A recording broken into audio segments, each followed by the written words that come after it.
Well, hi there, Mag. Thank you for grabbing first on deck. How you doing, buddy?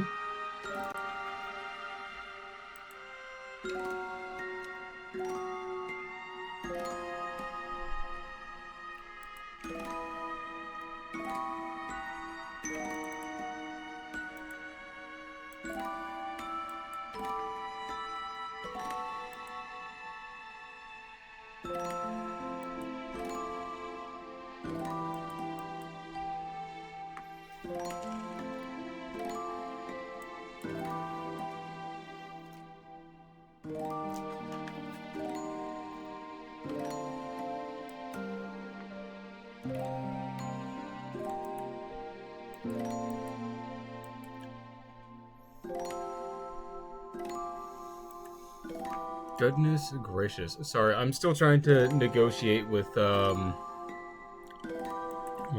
near replicant. It really does not like me being in facade.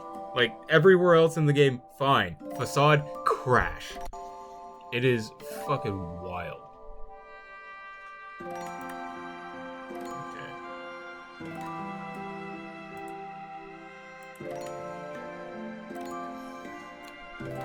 Yeah, I'll be ready to go here in just a second. I'm just finishing up a little bit of breakfast slash lunch, you know. So I will be a moment while I finish that up.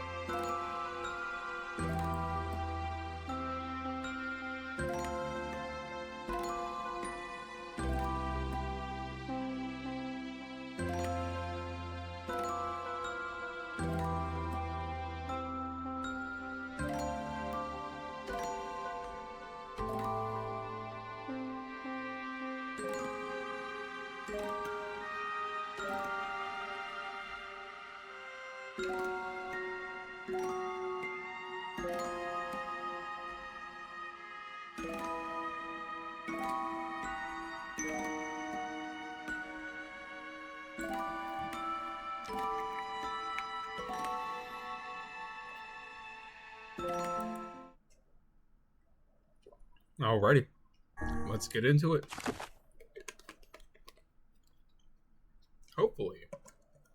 Hopefully this comes out looking just fine. I would hate for this to look terrible.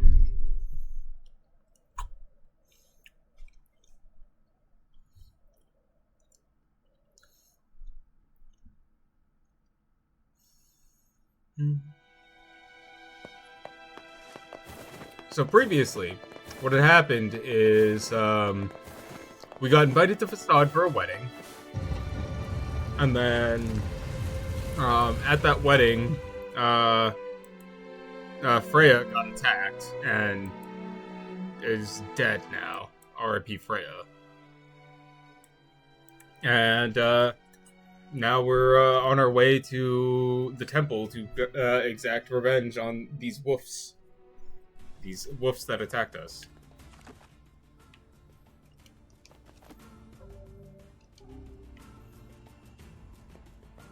Wait a second. Why is it saying that I have more business in here? No, I thought I was done with this.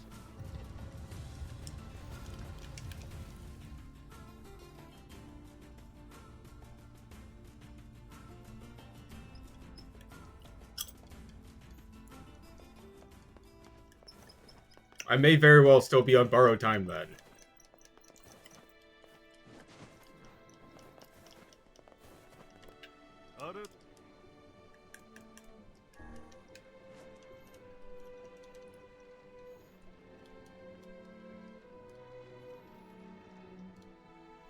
The game does not like running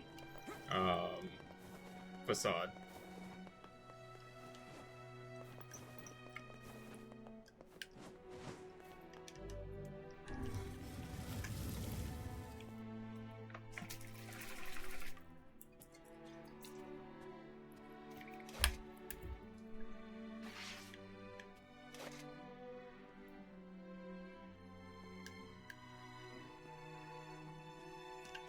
Are you ready for... Yeah.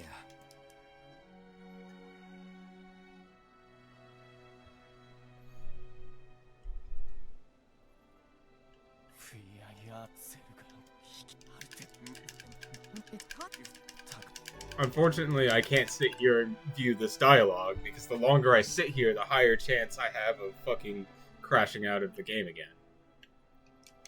I'm like, no, it's against the rules. And he's like, I don't care. That's my fucking dead wife.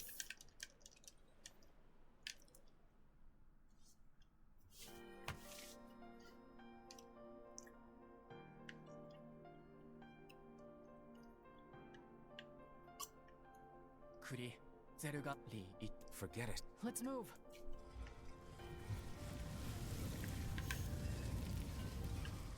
Let's go fuck him up.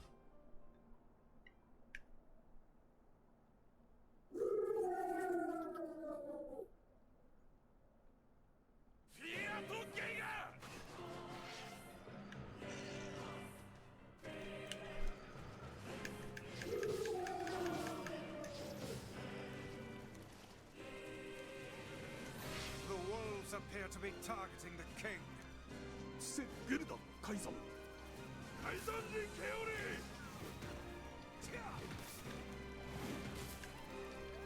seeks the king of facade.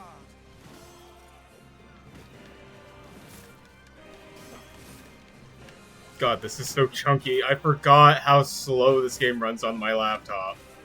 Well, see, here's the thing though. It doesn't run slow when I'm, like, not streaming or anything, but as soon as I turn on OBS, this game just fucking tanks in performance. Such dogged, unwavering defiance. Why do these beasts hold so much rage?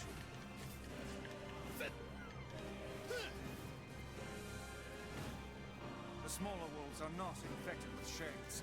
But as for the leader, if even one shade is here, then I have to kill all of them.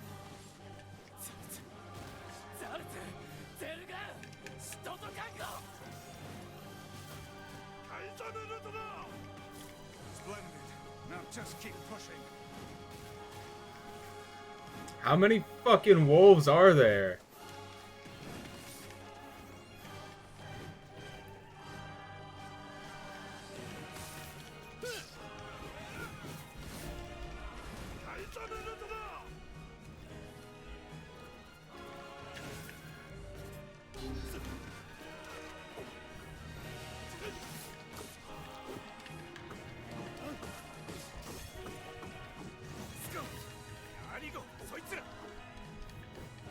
Above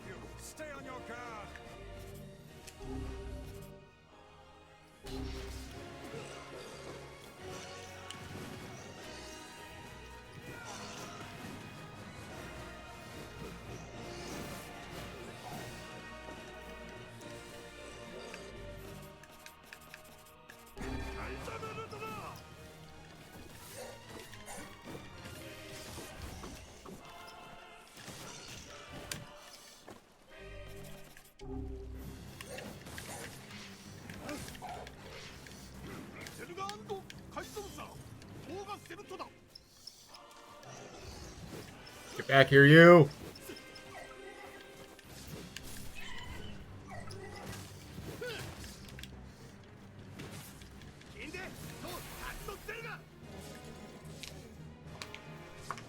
Amazing.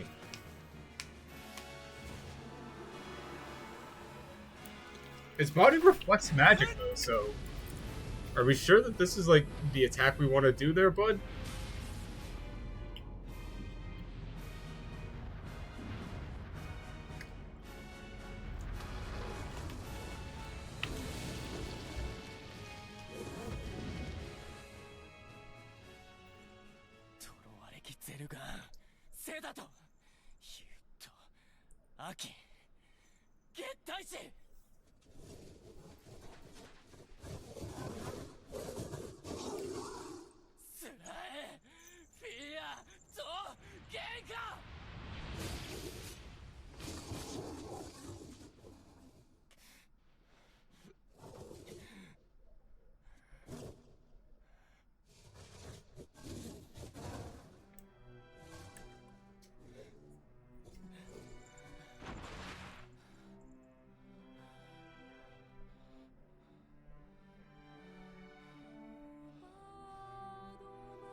Oh, I got an achievement for kicking the shit out of that thing expediently fast.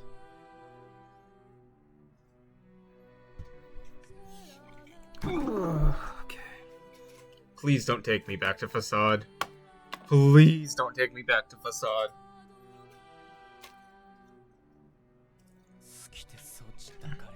Thank goodness.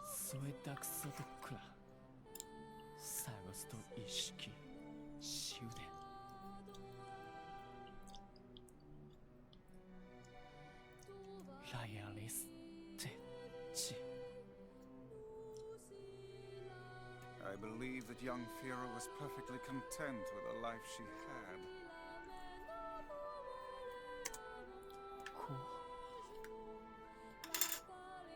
Of course. Does this not sound like what she would say to you? Vice, you can be less of a dickhead, you know. She's terribly proud of her king. And now you must do all you can to honor her memory.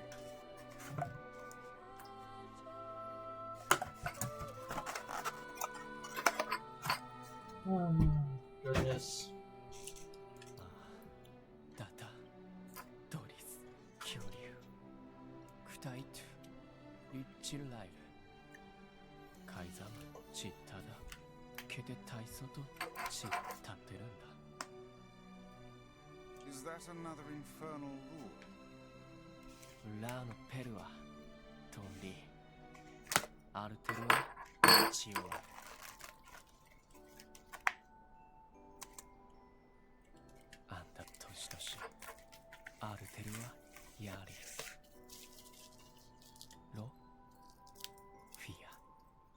The poor king. This is Poor fucking guy.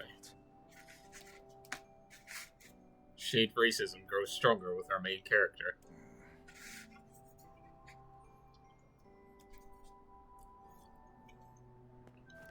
Come, we'd best to leave him be.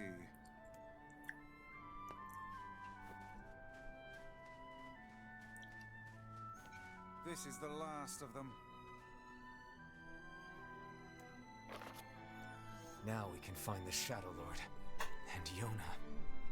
We certainly can. Hold on, Yona. I'm almost there.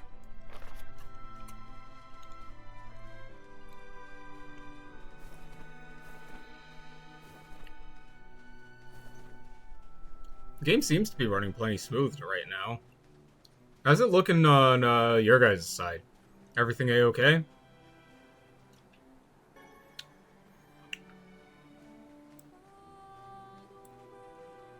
Alrighty. As long as it's looking fine. Popola and see if she has any final words for us.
I forgot just how much looting there is in this game.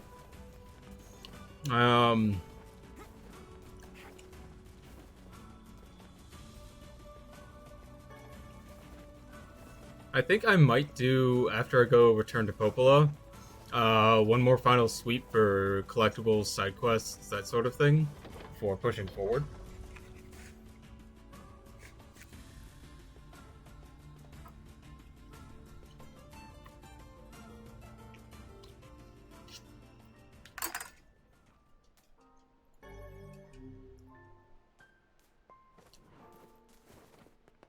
I marvel at how relatively simple a task this retrieval process proved to be. It is almost as if someone deliberately set us on this path. You're overthinking again, Vice. But I don't care if it's a trap. Yona's waiting for me and I'm going. I see.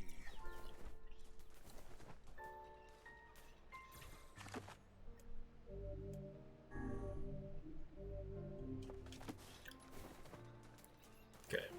Let me go check down here with Devila to see if she has any side quests for me.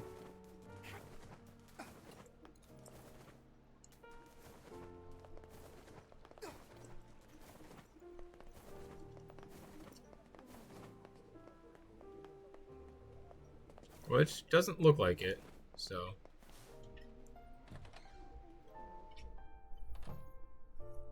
Oh, Devil is not here. Make sure to bring Yona back. I will. Interesting.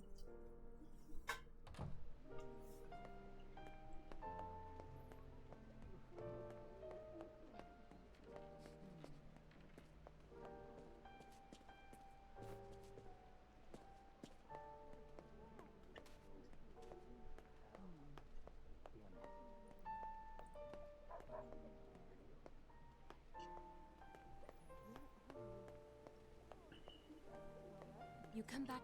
I worked it.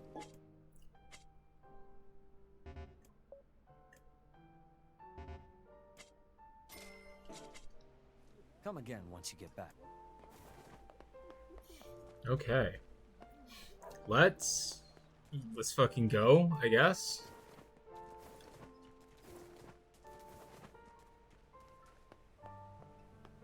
Devil is not down here.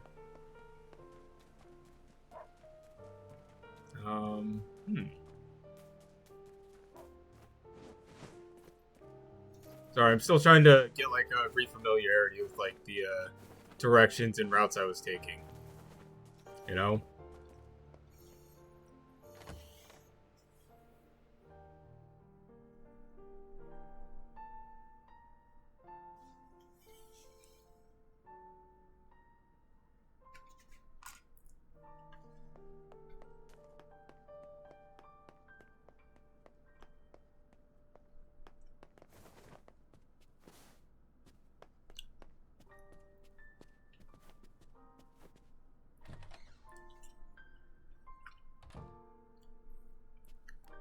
You're really Oh, good at there's this? Devila.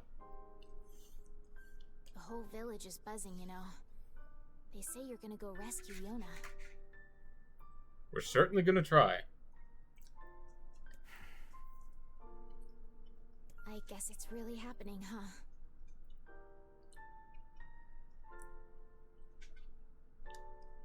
I'll bring her back. I promise. About that. What's up, Popola? Yeah? Nothing. Never mind. Girl. What is Popola up? just loves to worry. Anyway, you be careful. Yes, do be careful. Thanks. Please be careful.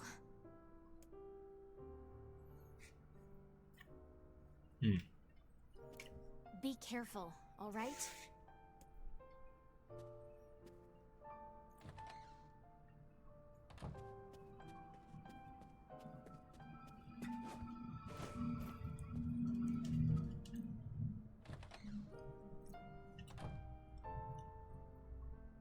That's all the slots filled.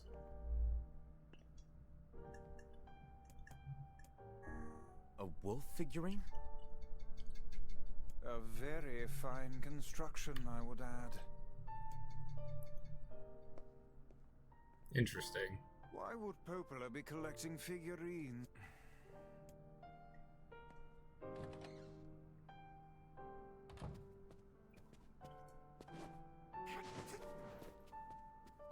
Maybe I can ask them about it. Mayhaps. Please. Be careful.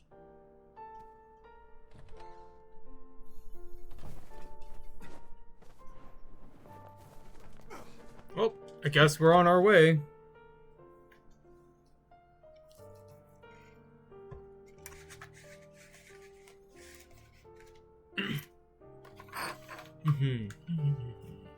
Let me message my friend Melly real quick.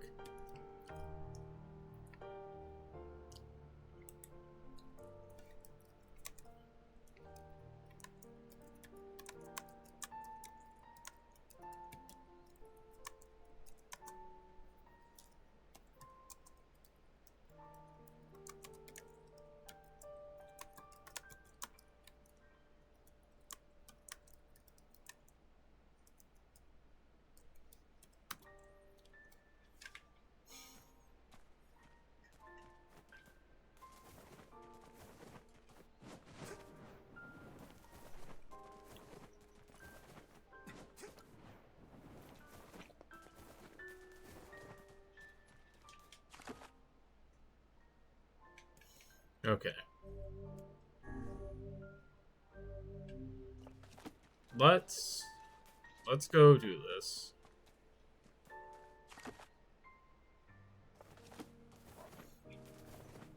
Hopefully nothing terrible happens between now and when I go to rescue my sister.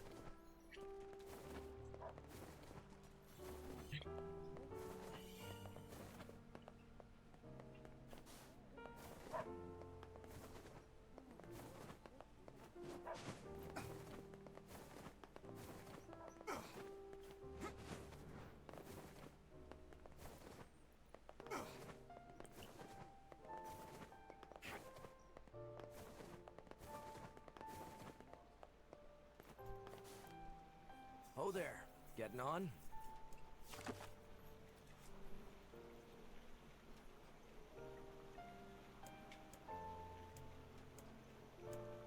Apparently not. Even though I am, but I'm not. Oh there.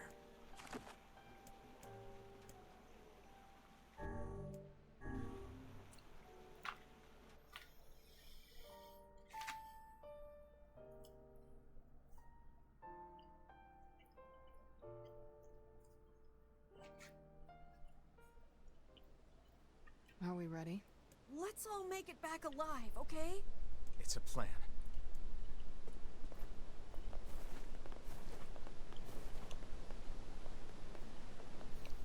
I don't like that Emil said that, because that means somebody here is going to fucking die. At least that's how standard storytelling goes. Although this game has seemed to be anything but standard in its storytelling.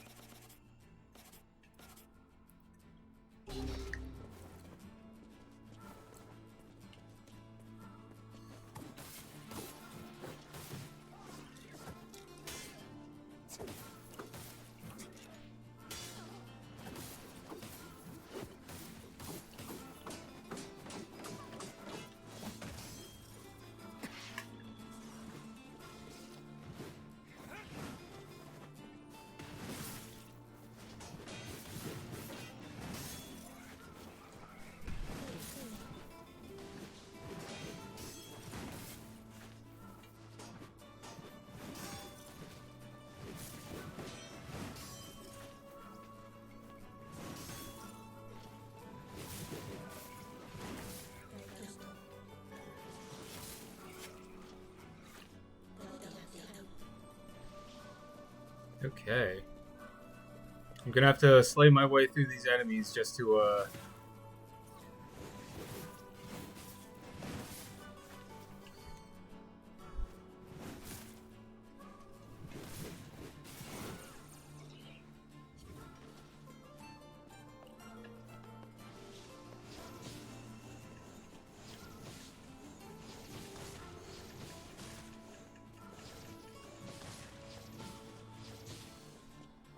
And he's fucking down.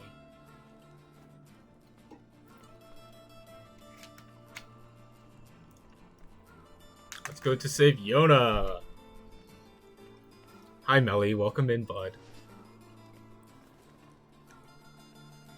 I'm pretty sure I've completed everything there is to complete up to this point, so I'm feeling pretty good about this.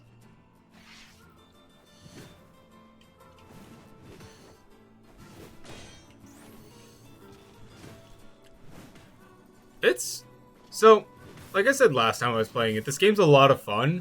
The grind gets a little ridiculous, you know, but it could be a lot worse. It could be Warframe levels of grinding.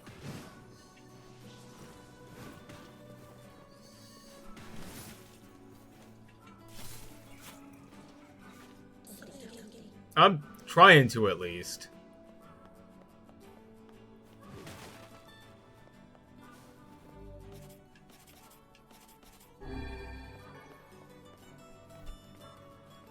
Back to the Metal Gear Solid reference. Fucking... I wish that these, there's a faster way to climb ladders, you know?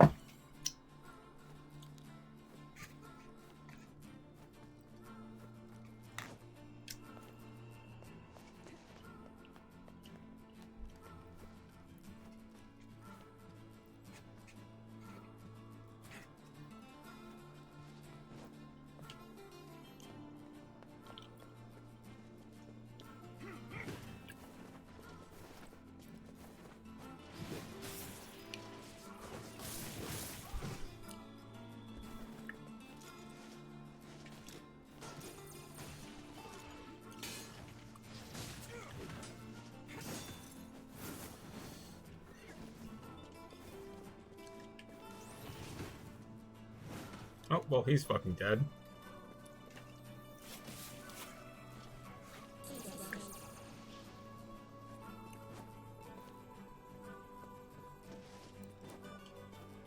The one major complaint I have about the game is it runs a little slow on my laptop, which is fine.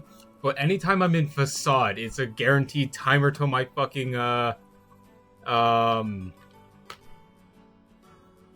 timer till crash. This area hurt your legs. What do you mean by that? What do you mean it hurt your legs? Oh, that's a magic reflecting enemy.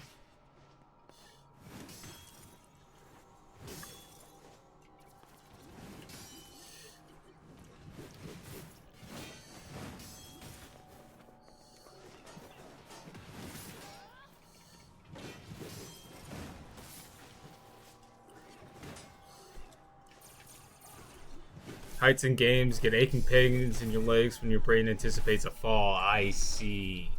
That's a little strange, I'll admit, but understandable.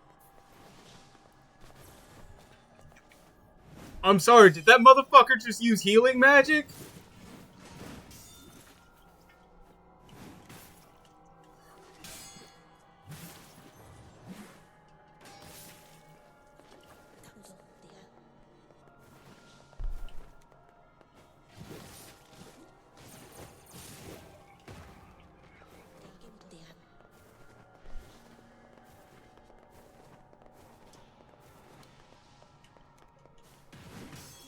I am going to take a little bit of time to full clear this area, just in case there's magic words hidden about somewhere.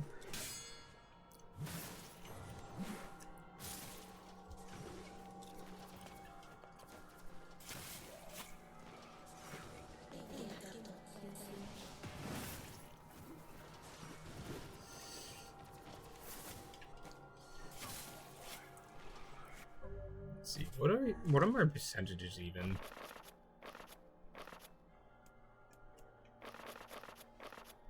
It's 78% of weapons and 56% of magic words. So I feel like I've definitely missed some of the words along the way, but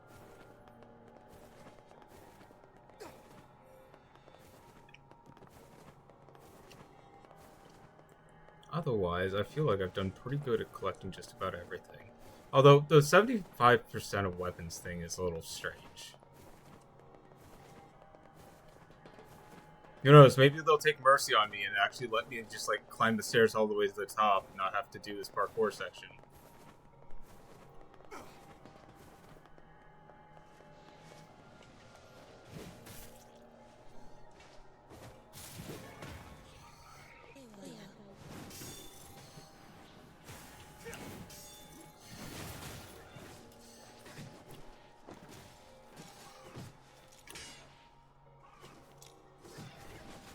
Ow. I'm getting tossed around.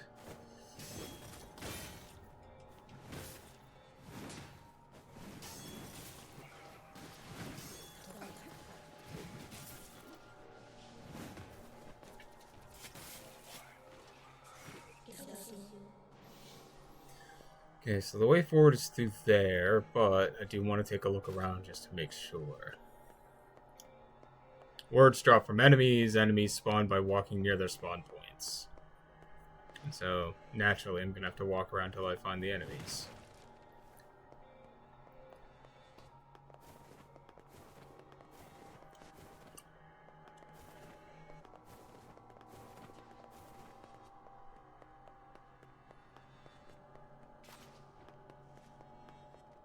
Nothing over here, which means we're clear to progress.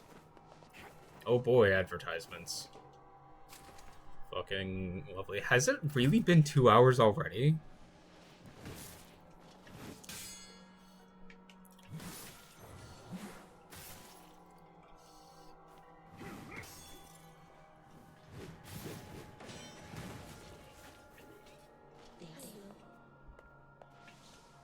Because this is like the second round of ads that I've seen.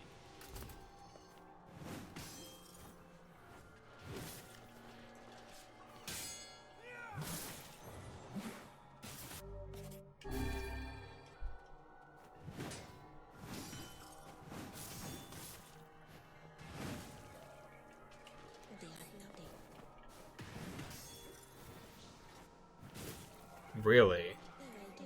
30 minutes of stream, but a second set of ads. That's interesting.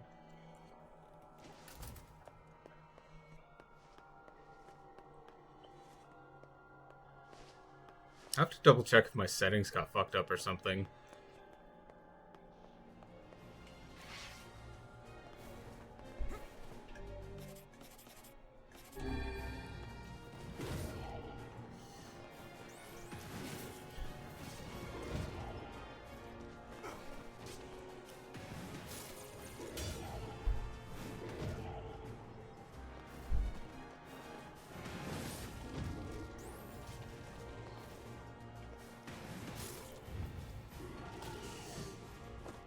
Just hit him.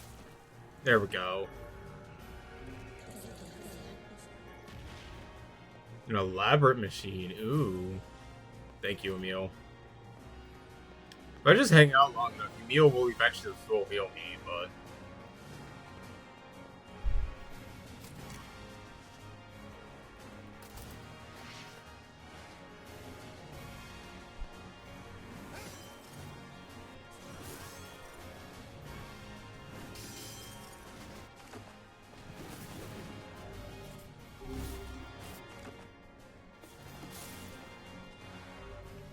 There it is.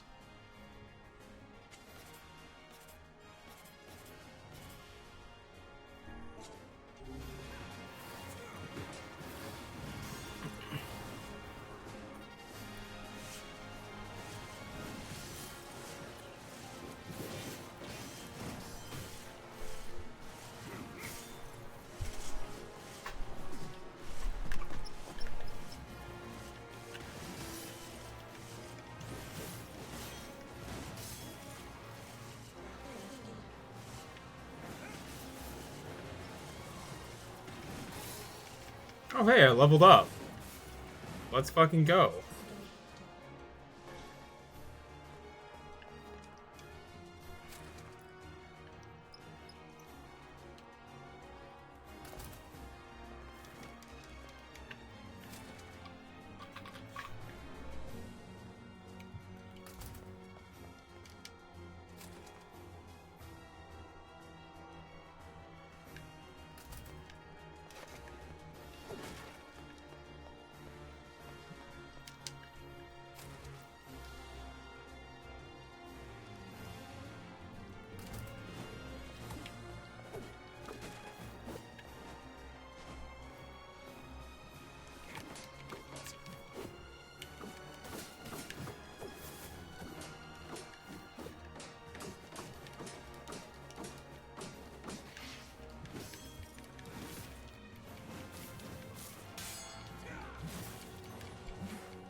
Amazing.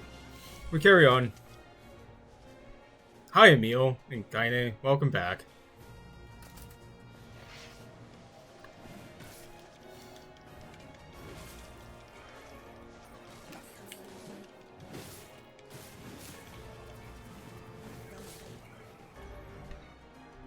Another word. Cool. I wonder what that puts my completion at. 57. Wow. Okay. I must have missed a bunch of words.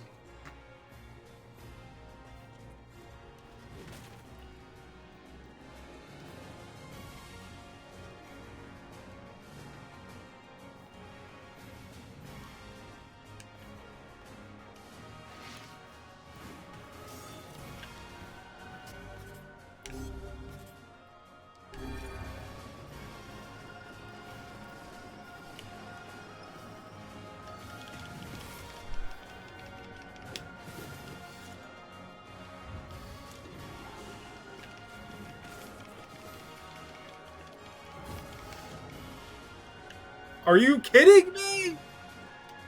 Bruh! Oh my god. Homie slapped me off the fucking platform.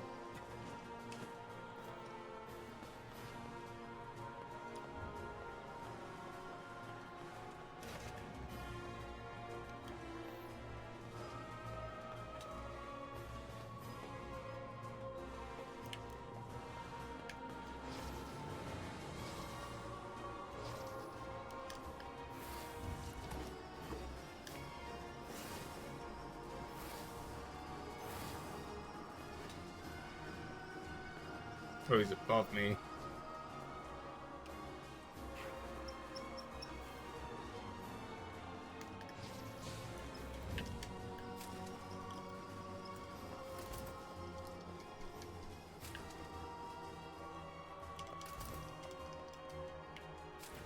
Right, it looks like those guys are on the lower platform. They weren't, but it just looked like it.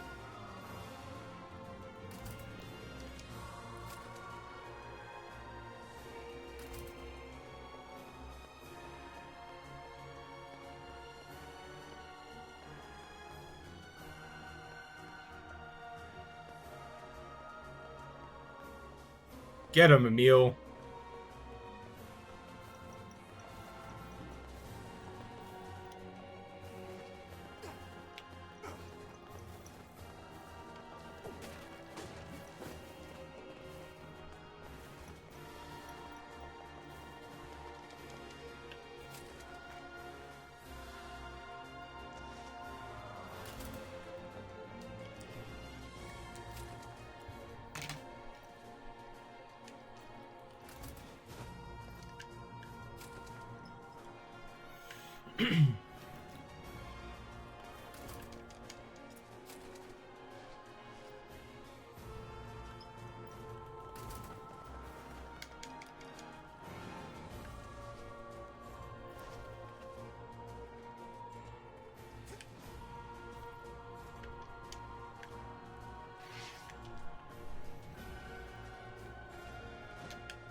Huh.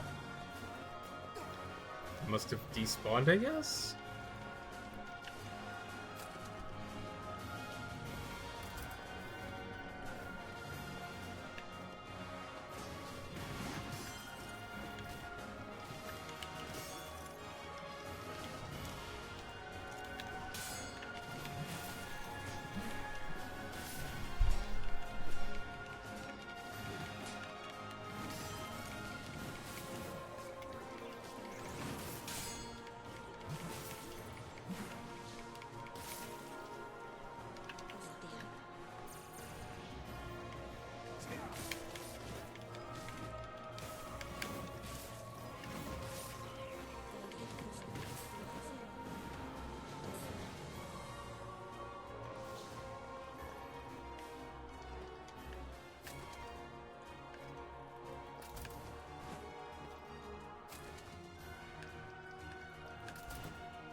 Oh, we still have a spellcaster alive. There we go.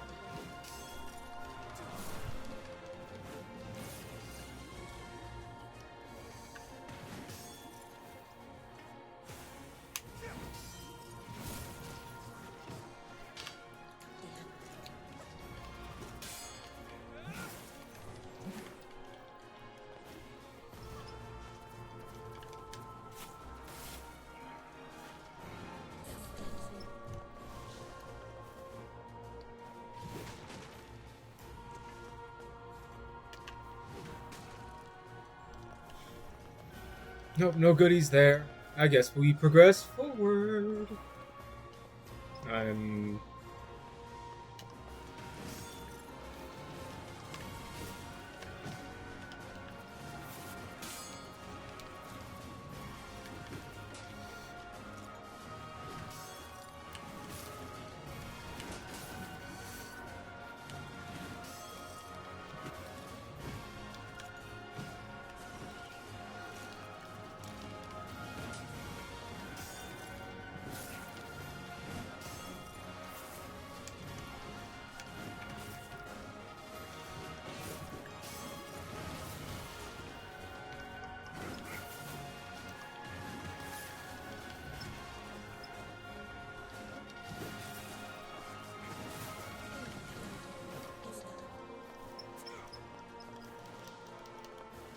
Push them off. Cool. So, through that gate there's the way forward, so if I go this way, I might end up getting more goodies.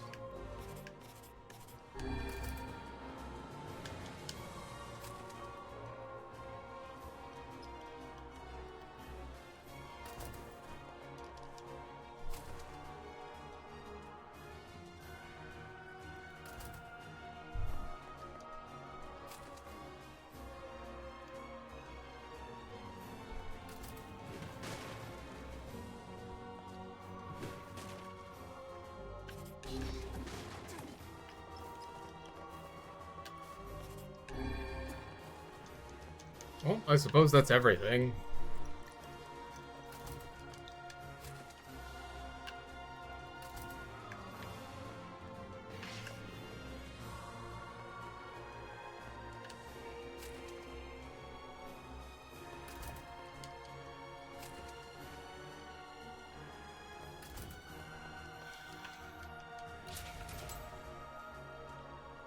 Forward we push.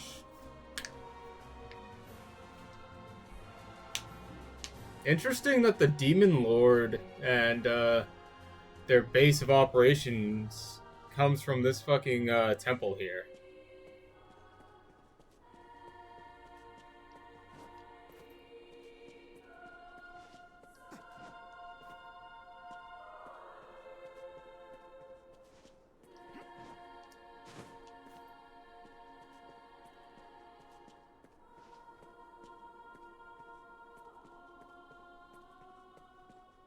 Temple seems like a weird place to spawn your evil army from, but, you know, pop off or whatever.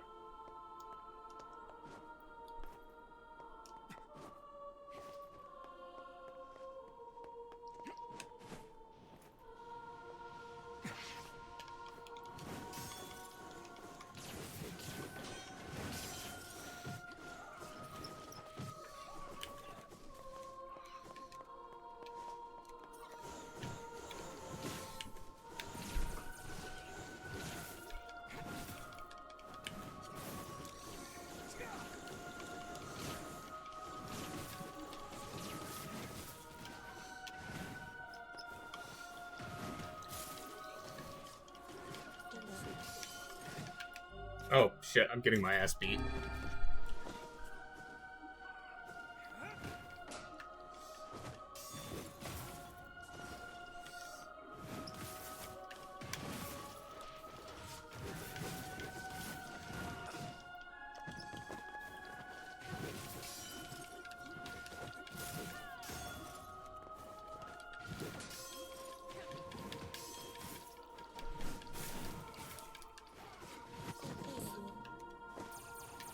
Unfortunately, or our boy Nier here is not built to poise through attacks. So, we're just kind of sitting here, getting thrown around occasionally.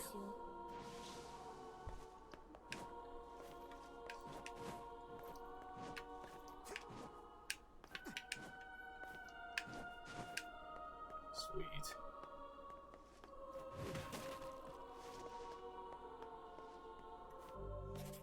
I'll take the opportunity to heal. Thank you, Emil. You are treasured and valued amongst this team.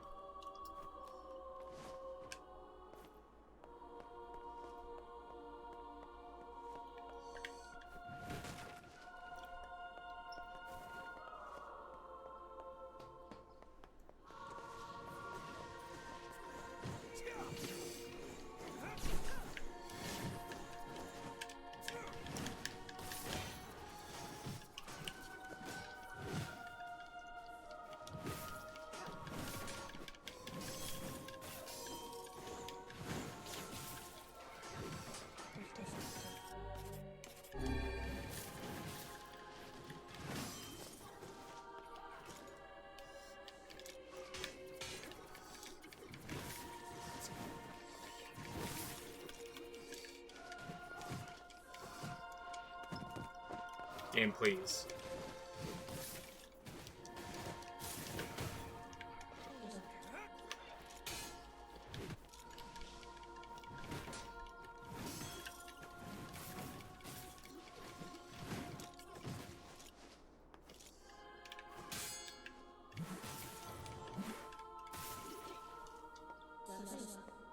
Sweet. Okay, maze-like area aside, let's fucking go, I guess?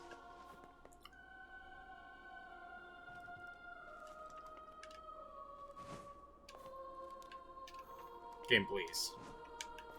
I fucking... No, I just came from this way. What the fuck?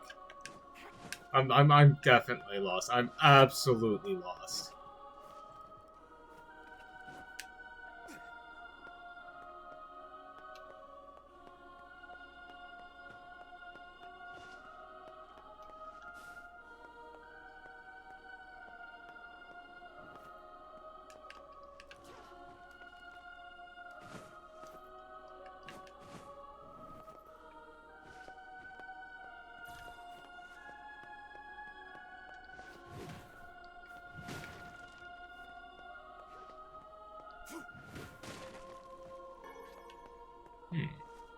I don't remember what's up there. Let me take a quick peek.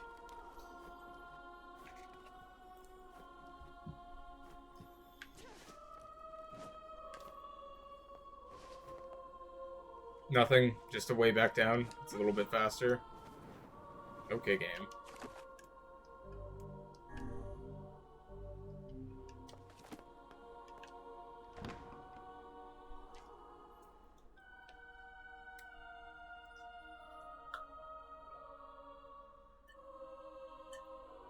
Such an ominous sight, and yet I find it strangely nostalgic. Yeah. This is where Vice and I first met. And first fought together. Wow! This is where you used to live, Vice? Well, yes, I suppose. In a technical sense. Pretty nice digs for a floating magazine. At least it was free from annoying hussies like yourself. The fuck off, Vice.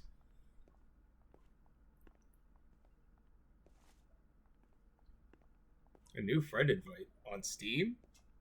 It's more likely than you think.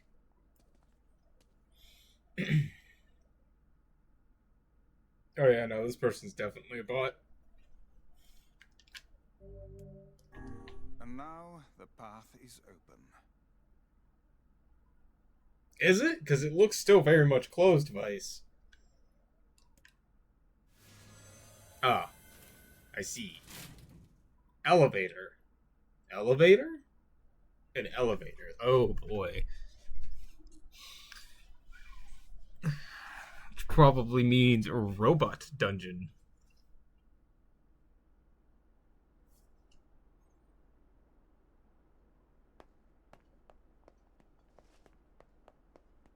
Oh, no, going back the way it came.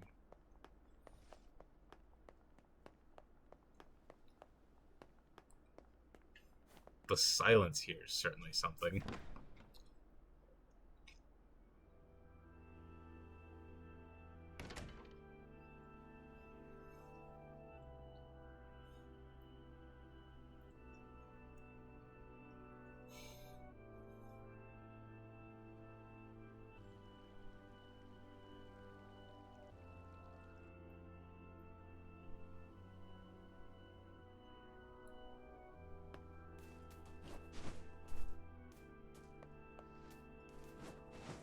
Hmm.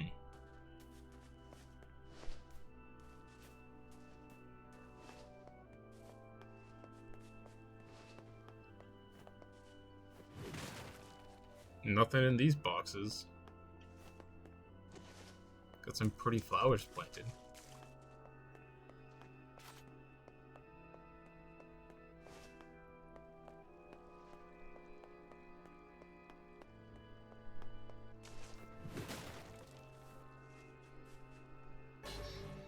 Ooh, two-handed sword, the Phoenix Sword.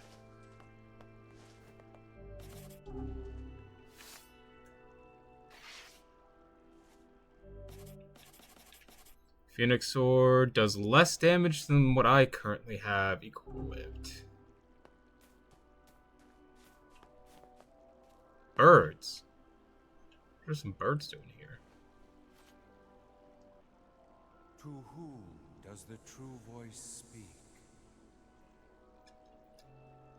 Excuse me, what? To whom does the true form show itself? You must answer. It can talk!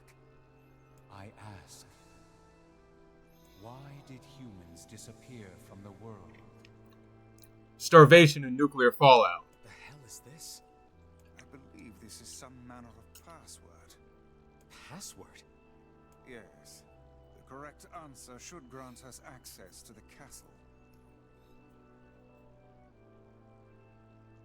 I feel confident I've heard this somewhere before.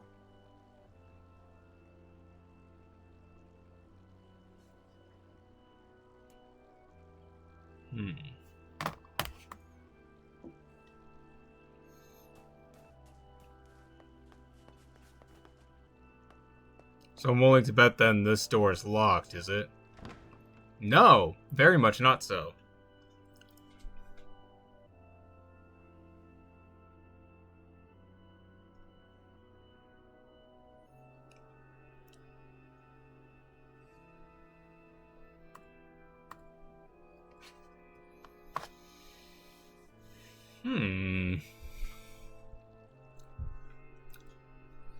It's not locked in the sense that it's mechanically locked, but rather we're stuck in a temporal space until we figure out this password.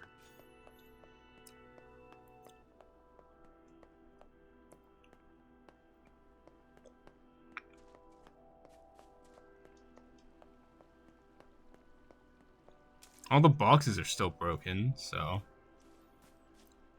To whom does the true voice speak? To whom I ask, why did human you must answer?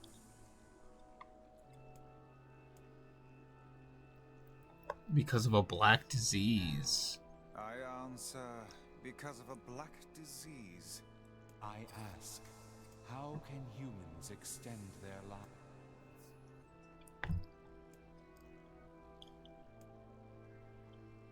By separating body from soul? I answer, by separating body from soul. I ask, what is the destination of souls?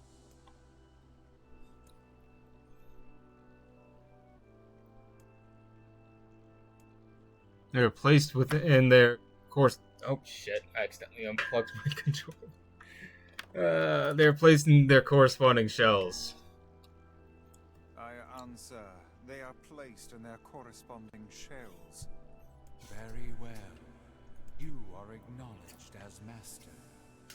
Did I just fucking luck that? Let's go, I guess. Well then, it seems the way is open. So now that I've opened the way forward, what if I try to go back? Can I go back?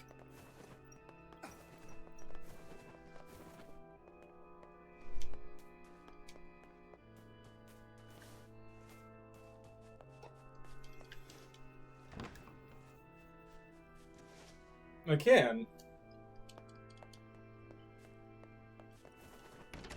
So my question is then, was there like hints to that around here, or was I just meant to trial and error it?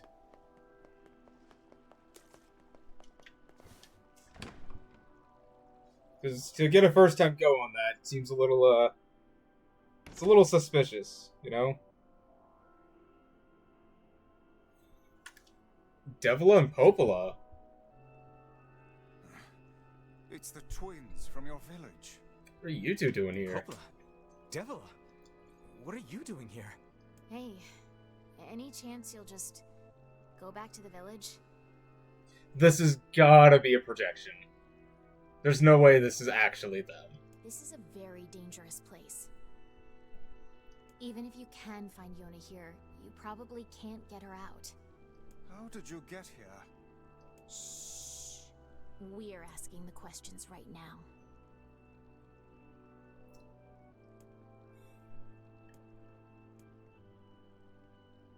They're right. Let's go back to the village.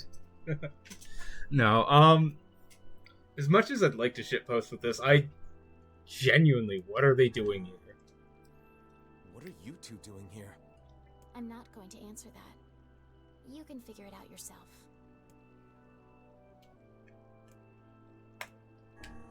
What are you two doing here?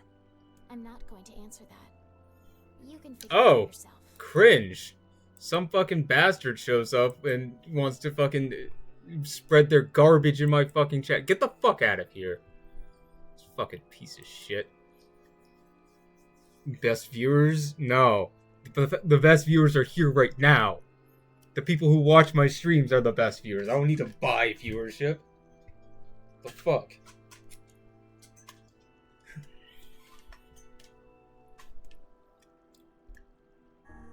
We're here to rescue Yona.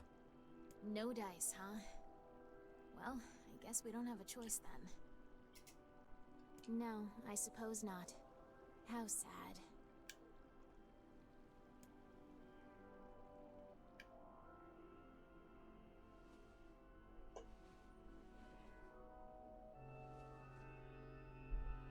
We didn't want to fight you.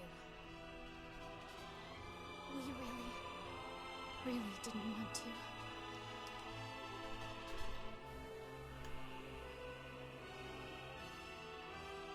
Devila, what's happening? Sorry, but this fate was predetermined. Still, we spoke to truth.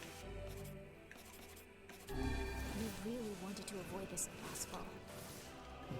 We were hoping to put it off for 100 years or so, until the next generation came along. What are you talking about? Are they shades? I don't think so. It's a lie. I don't believe it. Golly, they have a lot of health.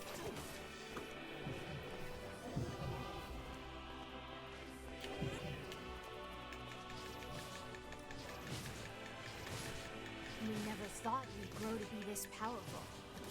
This is madness. Why do you block our path? You have no cause to speak so with us, Grimoire Weiss. You are a traitor.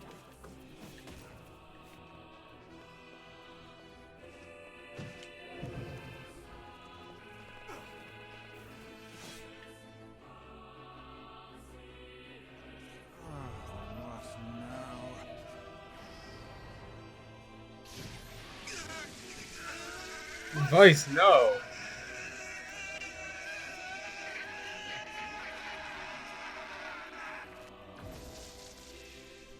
They copied my powers.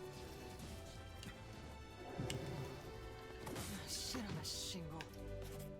They can use the sealed verses. Of course we can. The power came from us in the first place. You were simply loaned a small portion of it. Vice, are you all right? Our boy be suffering right now. Why are you guys doing this? Why are you siding with the Shades?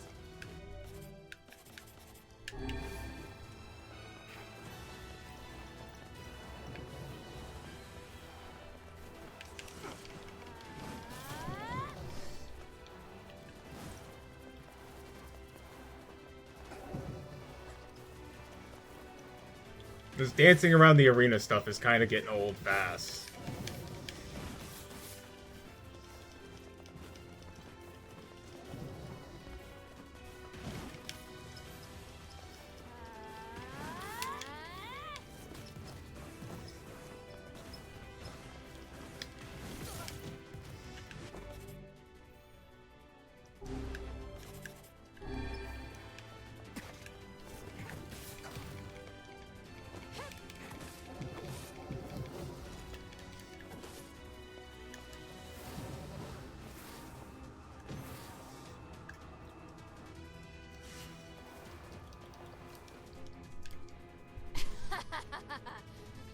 Why?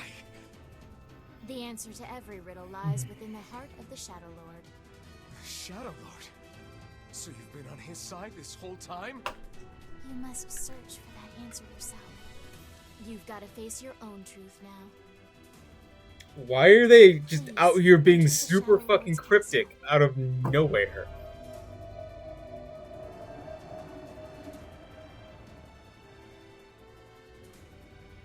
Okay, thanks, bye! What the fuck?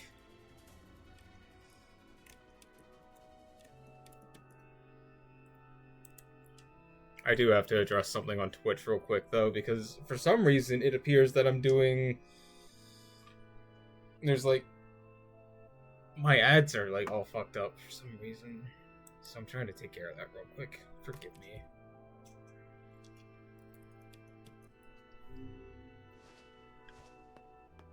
Devola and Popola are fighting us. Yes, they do seem to be putting us through a great deal of... Vice, homie, you okay? You okay, Vice? How odd. For long years, my mind and tongue have been my greatest assets. But now the latter seems to be... Well, Vice? do not look at me like that. I am Grimoire Vice. I am perfectly... That's... Buddy.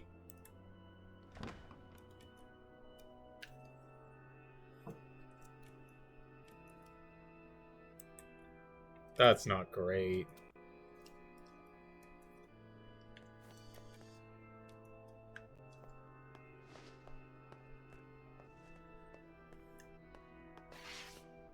I think I hear a waltz.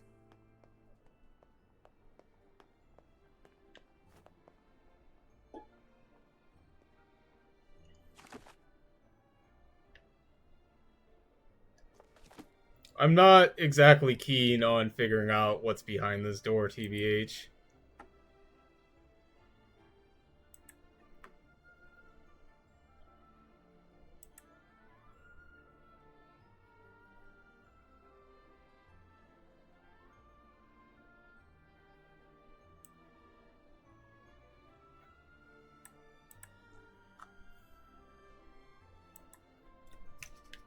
Let's fucking go, I guess.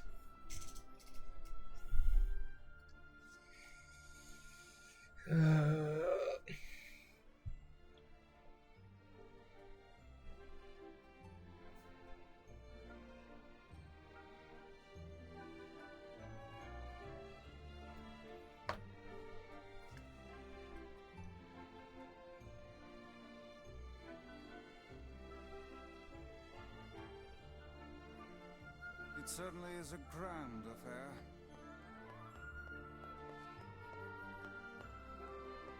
Bunch of dancing bastards. They're all Shades!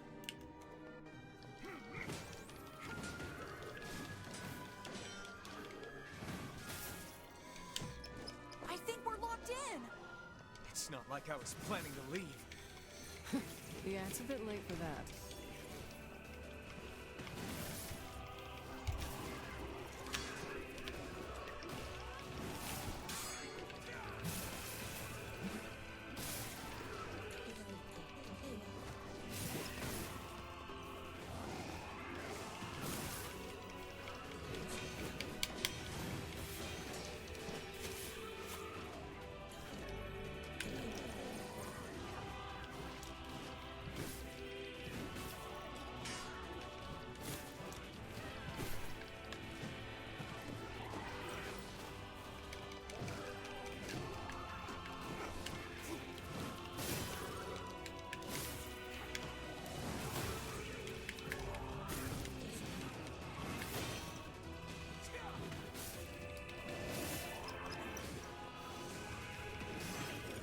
And here I walked on the side of the walkway specifically to not disturb their dance.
I forgot I had magic for a second there.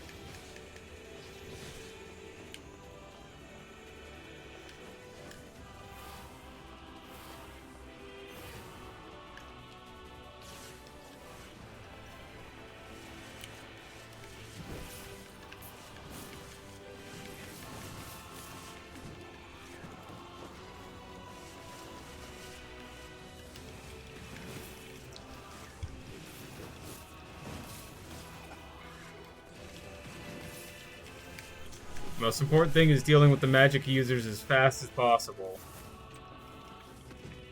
If there's no spellcasters, then I don't have any problems.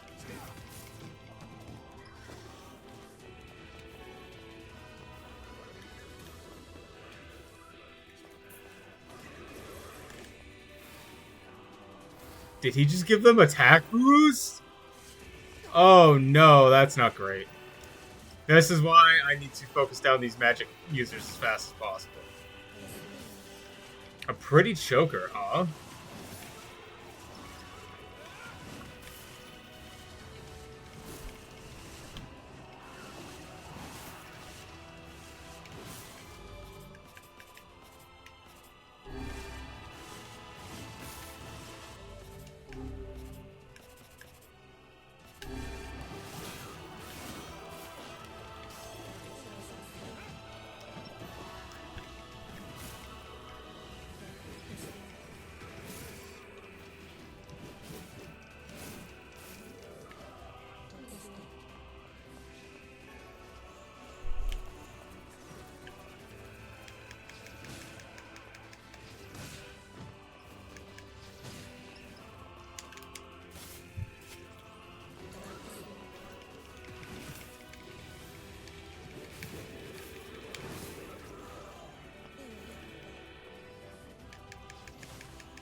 Damn it! They won't stop coming!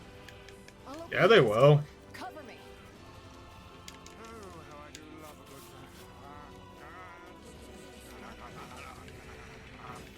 Twice! Oh, right. Protect the hussy, yes? Good plan. Let's go. Vice. Buddy. Protect Kaine for us.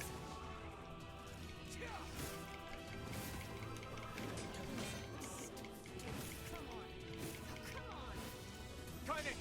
Hurry! It's not open yet?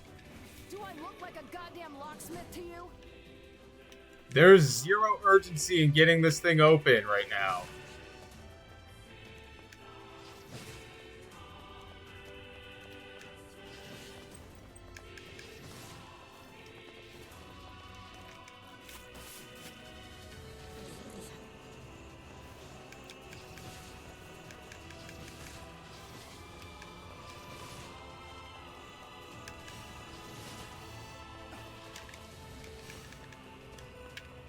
No, you idiot. What are you doing?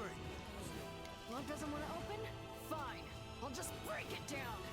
Kaine, where are you, bud? Patient fool.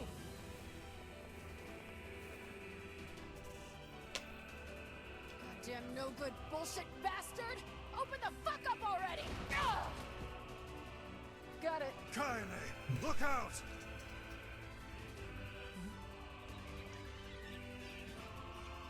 Ah! That's a bit of a problem.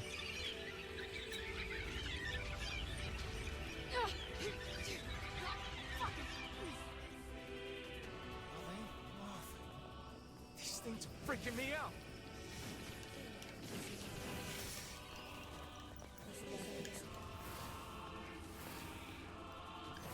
Kaine, what's wrong? We need to help Kaine. Where the hell is she?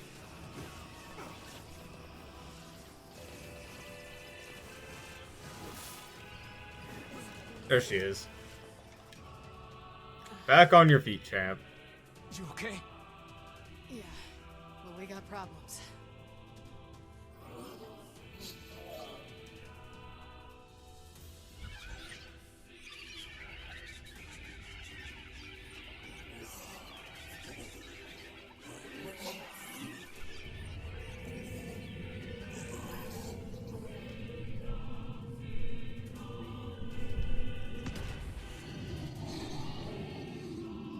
Ganondorf? Shitty joke, I know. We don't need forgiveness, asshole. Kaine?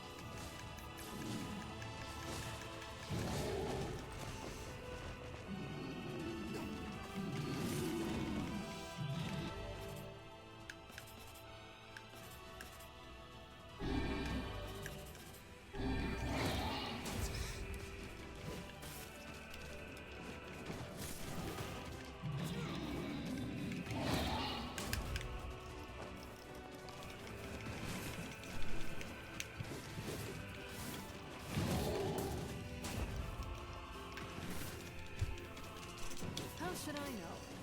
Kaine, are you all right? I'm fine. Let's just kill some shit and move on, alright? Come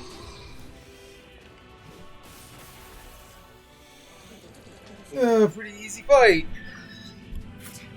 Sit there, face tank for a second, and then murder the hell out of it. Oh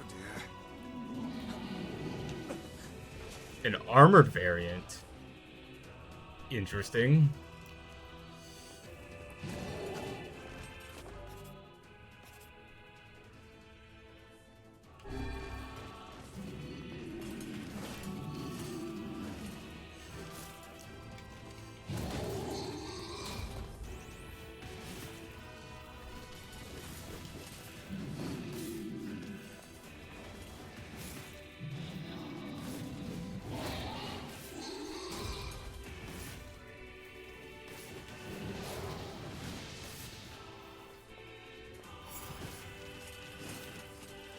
Ah, you cheating bastard. This thing?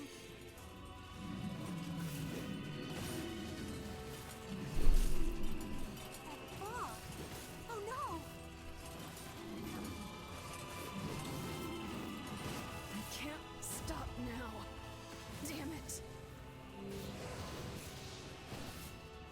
Stay focused, Kaine.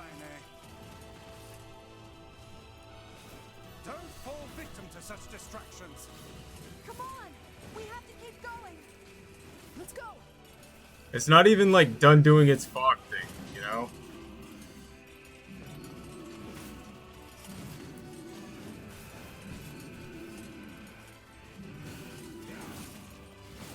This way. Move.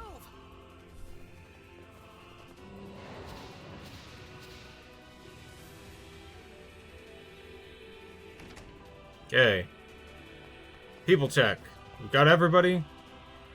Where's Kaine and Emil?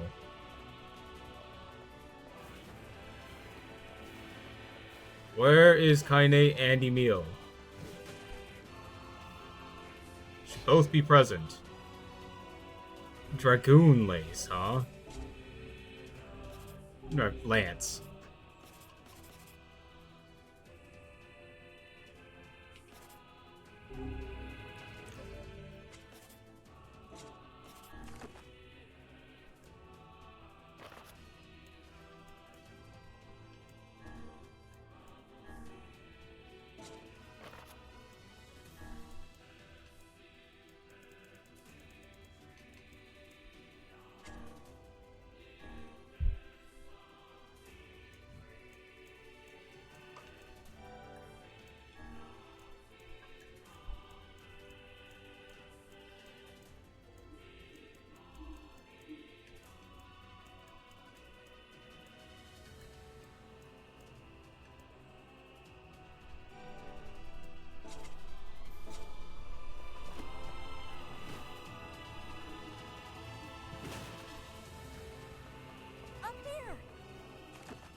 1 second, Emil. Let me make sure that I have the best words equipped for this weapon.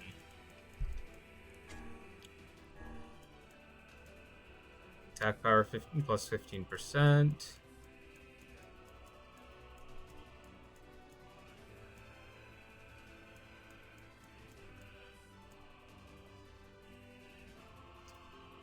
Drain HP level 9. I'll take that.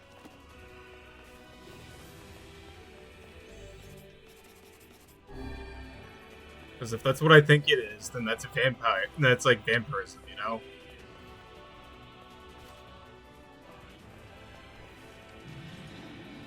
How can we deal with this thing?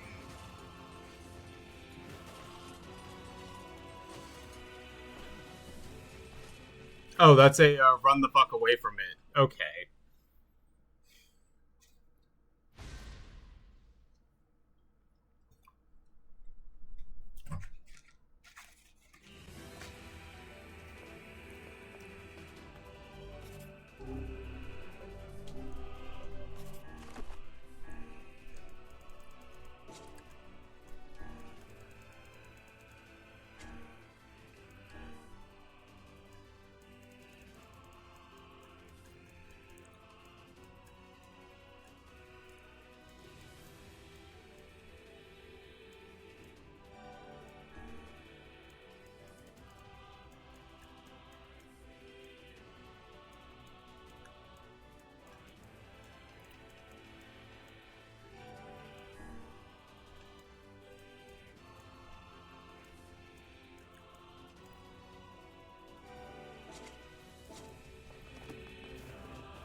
Up here!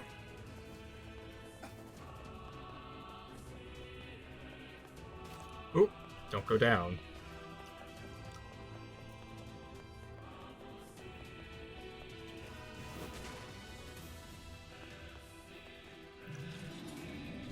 How can we deal with this thing?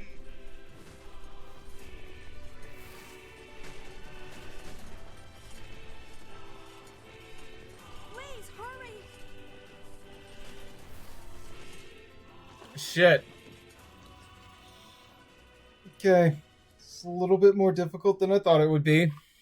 It's not just hold left, but it's gonna like require actually like trying to run from it.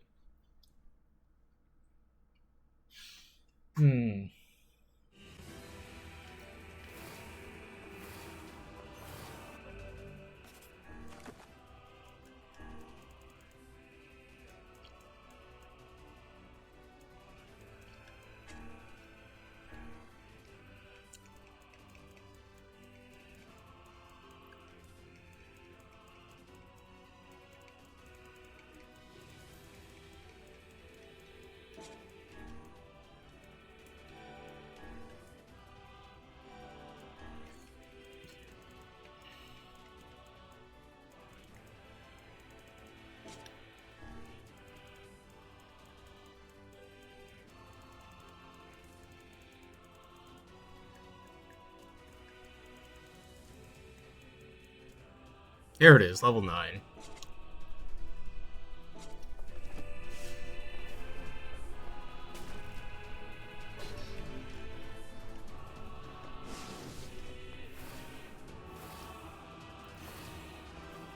Up here! You got it, Emil.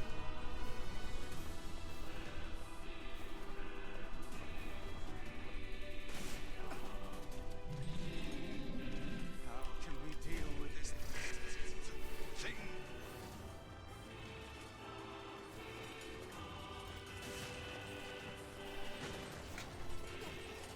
Please, hurry!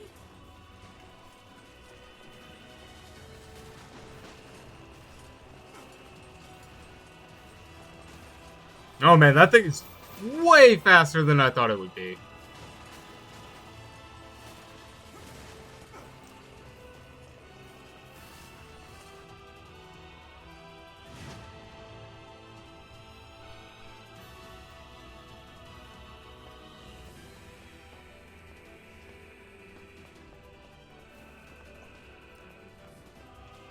Damn it, I can't get it open.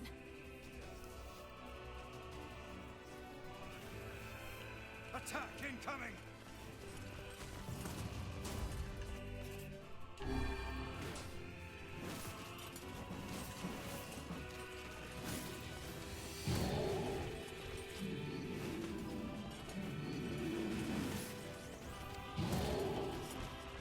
The entrance is locked too. It seems we are in a bit of a predicament. Okay, so that is vampire. That is vampirism, the keywords.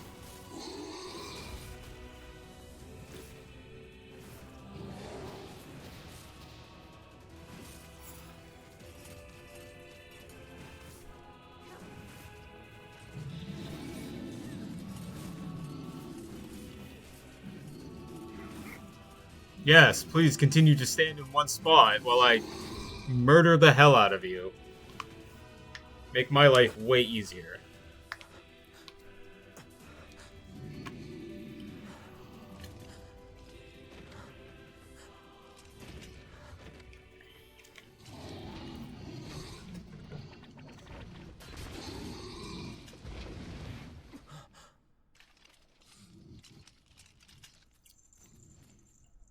The warriors from Facade.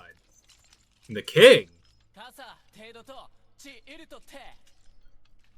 Where did you guys come from? No, you're all gonna get killed. What are you doing here?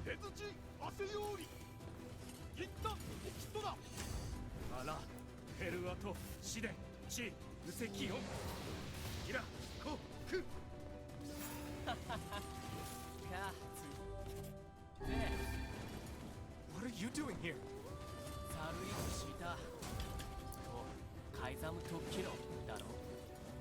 You are correct.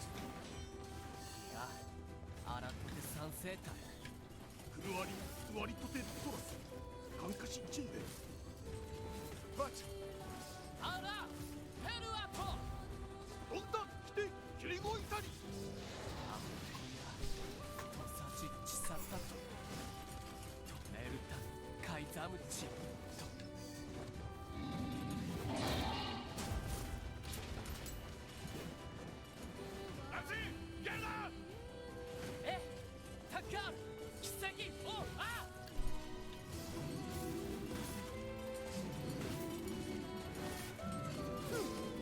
His health bar is officially gone, so we gotta go.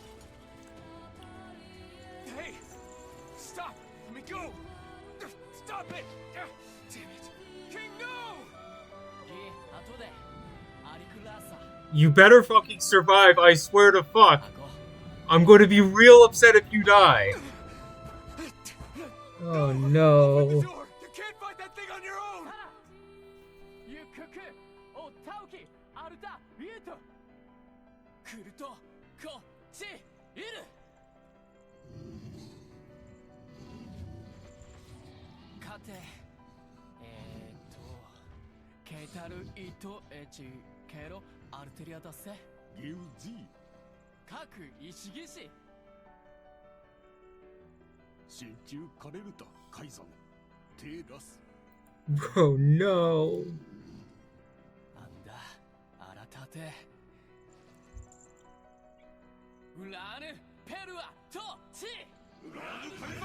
Oh no.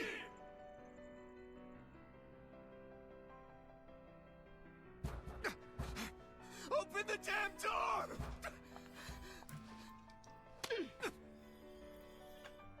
Knock it off already. Let's go. Kaine. He's fighting for you. And for Fira. Don't let him die for nothing. My friend. Bro. No, it's so fucking sad. What the fuck?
really hoping, like, I know objectively that this is about to get really fucking depressing, but I'm really hoping it's not.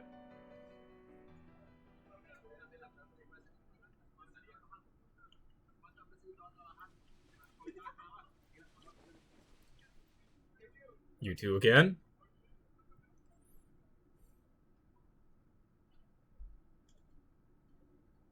Devila! Popola! Oh, look. You made it. We've been waiting for so long. Why are you doing this? Why indeed? Like, it's clear they care a lot about the village and, like, the people, so, like, why do all this? Was it just a fucking a ruse? Were they just pretending to care about all the people? And for what gain? It began 1,300 years ago. Okay. Humanity, finding itself on the brink of extinction, undertook a last-ditch rescue plan called Project Gestalt.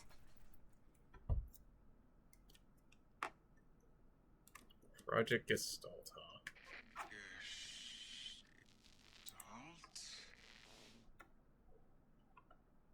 Do you still not remember, Grimoire Weiss?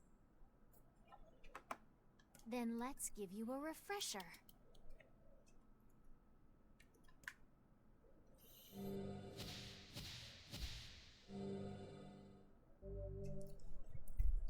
Obtain the Project Gestalt documents. Oh boy. So are they going to sit here and patiently wait while I read these? Weiss! My mind.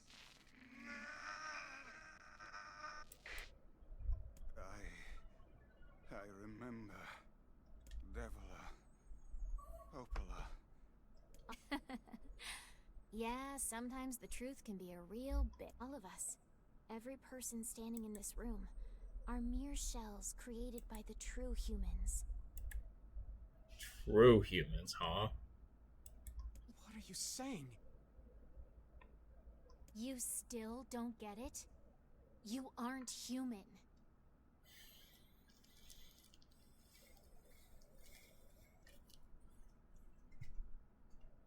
So then humans, I mean, the true humans, are extinct?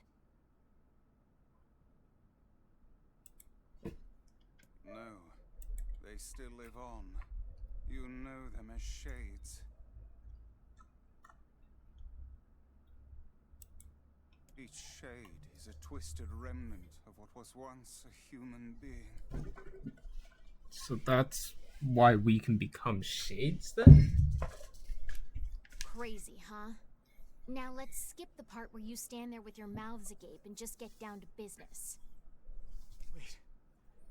Wait. Sorry, but we're gonna be needing that shell of yours. The rightful owner has been waiting for a very long time.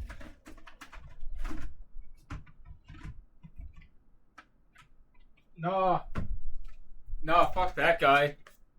You don't deserve it. Please don't be angry with us. We are only doing our duty. Fuck's sake. Our endless existences have a single purpose: to control the lives of others in accordance. Nope. Shit. You have your own motives, your own desires. And we have ours. I fear it really is just that simple. Don't speak such foolishness. Sorry.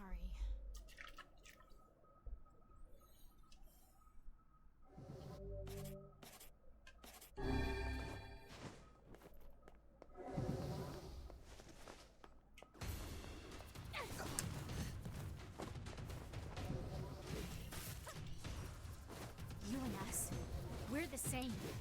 Tools in the hands of a master. No. I'm nothing like you.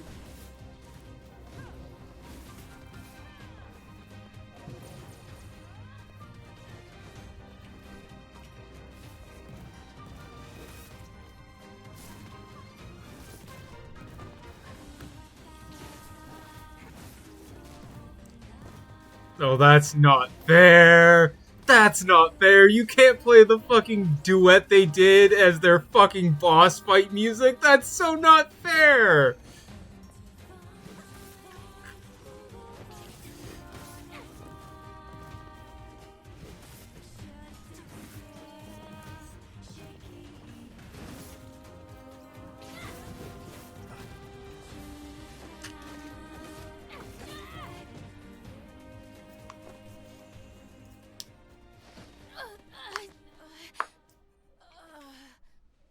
Devila? Devila?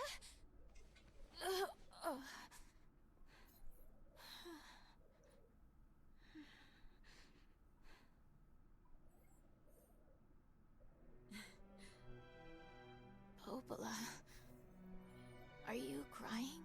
No! Don't die! You know, Popola, I understand now why we're twins. It's because we were born without souls. Devila, I can't stop the bleeding. Oh God, I can't stop it. This world is too lonely for one without a soul. There's too much emptiness.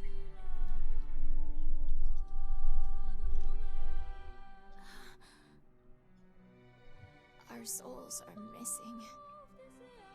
And yet somehow our tears still work. It's kind of weird. Sorry, sis. I love you. Devila! Devila! Don't you go! No, I can't be alone! Devila!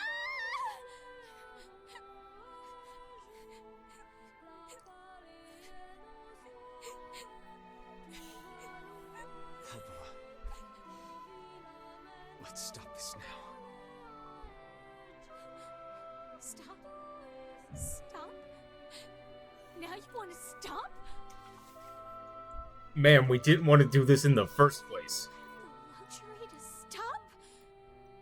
You cut down my sister like a goddamn animal and now you want to stop? Popola, wait! It doesn't have to— No one stops!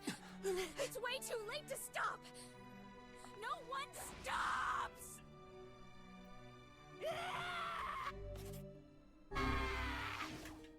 Please, don't do this, Popola! You and Devila were like parents to me! Those two have watched the world wither for time immemorial. The coolness of such a fate is difficult to imagine.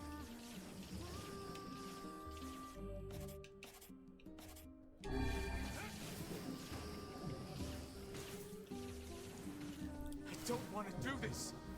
I don't want to fight her!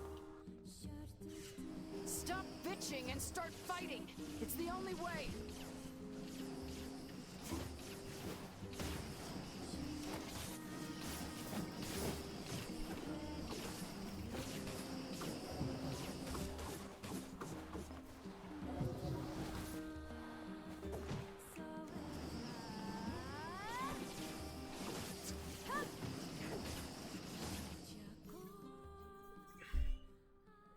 This is so fucking sad, dude.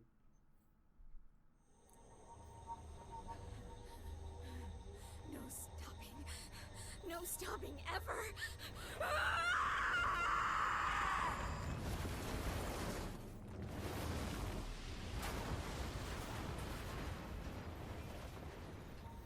The bridge! Blast! We're trapped. I've got an idea.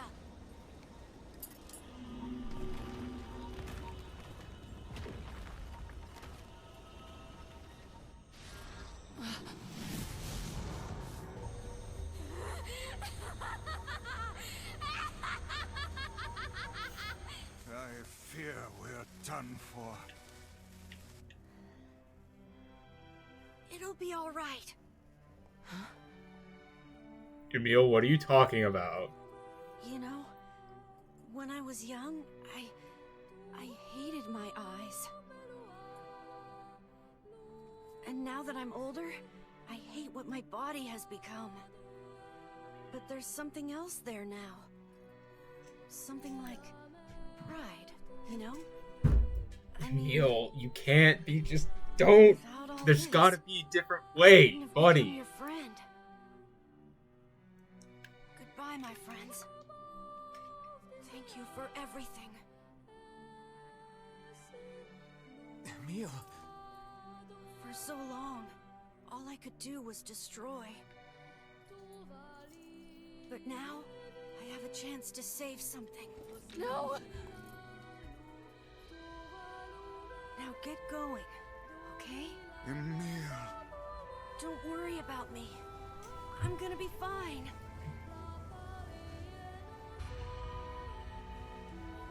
Emil! Emil! Emil! You jackass, get back here! Emil!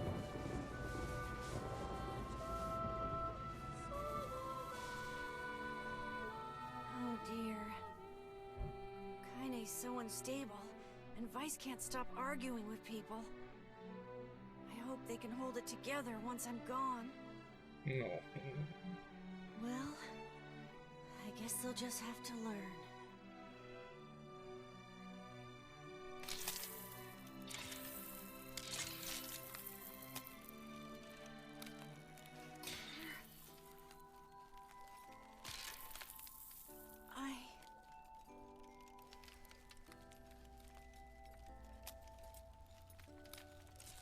I want to see you again. I want to see all of you again. Oh, Just buddy. one more time.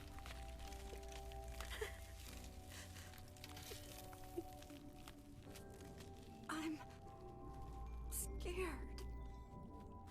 I don't want to die.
Let's go.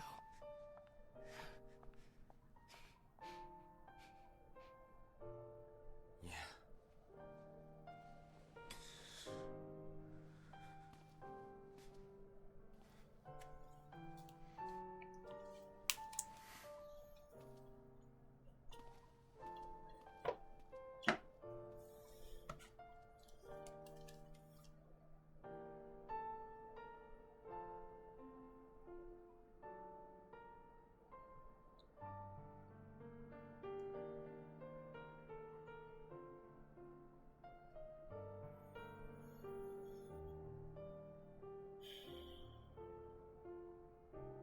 Sorry, I need a moment.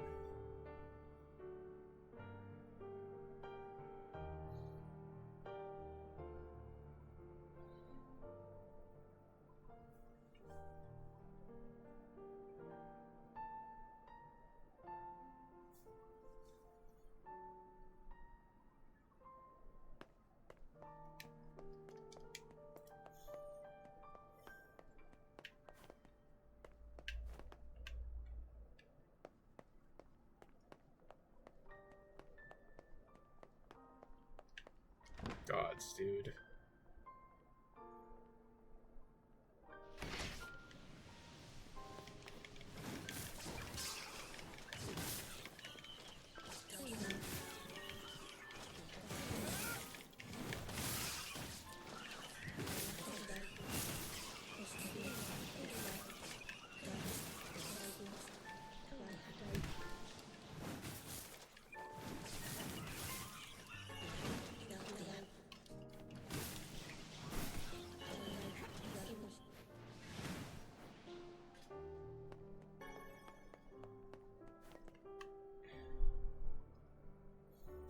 How am I feeling?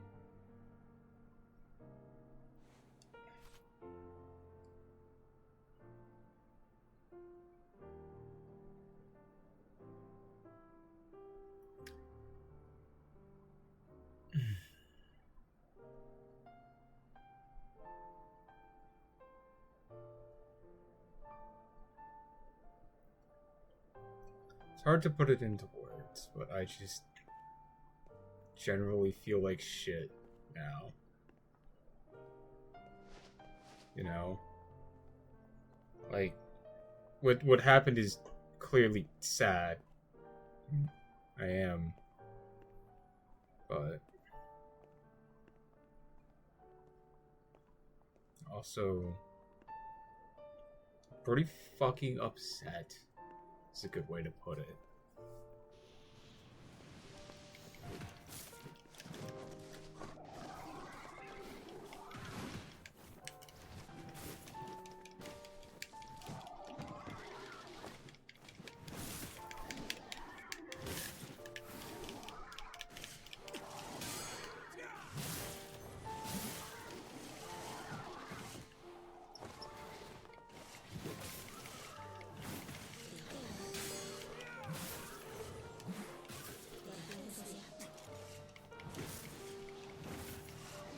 Hydrate? Alright, give me one moment.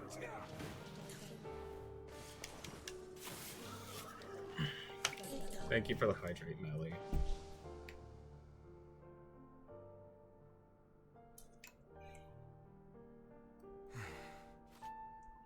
I think I feel worse because I haven't cried over this yet.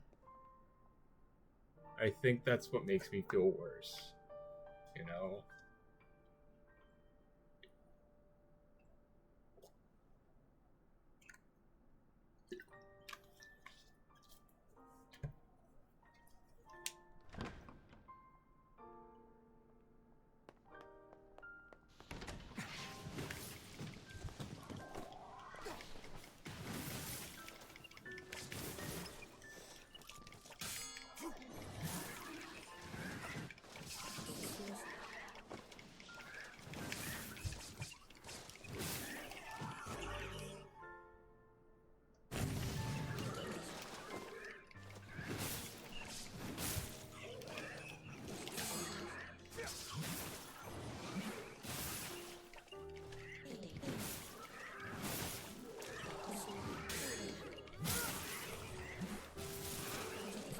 Bud.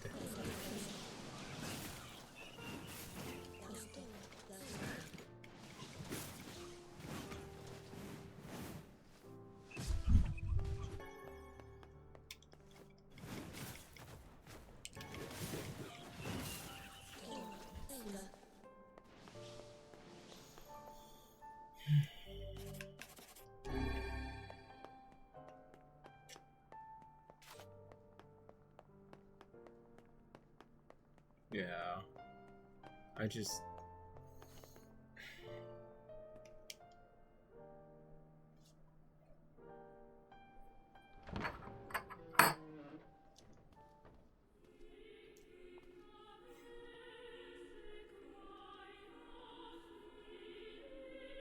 I think above all else, I'm more angry. Angry that good people have to die for the sake of this fucking cause.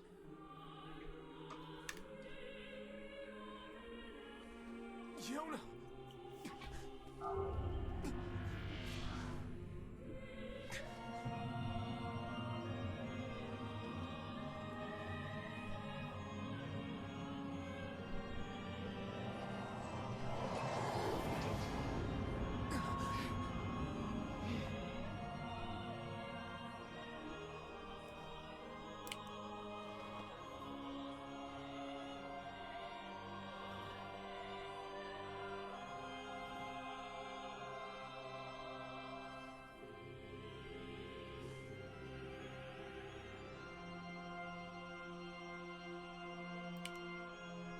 This ends here. Strike hard. Hold nothing back.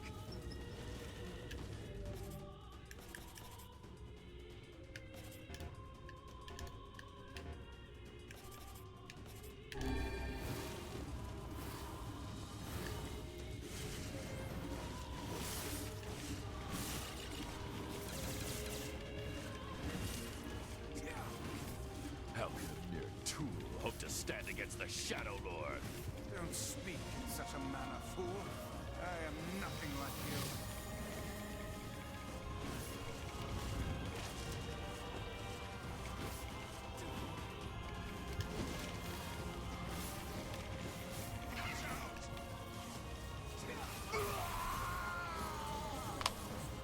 Whew.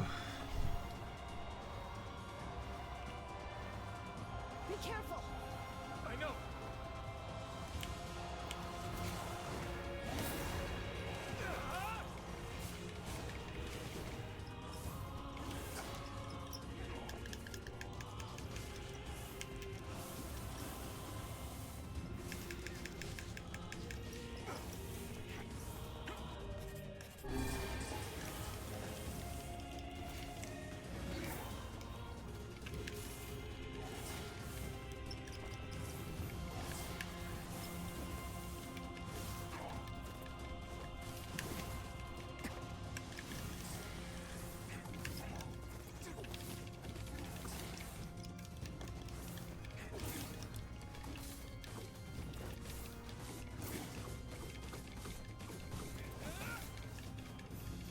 Fuck me, this guy's resilient.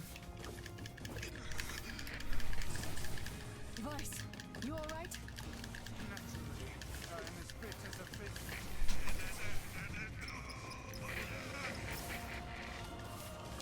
Device, you're not fooling either of us.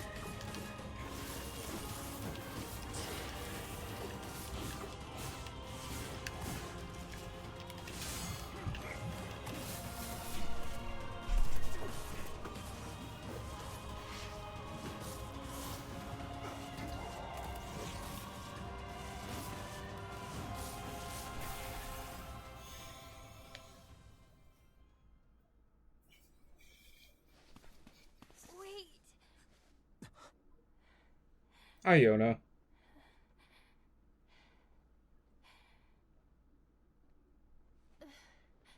What's up, little fella?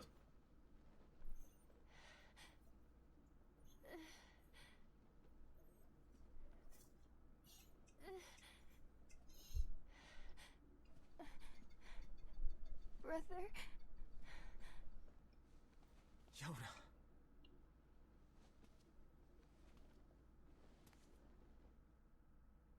What?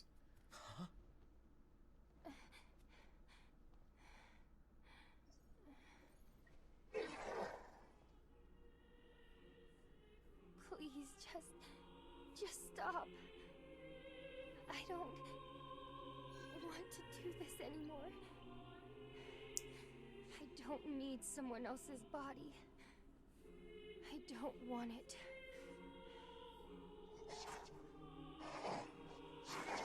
There's another girl inside this body. I can hear her. She won't stop crying. She says she wants to see her brother. Yona's been possessed? This girl loves her brother too. just as much as I do.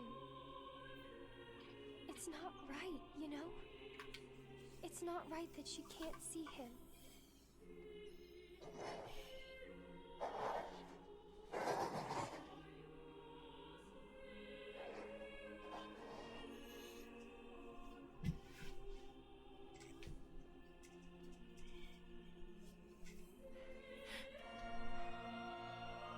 It's you, isn't it?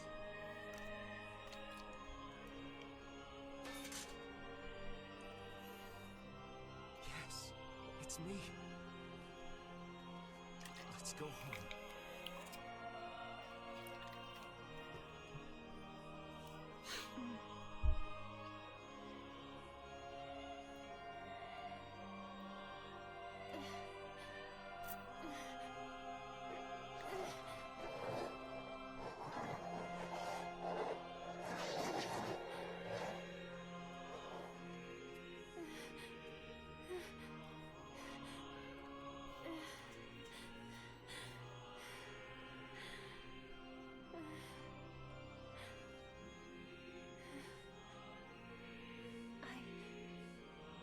I'm really sorry.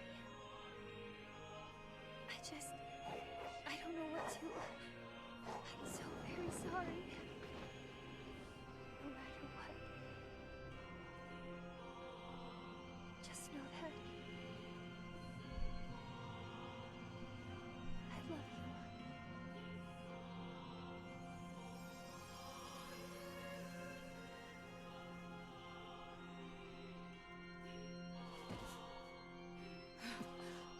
Hurry. The shade that possessed her is gone.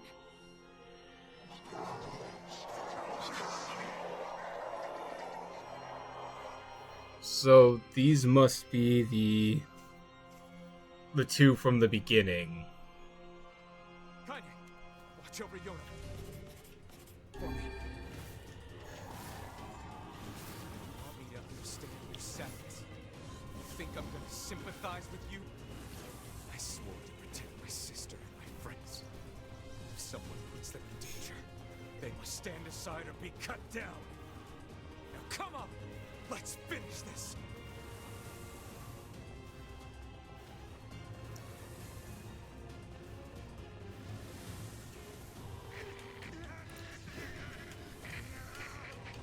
Vice, what's wrong?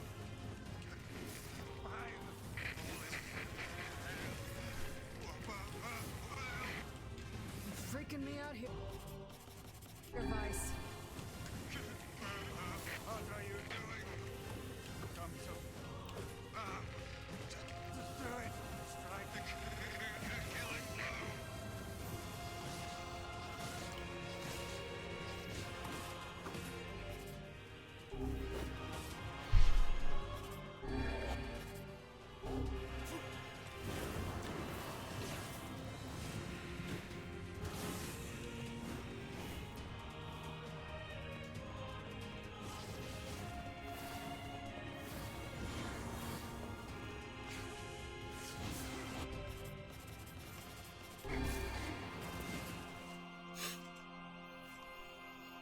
Whew.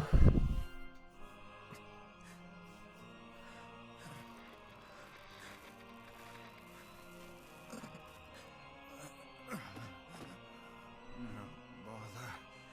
One moment, please. You okay? Fine, just fine. Alright, no, I'm not.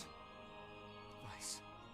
It seems some headstrong idiot has decided to push me beyond my limits. I should have taken that job as a cookbook when I had the chance. Yes. I'm sorry. I'm sorry. Only joking. I hate cookbooks. But Let's go. Out of the way. I have one final task to fulfill. where are you going? Why, to stop him, of course. But after that, it's up to you. Only you can see this battle to its conclusion. I wish you luck, my friend. You can't. I swore I'd always fight by your side. You are an exceedingly stubborn lad. You know that, yes? Perhaps that's why I've so enjoyed our time together. But I fear this is where our journey ends. Vice! Oh, and remember what I told you about using my full name? Well, forget it. I've grown rather fond of Vice. Vice. I knew you'd come around. Don't let it go to your head. It only took, what, 20 years? However the hell old we are now?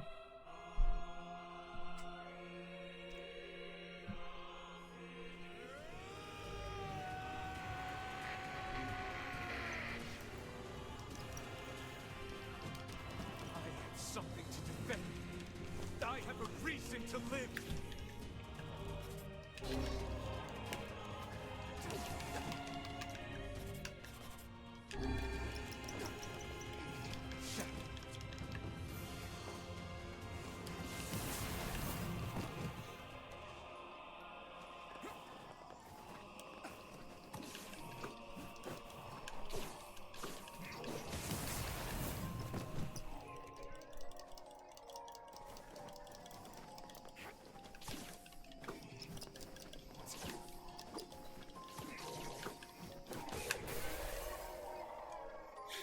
Spears truly are the best weapon. Take pointy sharp thing and put it on end of stick.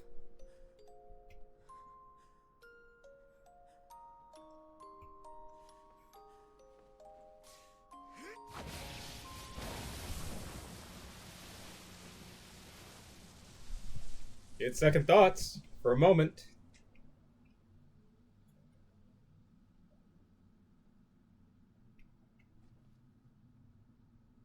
As if he knew killing the Shadow Lord wouldn't end the perpetual cycle of violence. Maybe it will, we'll find out. Word in flux, you defeated the Shadow Lord. That's not the end of it.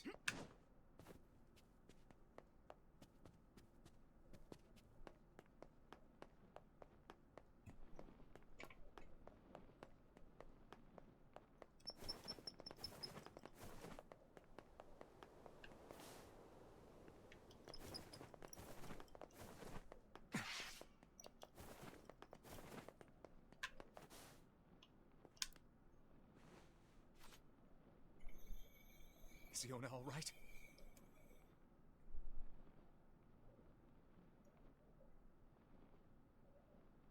Oh God, no. Oh, please, the girl is fine.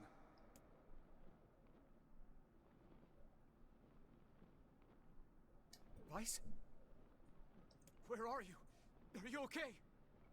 I am as well as can be, considering I have lost my physical form. Oh. Doubtless my voice will be the next to go, so listen closely. Your sister is safe. Do not mourn her, and do not give up hope. Instead, you must call her back to you. How? Use your memories. Recall the times you spent with her. Present her with proof that the two of you live still, and that your lives have meaning. I don't know. Typical. But take heart. I know you can do it.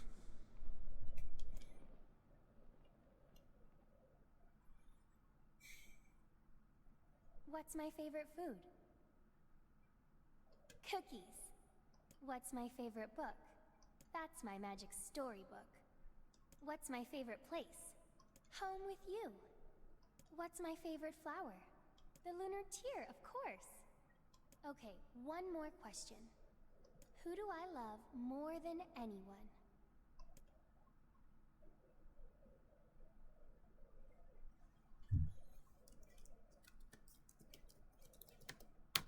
That's not the right name.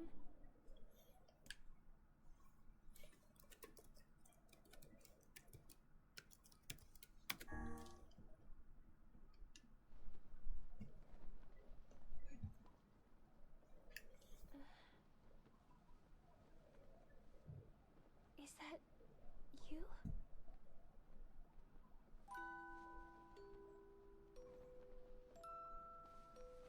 Yona.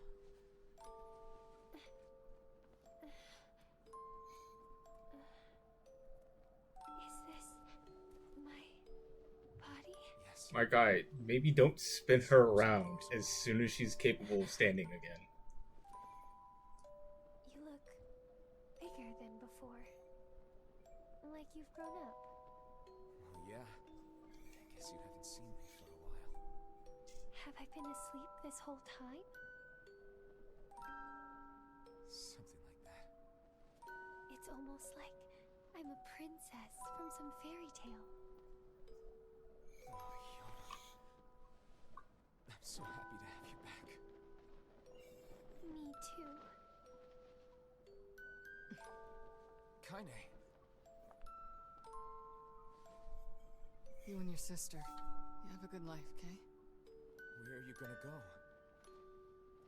Guess I'll... You could stay with us, you know. Thanks, but I'll pass.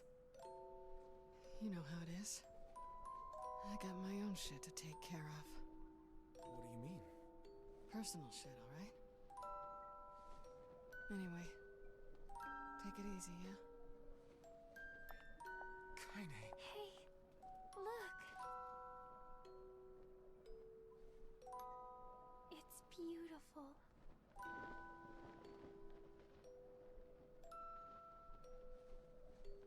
For the longest time, I heard someone telling me how they wanted to see the light. And now, they can finally see it.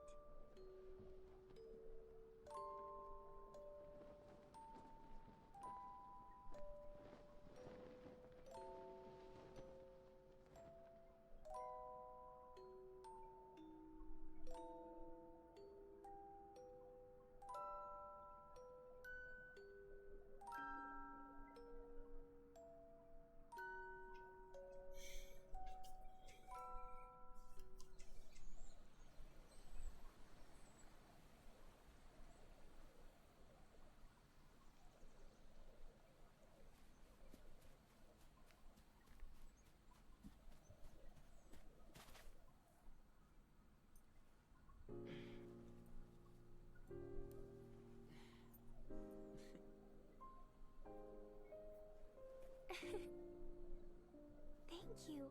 I love it.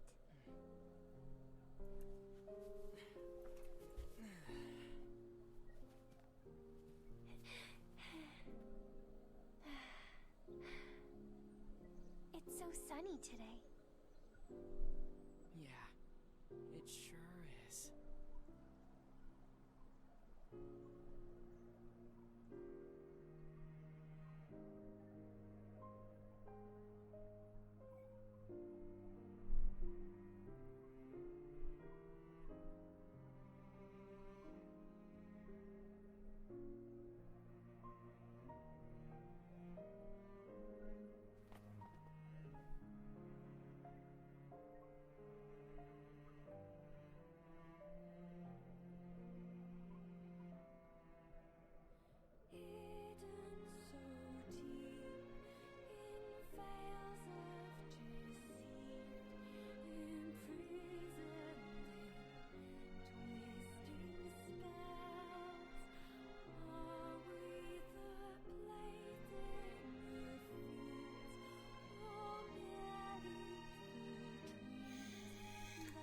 That's the bad ending.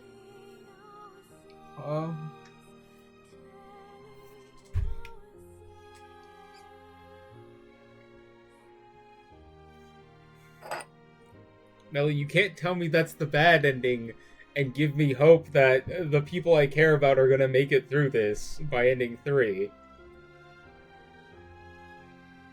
It's not nice.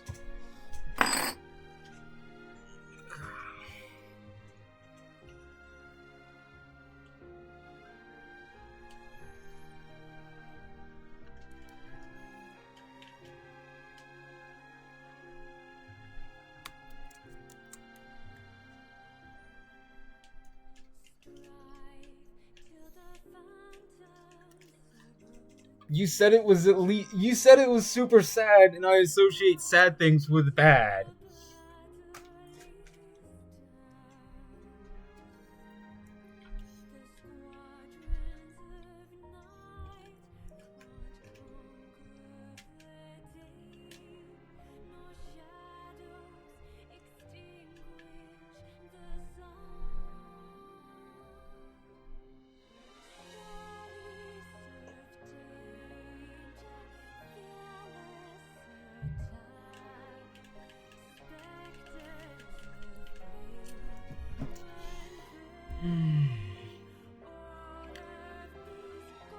So I did literally everything I could have possibly done.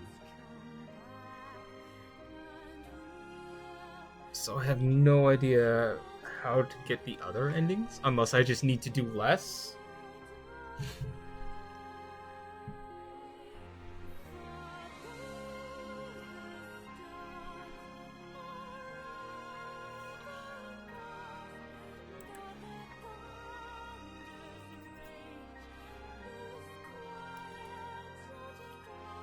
Another 2 times. God.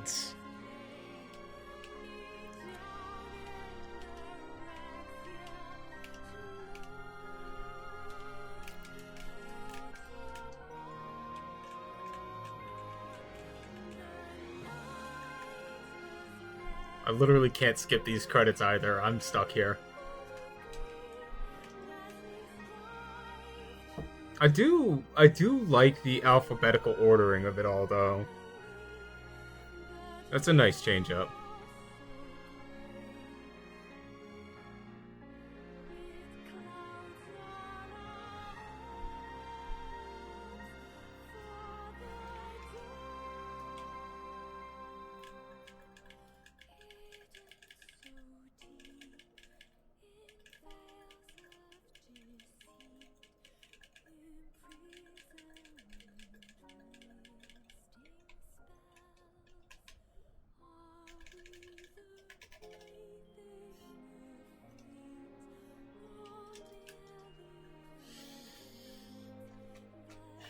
I guess my question is then, what are the requirements to get the alternative endings? Like, is it just completion, or...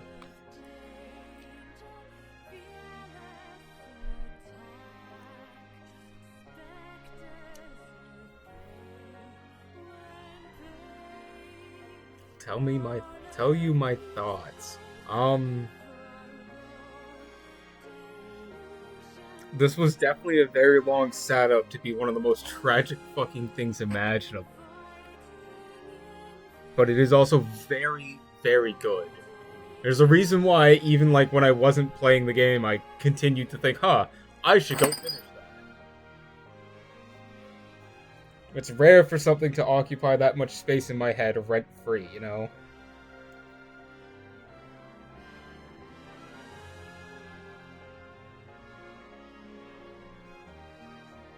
But very excellently written, very pretty.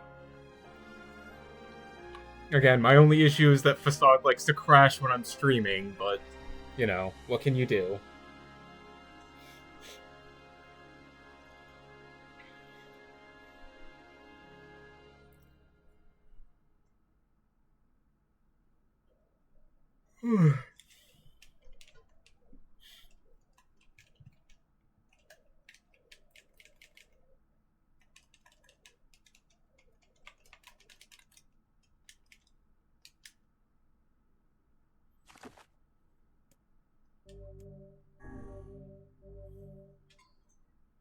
Oh? We have a letter?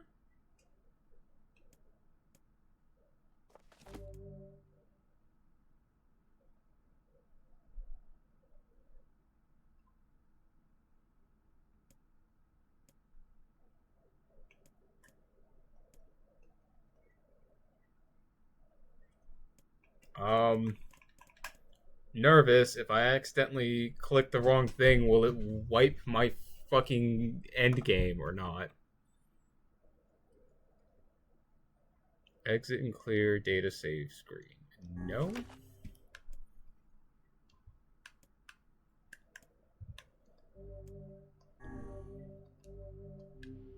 Yeah, no, 82 fucking hours. And that's not including the additional time I had to spend redoing shit and occasionally and like the offline stuff as well.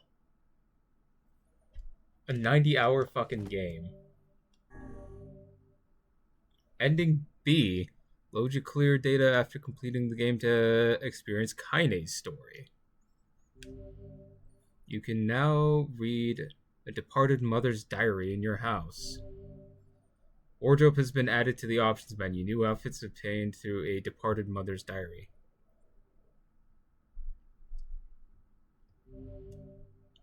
Change music has been added to the game settings at the selection screen of options menu.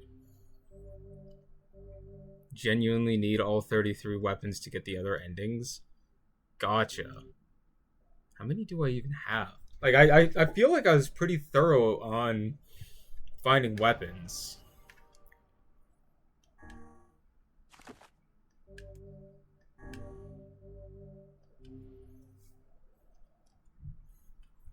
Let's go have a little walk around. Let's go take a look. Whenever I interacted with Kaine, I was reminded about something from my past. Maybe my mind has been confusing her with my sister this whole time. Anyway...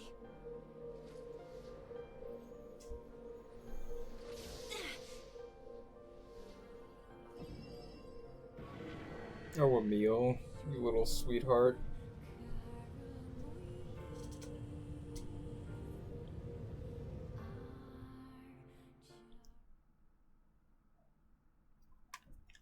Kaine's dreams, discrimination.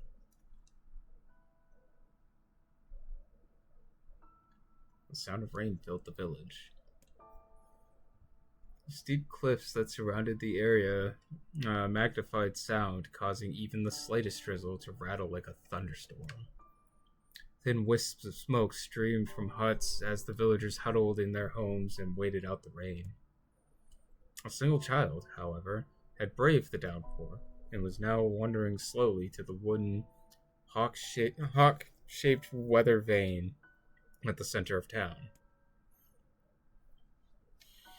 The wanderer reached the weather vane, which had existed for as long as any could remember, and stared. The child's face was simultaneously delicate and fierce, like a teacup that had survived a shipwreck. Interesting analogy. Those traits combined with the pale white skin gave the face an almost sexless quality. If the beak turns east, I go home. If it stays west, then The child blinked. Rain slowly dripped down the young one's short hair and began its long descent to the ground. Come on. The child felt a slight breeze and watches the weather vane slowly creak to life, spinning this way and that for a moment, and it finally settled with its beak firmly pointed towards the east. East? Really? Before the vane could move again, a jagged rock came spinning and tumbling through the air, striking home against the child's head. The force of the blow dropped the child to the ground as a hail of stones began to fall around her. Oh no, they found me. A heartbreaking smile crept across the child's face as the stones continued their assault. Through the rain, the sound of multiple footsteps grew louder before a voice rang out. Yoo-hoo, Kaine. The voice belonged to Dimo, the worst of all the bullies in the area. As Kaine struggled to stand, the final stone came skittering through the mud and bounced against her foot. The blood oozed from the cut above her eye and blurred her vision, but she could make out the shapes of Dimo and his usual gang of idiots. The boy screamed, taken aback for a moment, Kaine seemingly indifferent to the blood dripping from her face, but quickly regained her bravado.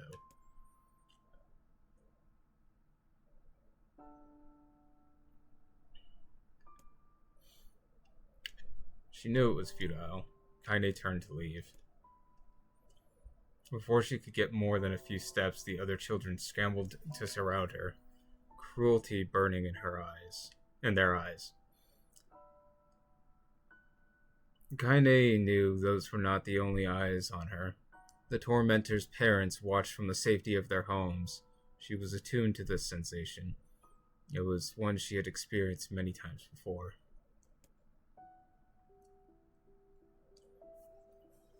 While some villagers simply turned a blind eye to the actions of their children, many encouraged it openly. In a society ruled by superstition and fear, Kaine was something to be hated and, if possible, destroyed. I didn't say you could leave. I don't want to read these lines. I don't.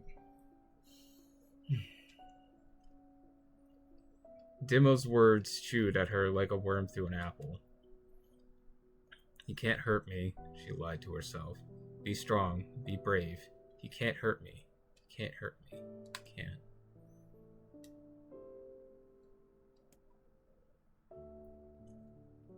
Kaine prayed for the rain to flood down and carry her away from a world that seemed to have no place for her. But if there were gods, they'd chosen to ignore her. As Demo crept even closer, the clouds began to thin and the rain slowed. Even the weather hates me. Useless failure. I wish Demo's rock had taken my head off. Kaine couldn't meet Demo's leering gaze. She lowered her eyes and stared at the muddy ground below. The bully moved forward until he was inches away. She couldn't smell the scent of old meat on his breath. The boy grabbed Kaine's face with thick fingers and yanked it upwards. She tried to turn away, but he forced her gaze back and jammed his thumb against her eyelid to pry it open.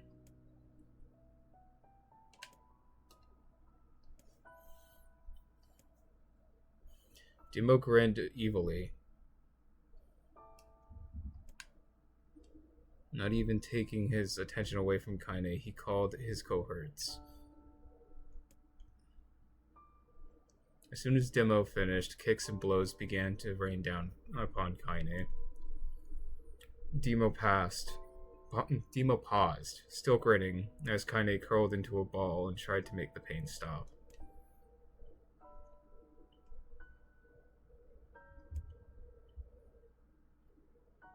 Kaine ignored the question, choosing instead to stare at the weather vane, continued to point east as if supremely confident about the future it had chosen for her. Go home? Yeah, that's a funny joke to someone with dead parents and no home to go to.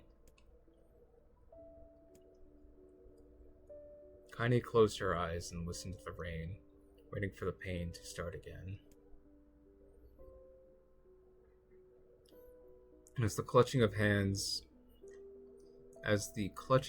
of the village children closed around her, she bent her mind to the sound of the rain, letting it become her world entire.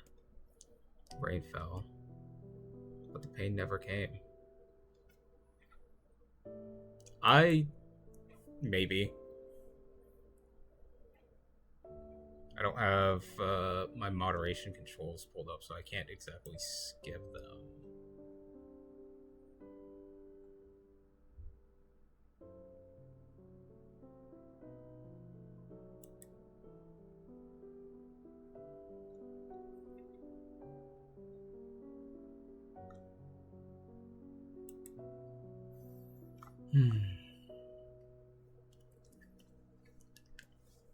Only when the laughter of her tormentors turned to terrified cries did she dare open a single blood-caked eye.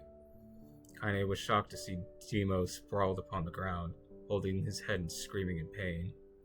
He could see blood welling from the spaces between his twisted fingers. Oh my God, he's crying. He's actually crying.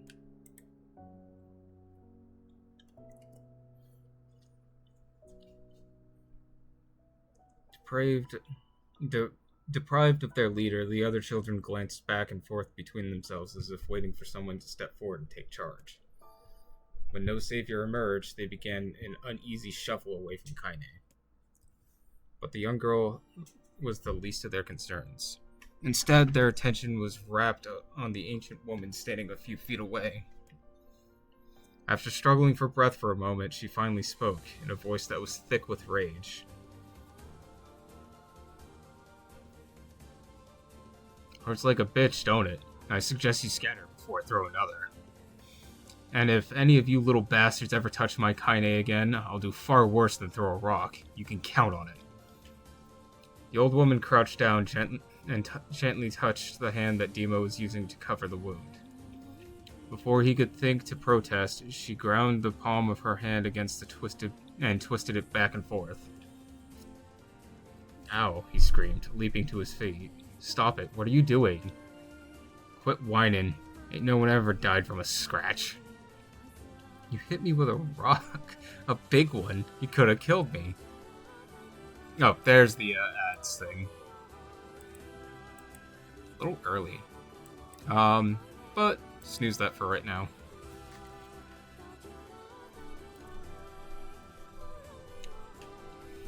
The old woman shrugged. Death is the best cure for stupid. I don't know who this old lady is, but she is, like, on the up and up. I'm here for it.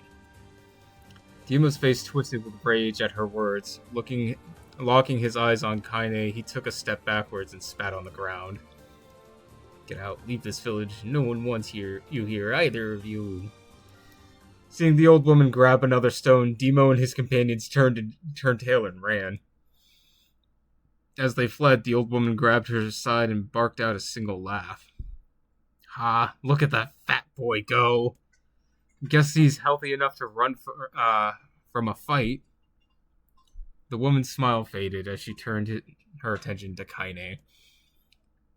Kneeling down, she removed her shawl and placed it around the young girl's shoulders, then produced a cloth from the folds of her dress and began blotting the blood on her forehead. Oh, Kaine, why didn't you fight back? You're stronger than that lot. The words of her grandmother stung. Kaine, fuck. That's not how that sentence reads. The words of her grandmother stung Kaine, and she turned away. Don't be nice to me. Don't deserve it. Nothing matters anymore. Her tears... See you in a moment, Melly. Her tears held in check for so long, finally began to fall on the muddy ground below. Everyone hates me. They think I cause bad things to happen. They think I'm a freak. I wish I were dead. As Kaine's tears turned to sobs, she felt her grandmother's hands on her shoulders. Despite her advanced age and diminutive size, she was a woman of surprising strength, and Kaine found herself unable to turn away. Don't talk like that, girl. It was a river wide and deep that flows between the realms of this world and the next, and it grants no mercy to any that attempt the crossing. You got a duty to fight into your last breath. Understand? The old woman tightened her grip and tried to still the tremor in her voice. You know the pain of losing someone close to you, Kaine. You think because fuck. I am struggling right now, please forgive me. You know the pain of losing someone close to you, Kaine. You know because you survived it. As the words hit home, Kaine was struck by the force of her love for the old woman. As a young child, she didn't even know of her grandmother, but when her parents died, the woman quickly accepted her as her own. Grandma, as Kaine called her, was cunning, vulgar, and quick to violence, and their first few years together had not been easy. But with each year that passed, Kaine and her grandmother had grown closer. However, it was only now, sitting in the mud with tears and blood caking her face, that Kaine truly understood the depths of her affection. Here was a woman who had seen hard times, who had seen death, who had fought through all these things and somehow emerged on the other side. If anyone could understand Kaine's pain and loneliness, it was her. Do I make you sick, Grandma? Of course not. Don't be an ass. Kaine drew her grandmother's moth-eaten shawl around her body and shuddered.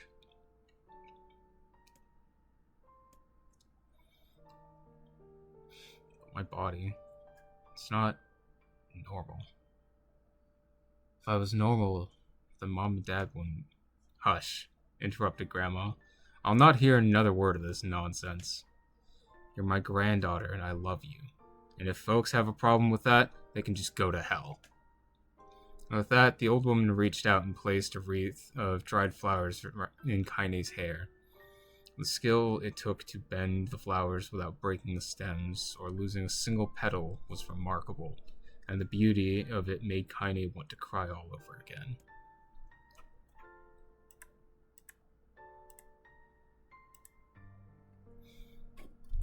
Snooze that for another 5 minutes.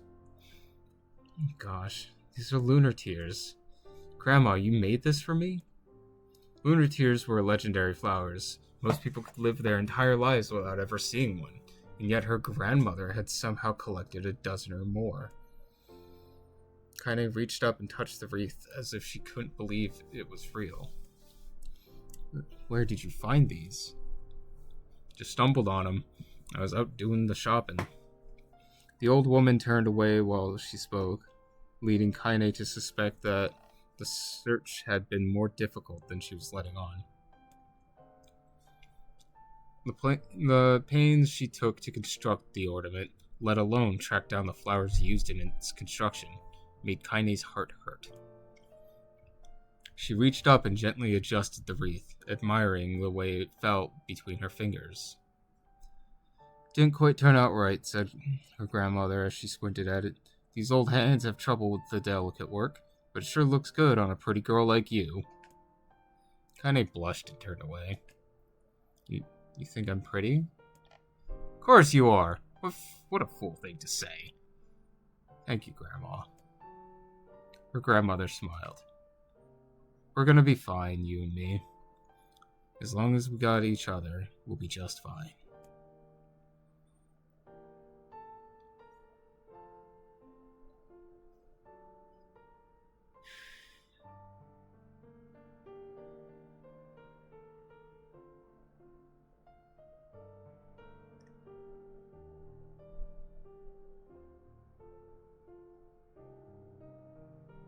Sorry. I just had the realization, not realization, but recollection that the massive shade that we kill in the area,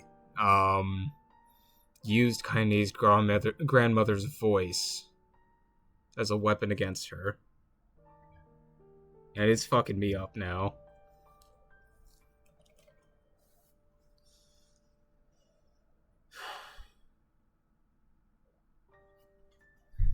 Kaine took her grandmother's hand in hers, and the two of them struggled to their feet. As they began the long walk back home, Kaine gripped the hand with all her might, as if trying to stop the smoke from drifting away on the wind. The rain had stopped. Kaine stood beneath the weather vane, watching it spin in lazy circles, no longer caring about the direction it faced when it stopped. I don't need to escape. I have a home now.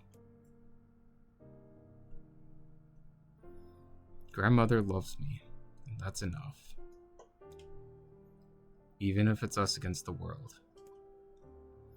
Kaine let her gaze drift up past the vane and into the cloudy sky. The last faint hints of a rainbow were slowly fading. As she turned it and headed for home, the light scattered into a million particles and vanished, seemingly taken away up on the breeze.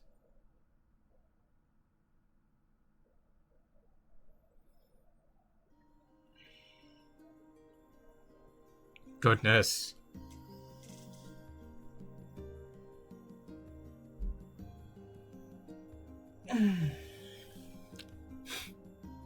Yeah, I completely agree, Melly. And I do feel bad for the, like, general upset I was with Kaine's abilities initially. I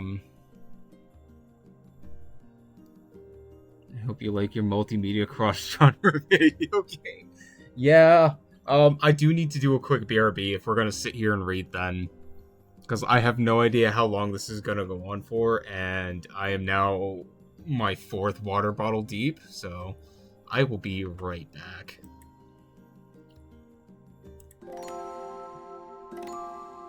I will, however...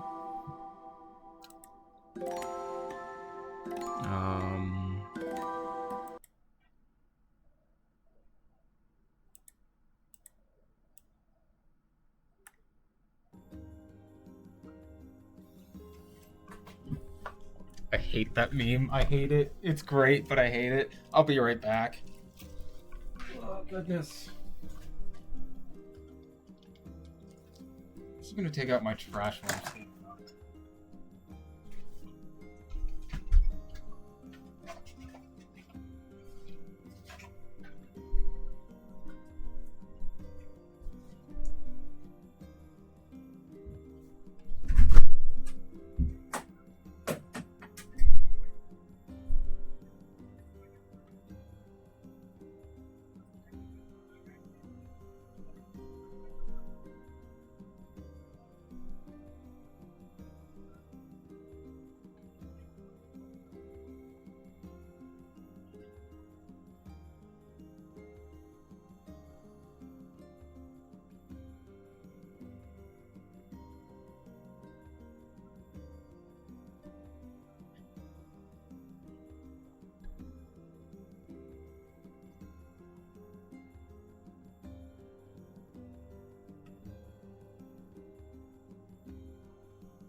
chat. Hello. I'm back. Hopefully the ads weren't too egregious.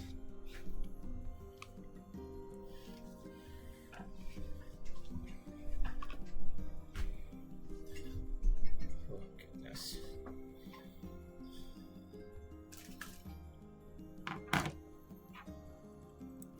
Just move this back up here for future reference. Back to it. Oh yeah, that's right. Reading.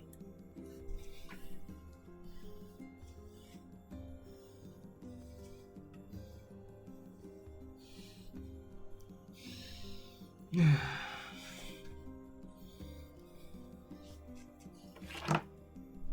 the distance, Kaine heard the steady sounds of an axe striking wood. The noise had a purposeful quality to it, as if she was hearing the master woodsman go about his work.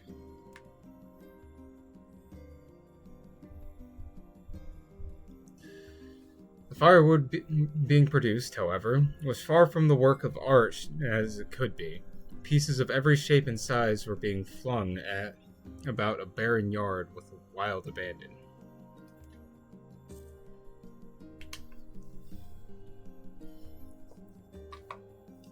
Ouch. Anyone trying to stack such wood would probably die of frustration before the job was through. Stupid piece of shit axe. Kaine's grandmother flailed away with the axe, filling the air with both splinters of wood and words that could make the most hardened sailor blush.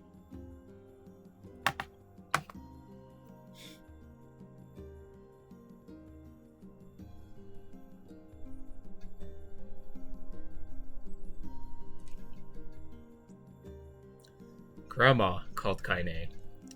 That you, Kaine? Yelled the old woman, taking her eyes off the wood for but a moment. Don't get too close or I might take your goddamn foot off by mistake. She brought the axe down on the piece of wood, sending chips flying in every direction. One spun past Kaine, close enough for her to hear the whistle, at which point she decided to step back.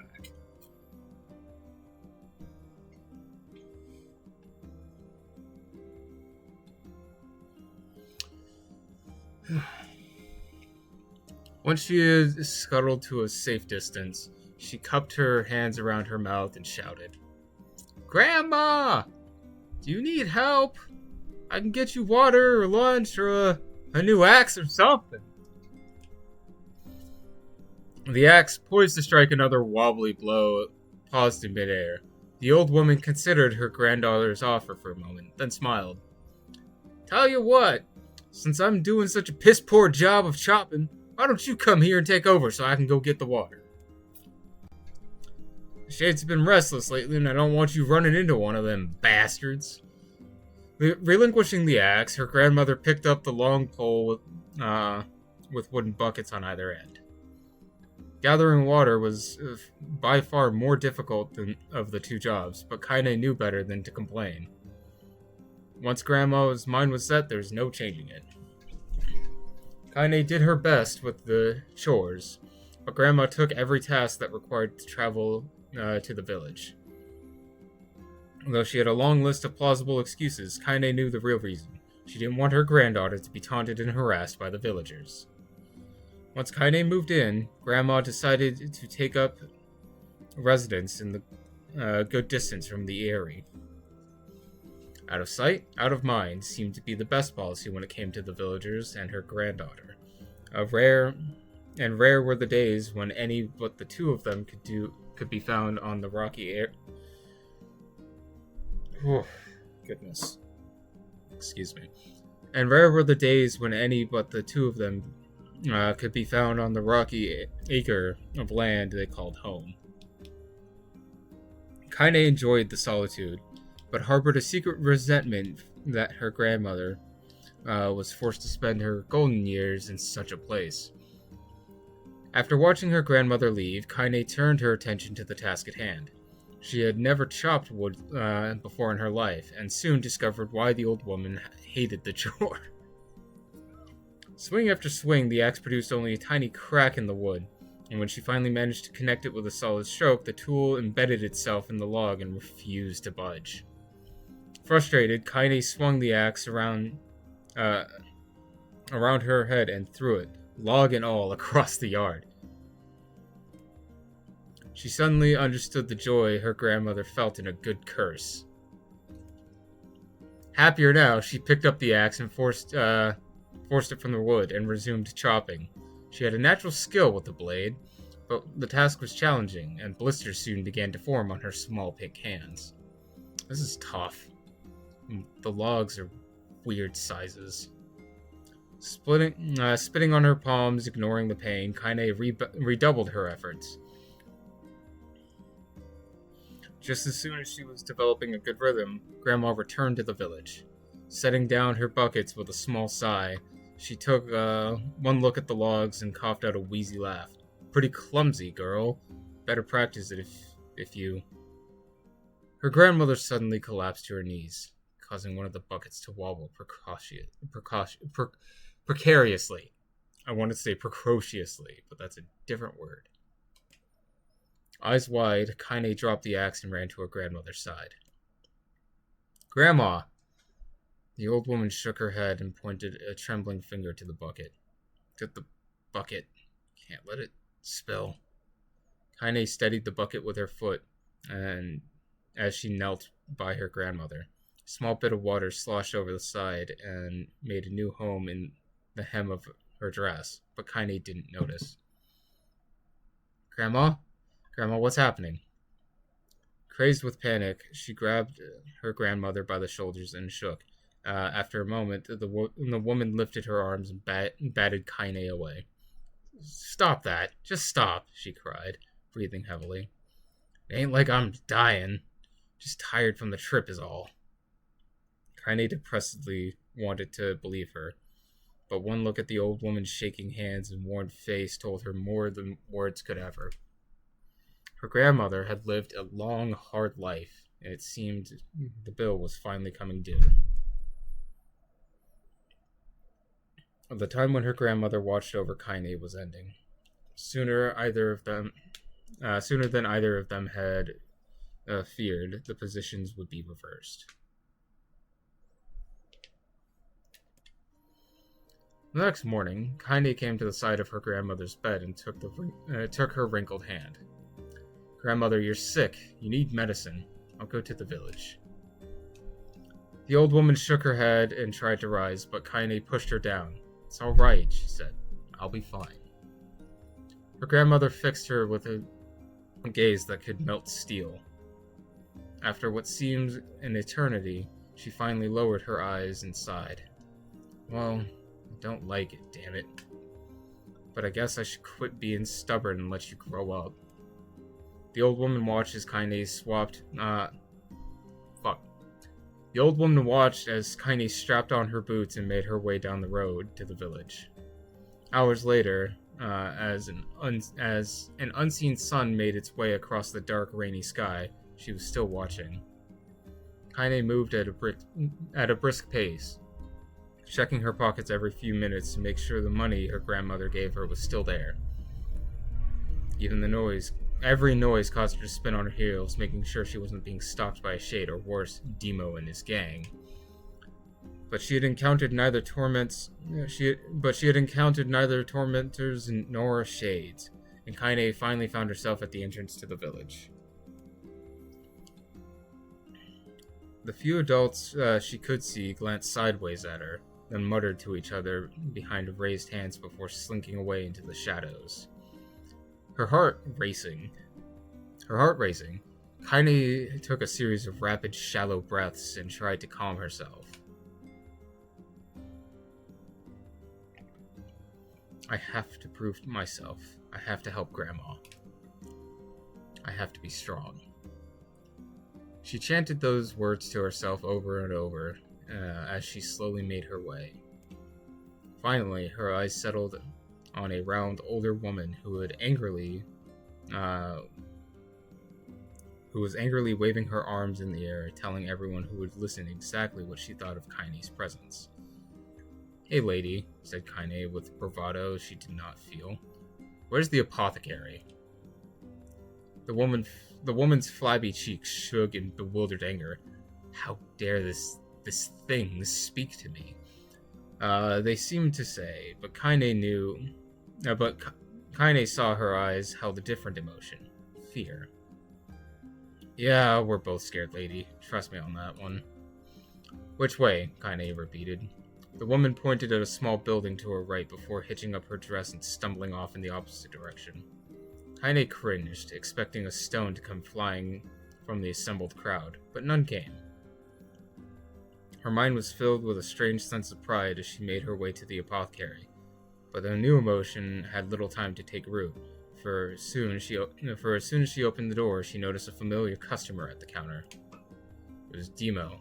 He'd clearly been sent here on some kind of family errand, because his gang and followers are nowhere to be found. "Oh my god," he sputtered. What are you doing here?"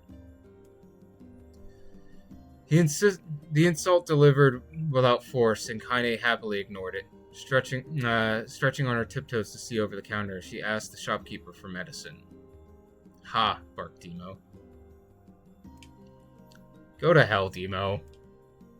The boy's eyes grew wide as they seemed ready to fall out of his head before he could let fly a comeback, or worse, a punch. The apothecary told them to knock it off before she kicked them out of the store.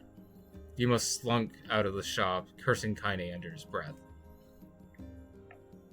Once he was gone, she swallowed she allowed herself to breathe once more, taking a brief tour of the shop while the owner prepared her medication. Countless tiny bottles filled the cramped store, each with a label written in some indecipherable language. An ocean of aromas assaulted her nose, created a scent that was exotic but not altogether unpleasant.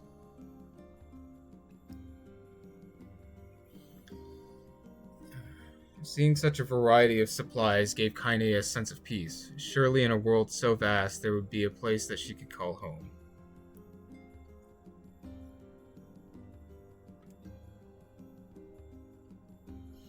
On the far wall behind the counter rested a portrait of a stunning young girl.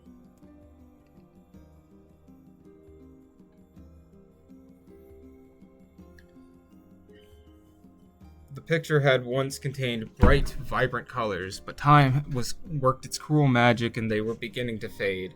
The beauty of the work, however, remained undiminished. "You like that picture?" Kaine turned to find the apothecary with a small vial of medicine in her hand. His eyes were gentle but sad, and they seemed to stare through her and into nothing as he spoke. "That's my daughter. I sketched it when she was just a little girl. She's been dead for a long time now."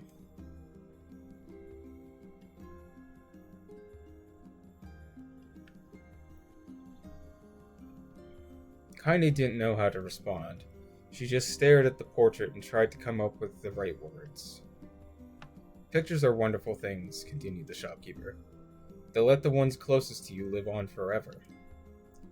He shook his head gently, and then looked down at Kaine and smiled, handing her medicine, and reached into his sizable green apron and produced a handful of old wax crayons. "You should have these. There's no one left that I wish to draw."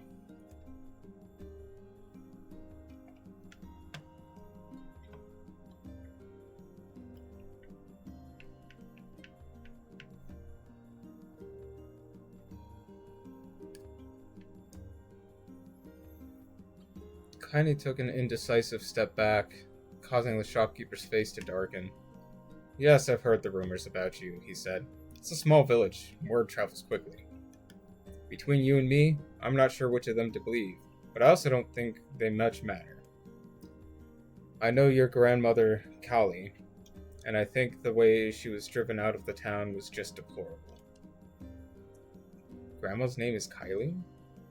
thought Kaine suddenly. She was still mulling this new fact over in her mind as she reached out and gently took the crayons from the apothecary's hands. "Grandmother is an old friend of mine. he said as Kaine scooted away yet again, and I owe her much. I wager she would like it if you drew a picture of her. Yes, I think she would like that very much. Kaine murmured a quiet agreement, but inside her heart was bursting. Never before had a villager treated her with anything but complete contempt. It was a tiny yet almost It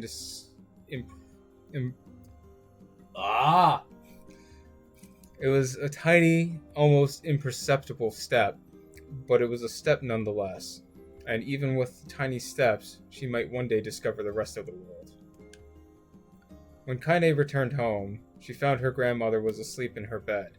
Her feet were blackened and raw, even bleeding in places, leading Kaine to think that she had been pacing around the room until exhaustion finally caught up with her. She placed the medicine by her grandmother's pillow and turned to leave, but found the old woman's hand clasped around one arm. "Back already, are you?" asked grandmother with a yawn. "Come here and let me have a look at you." Grandmother sat up and examined Kaine from head to toe, fully satisfied that nothing terrible had befallen her grandchild. She leaned back and allowed herself to relax. "Well, how was it? Those bastards give you any trouble?" "It was kind of fun," said Kaine with a small smile. "No, seriously, it was." "Fun, eh?" asked her grandmother, in a voice which implied that she believed anything but.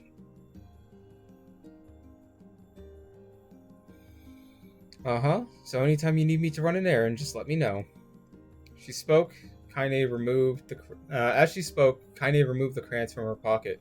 A brief explanation of their source, she informed her grandmother that she was going to sketch her portrait.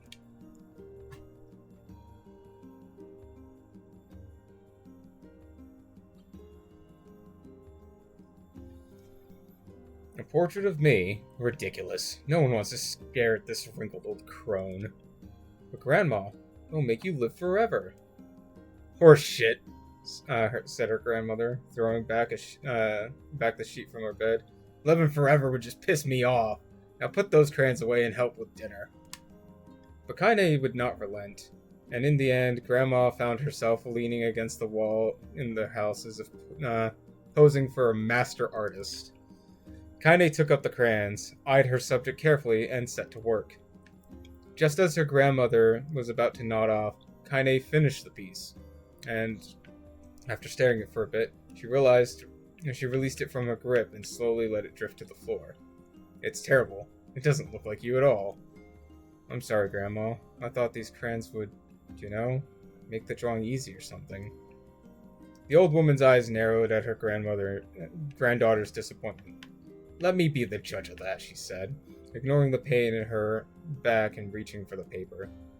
The sketch could have been a person's face, but it also could have been a boulder, or a lump of clay, or an incredibly misshapen loaf of bread, all rendered in a chaotic array of crayons.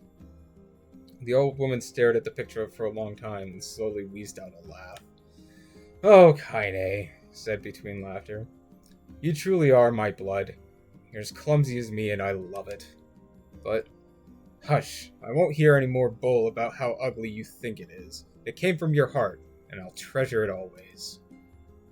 True to her word, the old woman gave the picture a place of honor above the kitchen table. In the days that follow, Kaine would often catch her staring at the portrait with a strange smile on her face, an action she interrupted as a silent mocking laughter.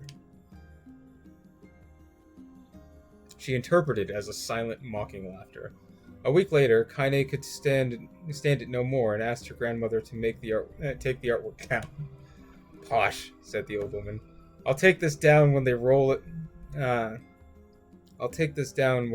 roll me in my shroud," she pondered.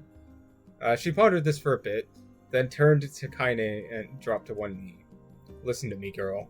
Seeing this picture makes me happy in a way I've never felt before. And it makes me want to go on, so that someday you can feel the same happiness." It was a moment that burned itself into Kaine's memory. Perfect blend of pride and love and joy. Perfect. Yeah, okay. Good. I did read that right. That came together in a lifelong remembrance. She swore to never forget this moment, to never forget the old woman who had made her place in this world possible. Time moves on. People and memories move on and out of a life like ghosts passing through a hall. But this moment will be different, Kaine swore, because I will remember it forever. Forever.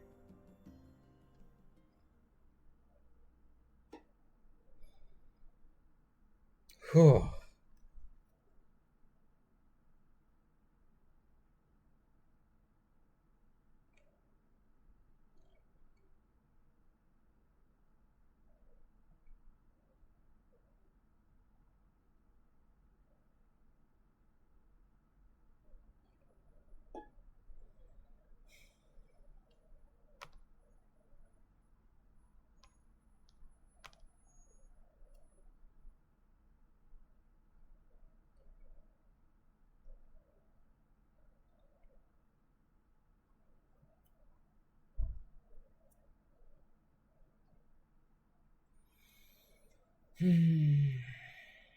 Goodness. Kaine listened to the sound of crackling firewood and stared at the ah!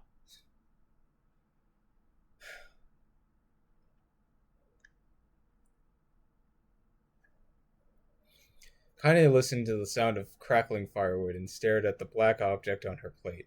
She had pushed it around the wooden disc for a good 10 minutes, ignoring the bemused stare of her grandmother. Finally, she summoned her courage and gave the object a brief sniff. A sharp, bitter scent flew up her nostrils and made its home there, causing her face to twist with disgust. Grandma, I can't believe you want me to eat the bug. The old woman threw more wood under the cooking pot and snorted. It's no bug, you fool girl. It's a berry. Why the hell would I be feeding you bugs? Yeah, well, it sure looks like a bug, said Kaine. I think it's burnt or something because it smells terrible. With that, Kaine held her nose and threw the berry in her mouth, chewing as little as possible. Oh yeah, it's terrible, all right. Why, you little brat, laughed the old woman. Look at the sass on you. You've been spending too much time with me, and that's a fact. 5 years had passed since the moment when Kaine's grandmother saved her from the bullies. As is often the way with two stubborn people, their relationship had grown in fits and starts, but moved forward all the same. Meals that used to be somber affairs were now filled with laughter and hurled abuse in equal measure. Kaine could not remember the time when she had been happier. As the years went by, Kaine started to shoulder more and more of the daily responsibilities. Her grandmother's legs grew weaker by the day, and she could no longer do many of the chores she used to take for granted. And so, this morning, found Kaine lacing up her work boots with a breakfast of burned berry rolling through her belly.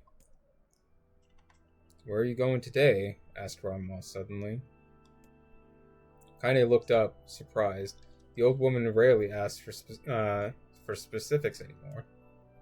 Well, I was gonna go check out the clementries and see if they were ripe. I thought we could make some jam or something. Oh, and I'm going to pick some flagstones. So I'll need to take the wheelbarrow. Flagstones? What the hell for? Kaine stared at her grandmother, then held out an arm and swept it around her home. Constructed mostly of cloth, rope, and rubble, the old place sagged like a boxer in the final round. Grandma, a dying cat would chew through this house. I'm going to build a stone wall so we have some protection. The old woman laughed, exposing her toothless grin to the world. Goddamn, girl. If a bunch of thieves want to ransack this old place, let 'em come. We got nothing worth stealing anyhow. I'm not worried about thieves. I'm worried about shades. People saw one west of the village yesterday. The old woman tilted her head and stared at her granddaughter. Well, shoot. I don't know why you have to do it today. You can worry about it some other... Grandma, no. If I don't go to the clementries, we won't eat tonight. You know that. A confused expression passed across the old woman's face, and for a moment, she was a small child lost at a carnival. Yeah, she said, after a bit. Of course you're right. I'm sorry, Kaine. Lately it seems my mind is... She didn't finish the thought, instead walking over to the nightstand and gently taking the wreath of lunar tears from the drawer. The flower petals had aged to a brilliant whiteness, and Kaine thought it was more beautiful now than the day when she first received it. Gonna be a true woman soon, Grandma said, and placed the flowers on the girl's hair. So that means less chatter about shades and building defensive walls, and more talk about how beautiful you've become.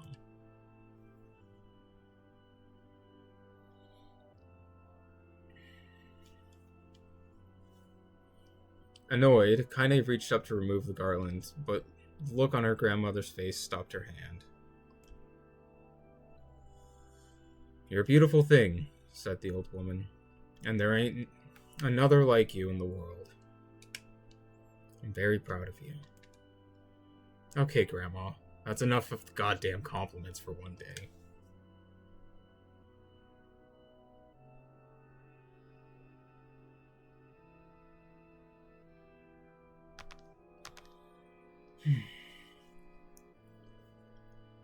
Such a mouth on you. Where did that come from? Gee, I wonder. I'll teach you to sass me, girl, yelled Grandma. And she lurched forward and grabbed Kaine by the ears, pulling her around the room with a crazed grin on her face. Grandma, yelled Kaine in a quacking voice. Grandma, stop it. What the hell? The old woman stared at her and blinked, then slowly held her wrinkled hands out as it was the first time she had ever seen them. Oh, I don't know what happened there. I'm sorry, girl. Sometimes my mind just... Kaine thought the look on her grandma's face was the most heartbreaking thing she had ever seen. Listen, she began. Maybe I should stay home after all. No, I won't have you stay here and keep an eye on an old codger like me. Now you go get your fruit and your wall and whatnot. I'll be fine. And when you come back, I'll have a nice grasshopper dinner waiting for you. Kaine rolled her eyes, then kissed her grandmother on the forehead, and they made ready to depart, trying desperately to ignore the worry that was gnawing at the walls of her heart. Kaine could feel the old woman's eyes watching her as she moved down the path. Don't turn around. Don't turn around, she told herself. But in the end, the temptation was too great. She spun on her heel for one final look and saw a small, bent woman standing in front of the ramshackle hut with a sad expression on her face. God, she looks so old now. It's like the wind could reach down and just carry her away. Kaine worried about her grandmother all day, causing her work to suffer. What little fruit she could collect was tossed carelessly into the wheelbarrow, and she only found a couple of stones before losing interest in the project. Finally, dusk approached, and she decided to call it a day. Cursing herself for lack of focus, Kaine pushed the nearly empty wheelbarrow back down the path. She created a small hill. As she crested the final hill, she suddenly froze in place. The wheelbarrow fell from her fingers and collapsed on its side, sending a few pieces of wrinkled brown fruit rolling back down the hill. Her gaze transfixed by the thick, dark cloud that hovered just ahead. Tracing its path with a finger, Kaine suddenly felt her stomach knot itself. Oh. No. Oh God, no. Her grandmother's house was ablaze, the flames licking up as if trying to touch the sky itself. Kaine ran then, faster than she'd ever moved in her life.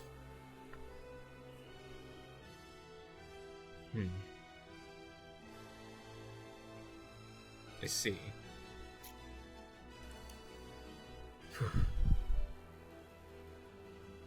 Once she tripped on a stone, she went sprawling into the rocky ground, but leapt on her feet and continued running, unmindful of the blood that spilled from her wounded hands and knees. As she got closer, Kaine's mind began to race in time with her footfalls. It's too dark. It's too dark. Not just fire. Can't be fire. There's too much smoke.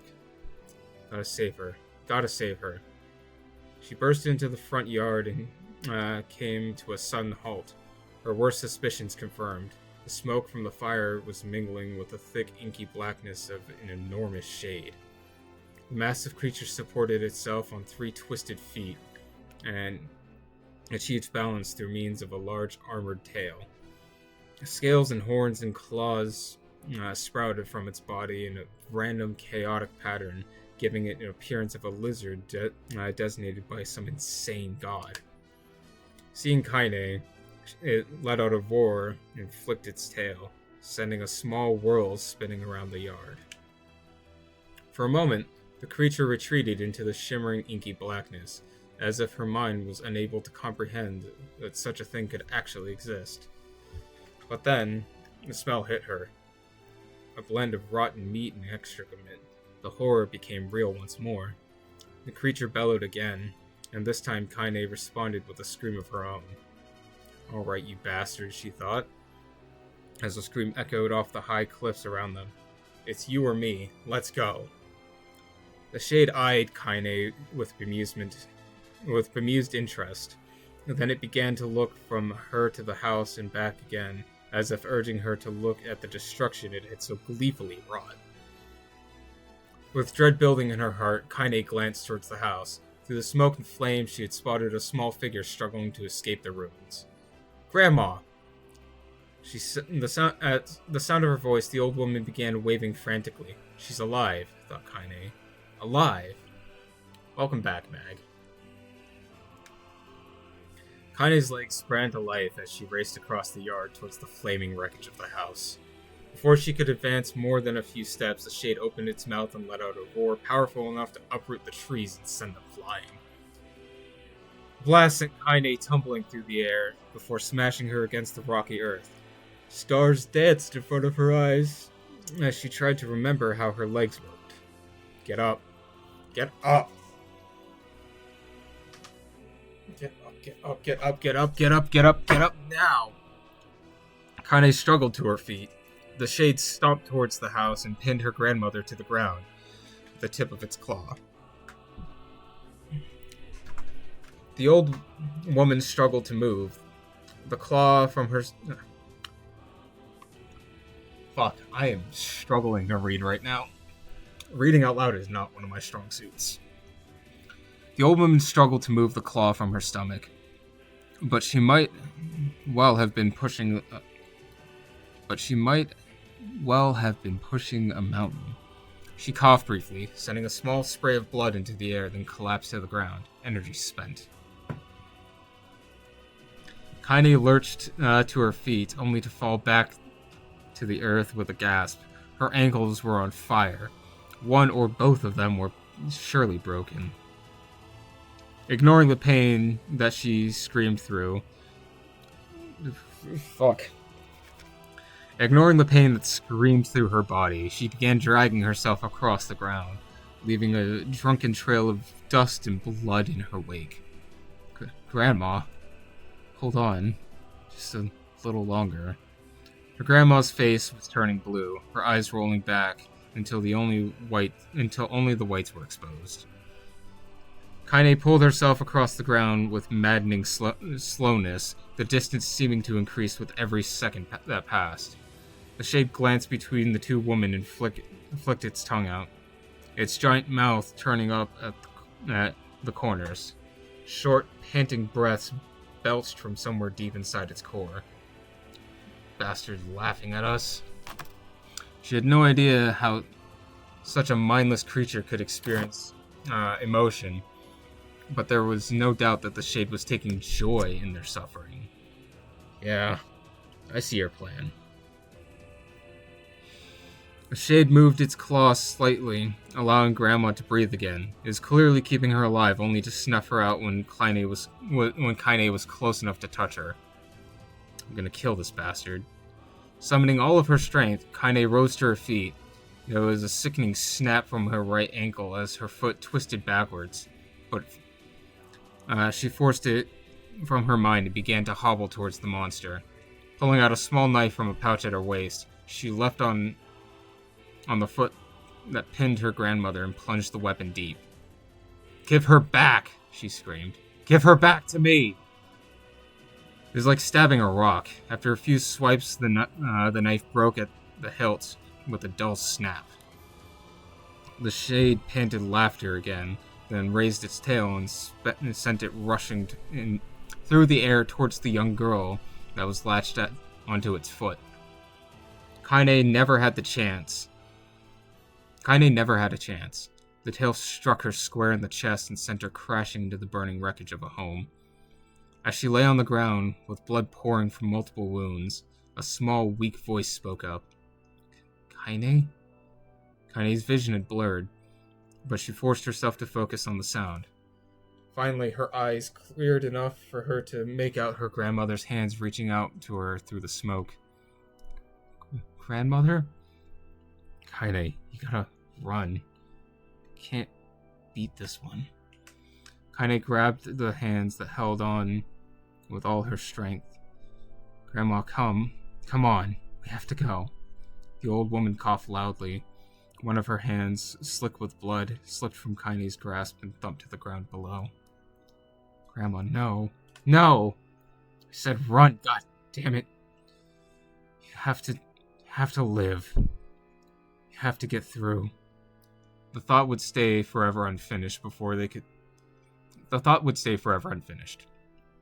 Before she could say another word, the shade's clawed foot descended, smashing through the remains of the roof upon the shattered figure of the old woman. Blood oozed from the gaps in the creature's toes as the terrible, putrid smell assaulted Kaine's nose once again. She stared at the foot, dumbfounded, convinced that what she was seeing could not possibly be real. When the creature finally lifted the appendage, all that remained underneath was a twisted, unrecognizable mass of rubble and red. Her grandmother was gone. Kaine blinked, trying to feel the hands which had been in hers just a moment before. For a fleeting instant, she could remember the warmth of that embrace, the trembling of her fingers, but then the sensation drifted away on the breeze and was gone. Memories flashed through Kaine's mind, one after the other, faster and faster until they became a meaningless jangle of noise. Kaine screamed then, a thunderous sound that echoed off the cliffs and seemed to roll away forever. The shade eased forward, black ichor pouring from its mouth and dissolving into smoke on the ground below. The earth shook with every step as it crept towards its prey. Kaine's body slowly rose as if controlled by a mad puppet master. Her arms and legs were bent at impossible angles, and her head lolled dangerously to the side, yet somehow she managed to stand. Staring at the shade, her eyes began to glow with a deep red fire. The creature, so confident just moments before, took a slow, hesitant step backwards, trying to discern if this broken human could possibly pose a threat. Kaine seized the moment. Laughing like a madwoman, she leapt into the air and plunged the shattered hilt of her knife deep into the leg of the shade. The shade shook Kaine off like a fly, sending her crashing into the earth once more. Her chest rose and fell slowly, as if a great weight were resting on it. Moist sounds of pain echoed through her mind. Something warm and thick oozed from her ears. Is that blood? I think it is. I think I'm bleeding to death. No, can't die. Grandma told me to live. Deep inside Kaine's mind, something finally broke. The sound, the pain, the smoke and flames, All of it faded away until until all that remained was a single incantation repeated over and over again. Kill it. Kill it. Kill it. Kill it now. I'm not reading all that, TBH. That's... As the spark that was Kaine slowly began to flicker and die, she felt her desire to kill and her desire to live blend into one. The distance between heartbeats grew longer and longer and longer.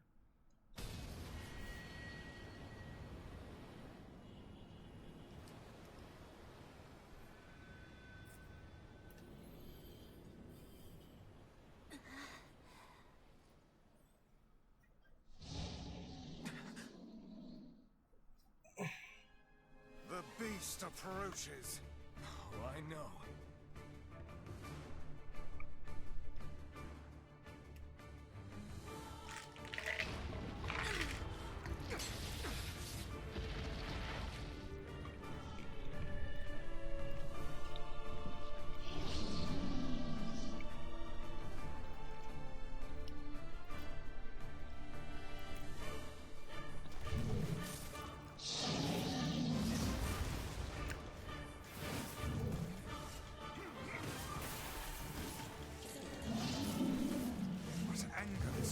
Must have.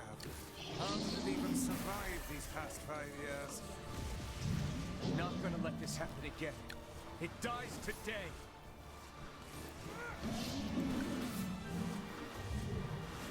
My sword feels lighter. It's not the blade, but the skill of the user. Strike it down.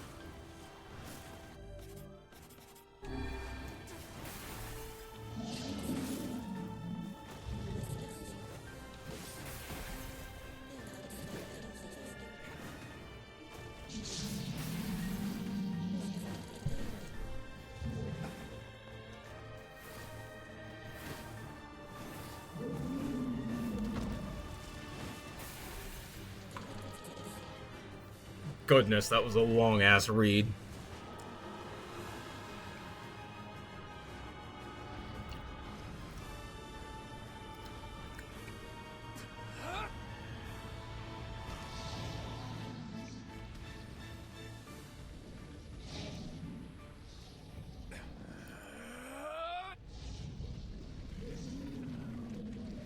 Gotta head off because the power's off and stream is eating data, but good news, you don't need to replay the first half of the game, only the second repeatedly. Gotcha. Thank you for stopping in, Melly. I hope that you guys get your power back on here soon.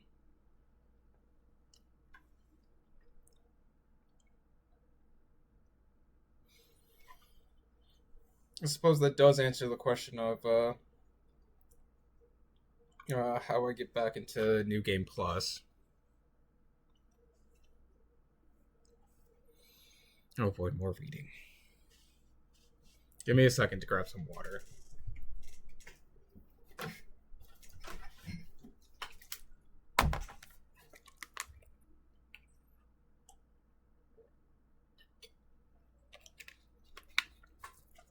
Gently. Weakly. Softly. The shade, sure that...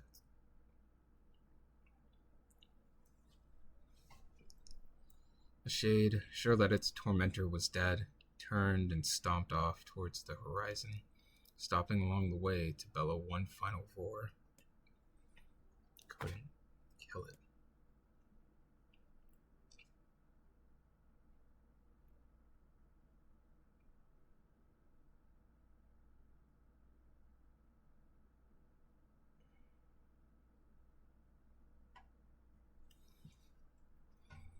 Shamed beyond imagining, Kaine tried to turn her head to the side, but only succeeded in coughing out a huge gout of blood.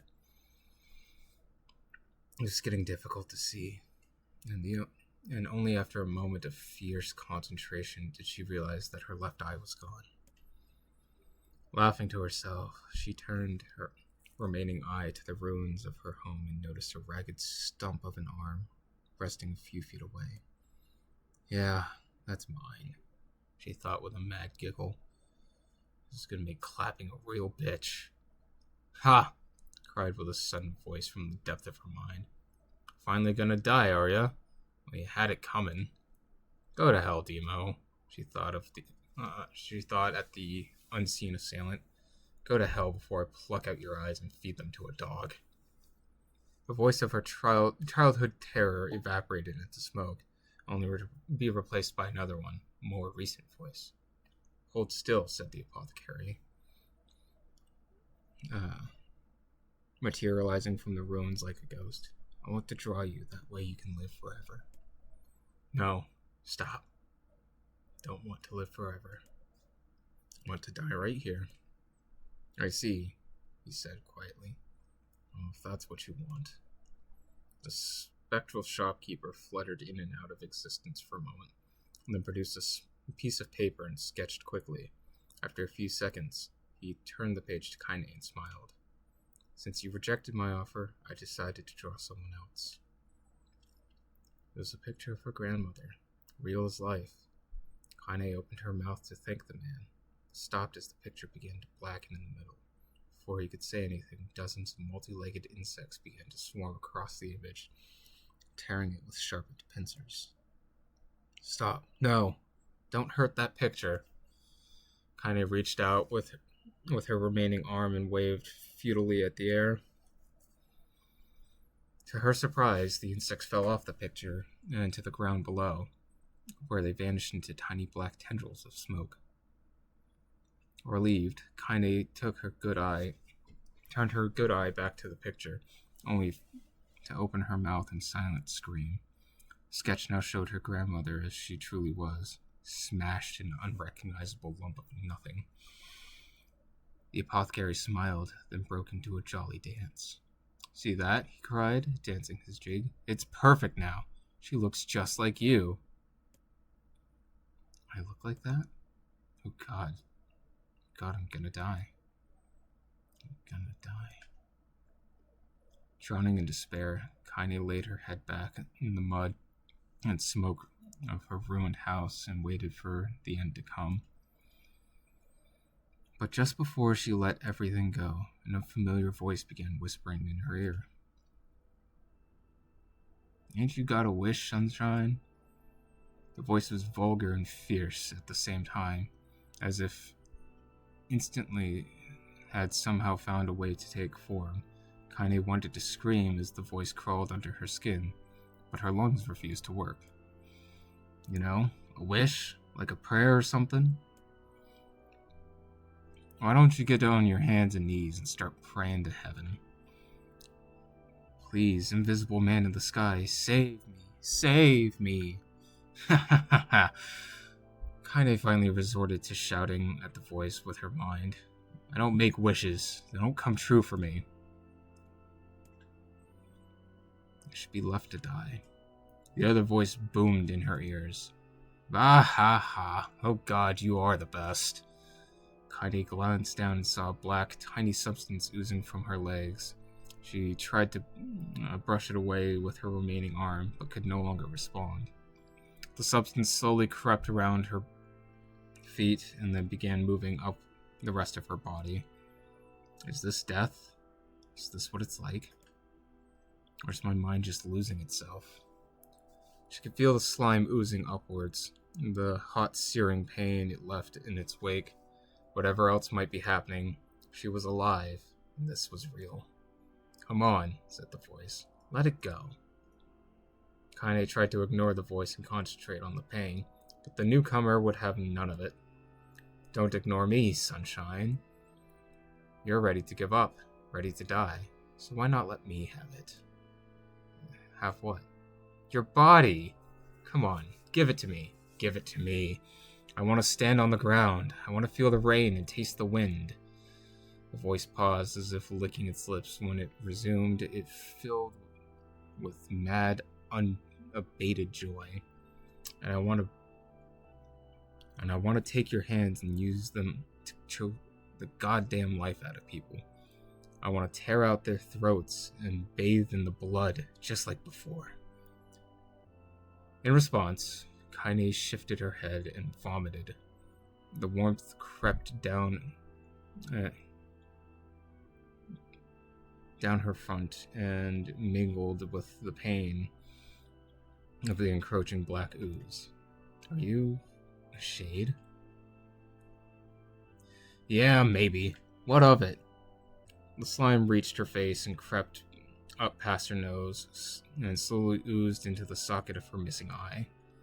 The moment it touched her brain, Kaine was struck with the most powerful sensation she had ever felt in her life. It was ecstasy.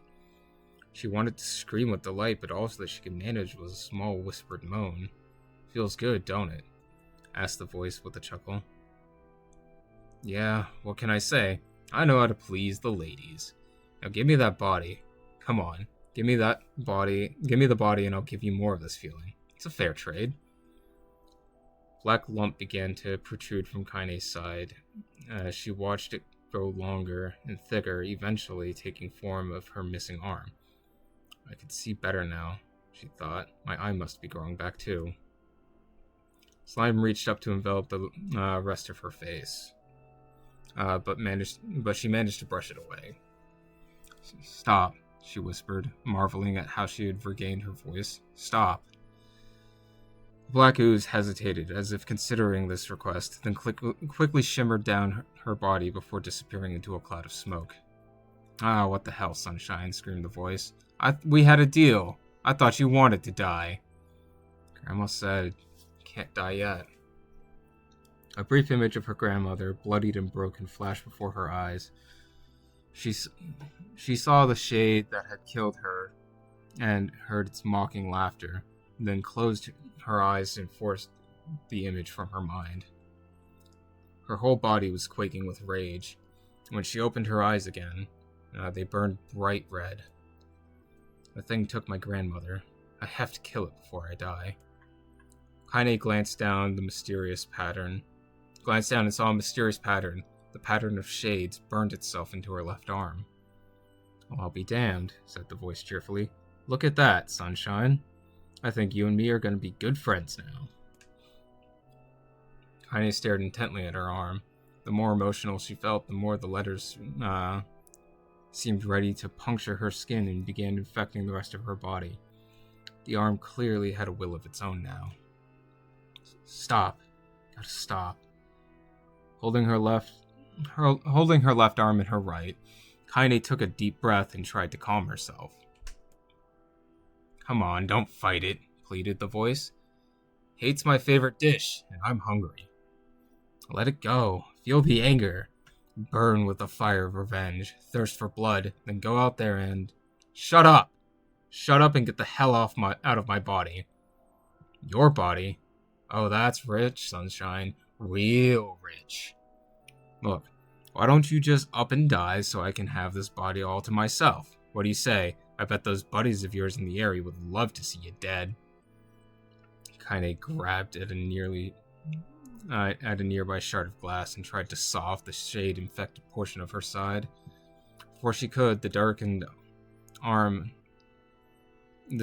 arm grabbed her right wrist, crushing it. Kaine screamed and dropped the shard, as the sound of bone crunching on bone filled the air. Stupid idiot girl. You're possessed now, and there's no going back. The voice laughed again. Oh, loud, long wail that seemed to go on without end. Possessed? Whispered Kaine. Yeah, possessed. You and me? We got what you might call a timeshare arrangement. Remember how folks used to think you were a freak? Well, wait till they'll get a load of you now. Kaine looked up in tears. The sky seemed smaller, somehow darker. Is this because of that shade? Is this how they see the world? So, listen, purred the voice. I know this whole possession thing seems a bit sudden, but it ain't all bad. There's plenty in it for you, too. I'm a very powerful creature, Sunshine, and now that power belongs to you. You got enemies? People you want to kill? I can make it happen. That little fat kid who kept picking on you? That big old shade that squashed your old granny? We'll wrap them up in their own assholes. No more abuse for you, Sunshine. No more pain. Wait, said Kaine. You're a shade. Why would you help me kill another shade? What do you think? I'm some kind of racist? Some killing snob? I don't give a goddamn who you murder, honey pants. I just want to drink from that well. Kaine considered this as she struggled to her feet, the power of the shade coursing through her. The smoke from her house was drifting away with the wind, and she enjoyed the way the cool evening breeze felt on her new left arm. After a long pause, the voice spoke up again. So, how about it, you and me? We could have some good times together. Look, I'll even take care of the bloody part if you don't want... Fuck off, asshole, muttered Kaine. I'll handle the killing. Ha ha ha! Screamed the voice. Look at you go! Oh, Sunshine, we're gonna have so much fun. So, listen, my name's Tyran, and if you ever need me, I'll just be hanging out in this piece of meat you call a heart. Now, get to it. The more you kill, the more your heart turns rotten and sour. I like rotten and sour. Kaine found herself nodding at the voice. Yeah, she said. Yeah, I think this can work. I'm gonna find that shade. I'm gonna strangle it with its own guts. And when I'm done, I'm gonna do the same to you, Tyran. Count on it. Ha! Laughed Tyran. I've shit bigger than you. Good luck with that. Oh, and hey, one more thing. Right now, you and me are sharing this body. But if you ever run out of hate, if you ever, go soft, then I'm gonna take over everything. So keep killing, Sunshine, and watch your back.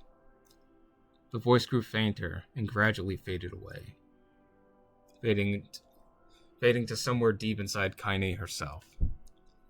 Kaine waited until she was sure the voice was gone, then waved her new arm around a few times. It feels perfectly normal, she thought. It feels like mine. Desperately, she began poking and prodding at the new limb, determined to find something wrong with it. That would mean the creature inside her had already won. I am not a shade. I am Kaine. Repeating this mantra in her mind, she slowly began digging through the rubble of her house, being careful to ignore the certain red-stained spot in the corner. Finally, after what seemed like an eternity of heartbreaking work, she found what she was looking for. It was the wreath of lunar tears. Though it had been through hell and back, the garland's petals were as bright as ever. Kaine stared into the place. Kaine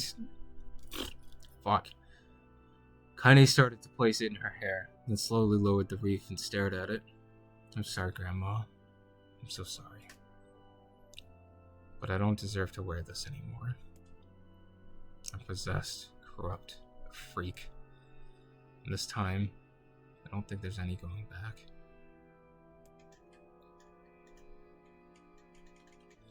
Holding the flowers to her heart, Kaine fell to the ground and sobbed. As the night gradually lightened to dawn and the people of the area arose to their daily lives, she remained in that position, as if tears could somehow wash away the horror that now infected her world. Alive! Stay alive! Stay alive! Grandma. Kaine, you gotta live! You gotta come back to us!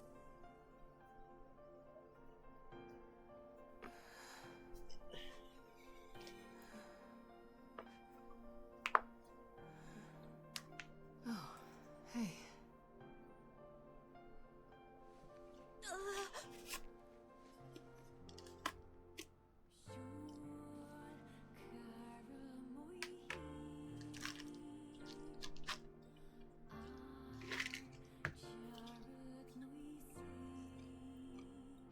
Emil, you were the one calling me, weren't you? You still recognize me? Of course. I knew you right away.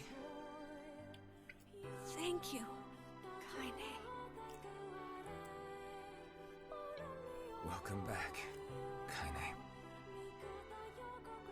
Wow, you grew up.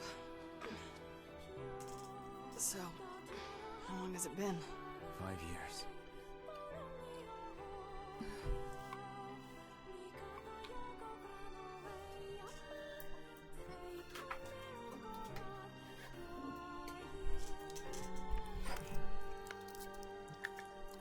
Shit. That's a long time. Any luck with Yona? We are still no closer to finding her. We need a way to locate the Shadow Lord.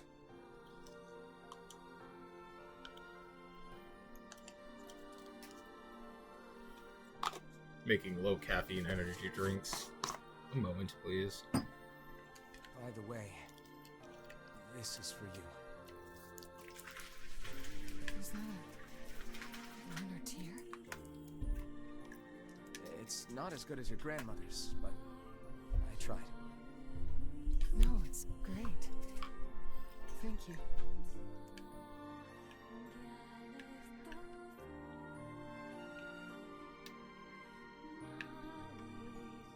Kaine waking from her long petrified sleep.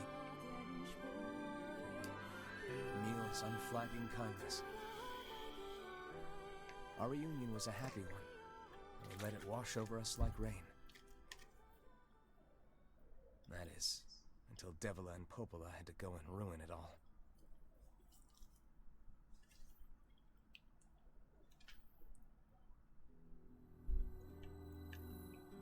Are you kidding me? You can't be serious! Please, try to understand. People are tired and scared, and I'm sorry. I'm sorry you have to bear the brunt of that. This is crap, and you know it! It's okay. We can sleep outside. No one's sleeping outside. You and Kaine saved this village, and now they want to run you out? People are afraid of us. And really, I understand. I mean, look at me. As long as you're still with us, I can deal with it.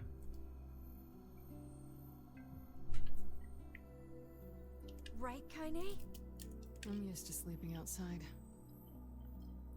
But We'll see you later. Sorry about this.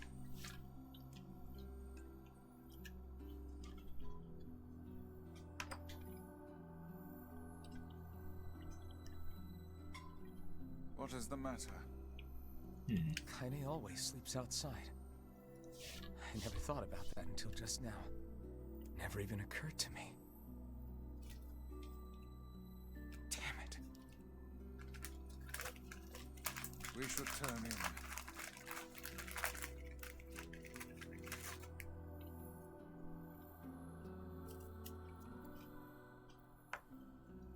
I didn't get much sleep that night.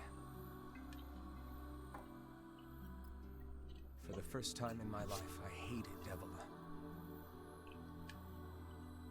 For the first time in my life, I doubted Popola.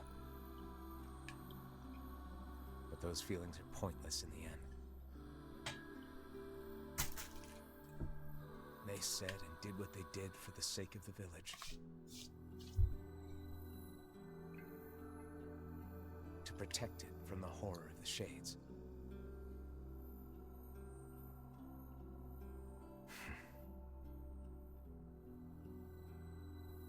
Really, how can I blame Devila and Popola?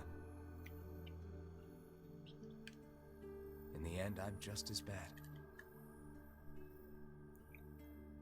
Because I never once stopped to think about Kaine and Emil's situation myself.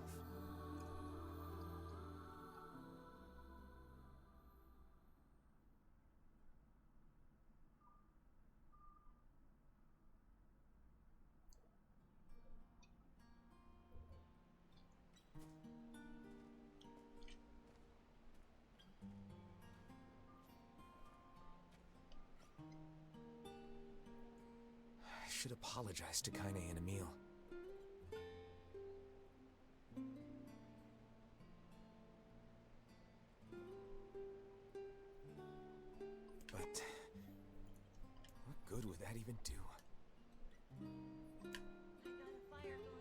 Wait, is that? This is new. Weird, aren't they? I feel like I could stare at the flames forever. I'm so happy to get to talk to you again, Kaine. Yeah, me too. I tried everything I could think of to save you, you know. I polished you with a special cloth. I poured warm water over you. Wait, you poured water on me? Yeah, but it didn't really do much except make you all shiny. Hey, Emil. Thanks for saving me. I guess you noticed how I look different now. I'm sorry, Emil. I'm sorry for all of it. Well, I mean, this new form isn't all bad, you know? At least I can look at you when we talk, right?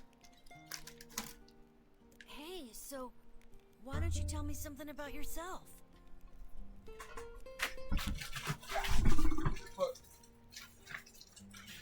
I've reached over to grab a snack, and I nearly fell out of my chair. I am what we call a dumb bastard. I'm not very interesting. Sorry. Come on, I just want to know you better. Please?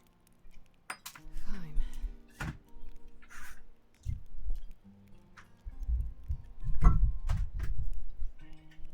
This all happened when I was a kid, before the whole shade possession thing.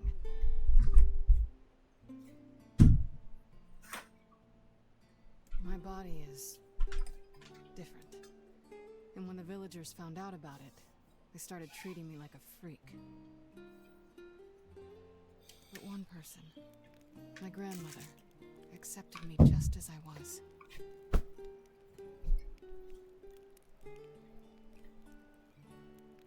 No matter how bad things got, she gave me the strength to keep going. She's really special to you, huh?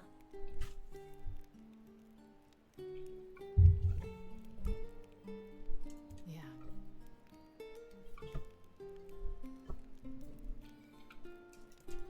Oh, hey! That gives me an idea. Since we cured your petrification, we should start looking for a way to cure your possession in my body. Oh. I know we can do it if we all work together. Heck, it'll probably be super easy. Emil. Ever the optimist. Let me guess. More warm water? Okay, can we just forget I told you about that?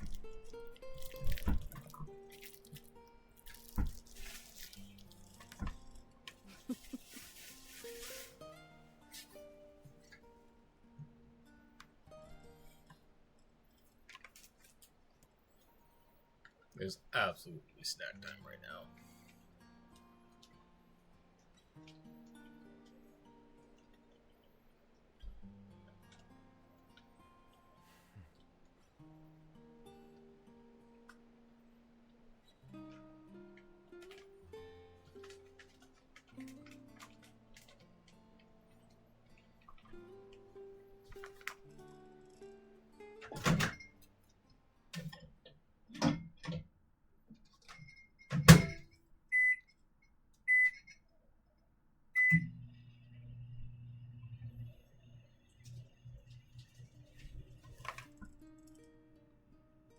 Sleep well? Sure. And yet your red eyes tell a different tale.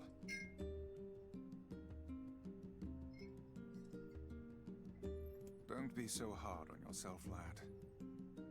I need to go see Devila and Popola. Very well.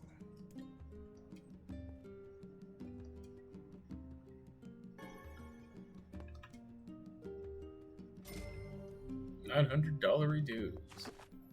Reminds me.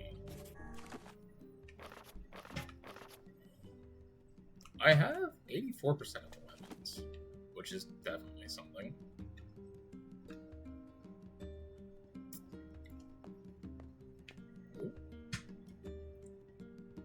What might that be?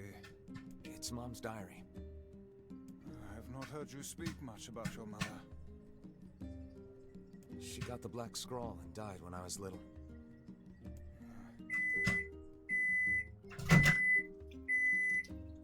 I don't know why you're telling me you're done. You're absolutely not. I'm making popcorn right now because popcorn is like the ultimate snack.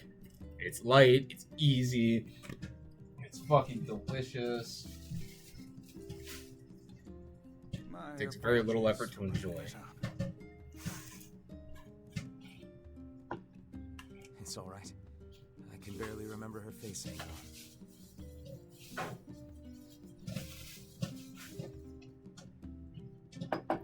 This is the only thing I have left of her. Another 70 hours of Remind me of when we were still a family. Near Replicant? Don't mind if I do. I see. But the final entries get a little strange. Strange how? In what way? Well, here. Take a look. Please don't make me read more. Please. Please, I beg you. Say there. Can you not hear me? Is that Papa near? Why I are wouldn't you believe that sitting is. about like a slack-jawed ninny? Sorry. Felt like I was dreaming or something. Sleeping on one's feet is quite the talent indeed. Come now, there's the door. Right. Let's go.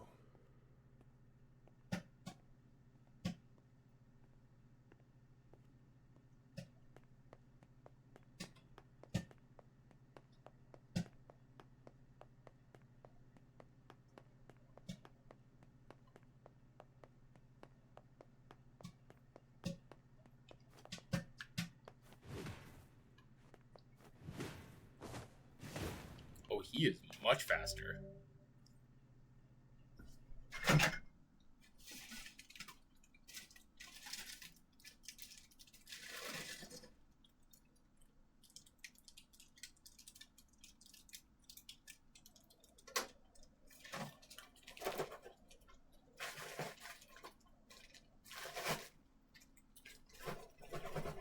Smells gently acrid, which means I burned it just a tiny bit, but that's fine. I'm sure.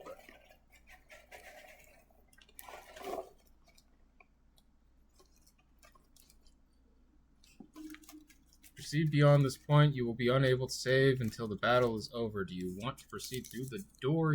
Yeah. Give me a second. Actually, let me finish making this before I proceed forth. You know?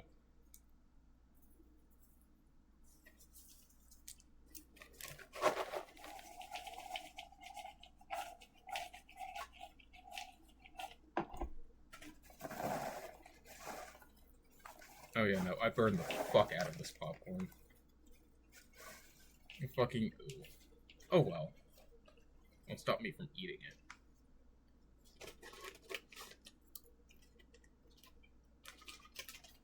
it. Alright. Let's do some battle. Aquarius and Wycie are always together.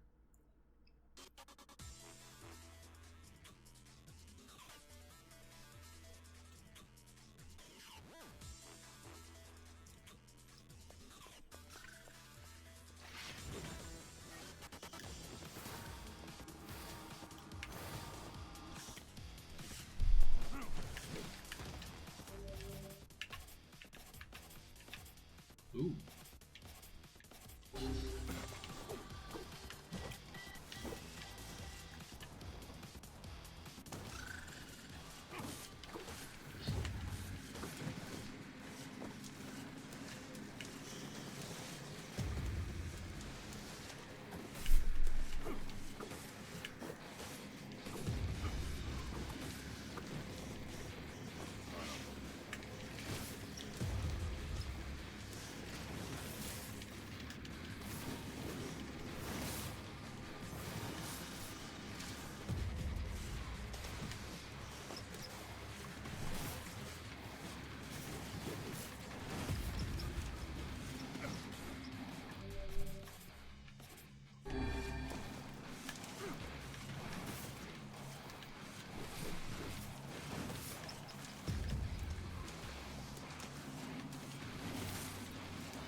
The Black Scroll, a Lost Destiny, a book something or something.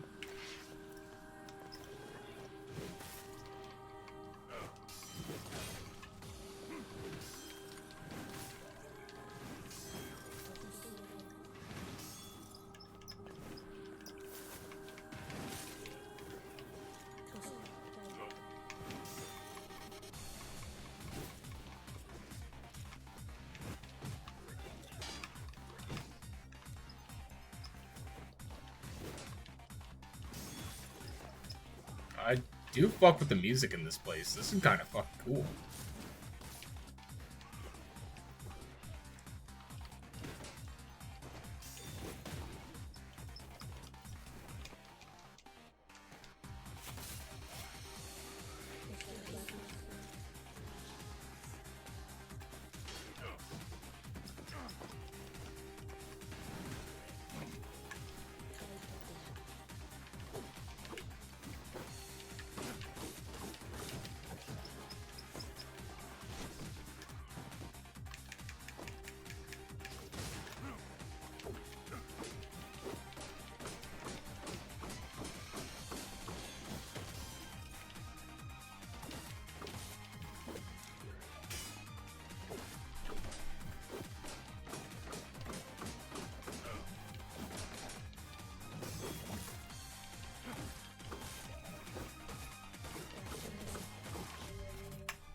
This is a really fucking cool section.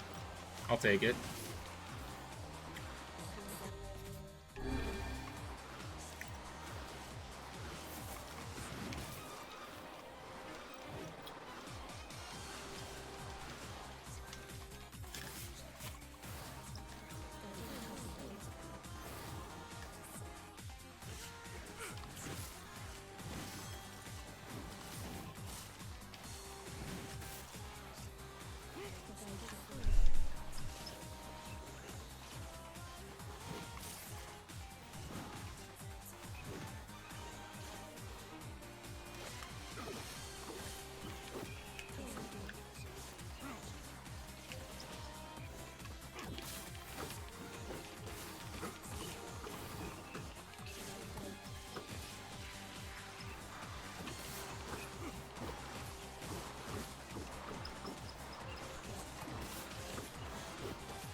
Who's next?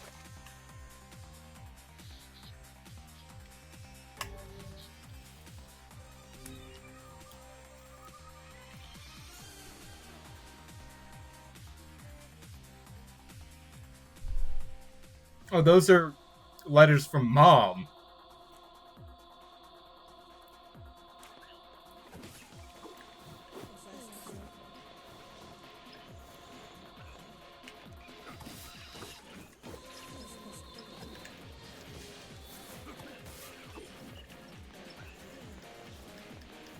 I'm fucking with this music, though.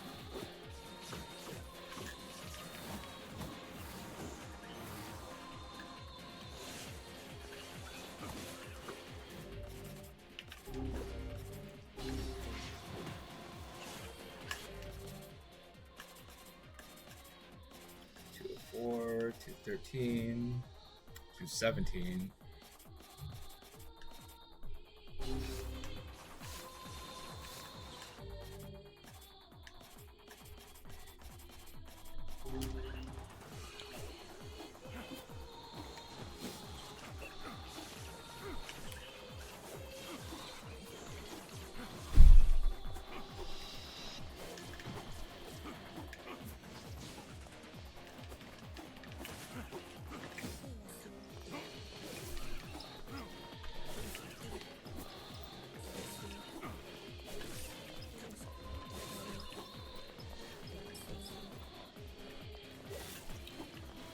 Single-handed weapons do have their applications in situations where I need to hit multiple enemies as fast as possible.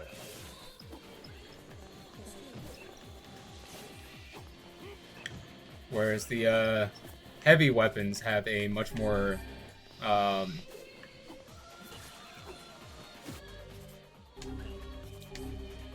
the heavy weapons have a better application on single slower targets or like generally larger enemies. Spears are really good for closing distance and bypassing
one-handed sword Fool's Embrace.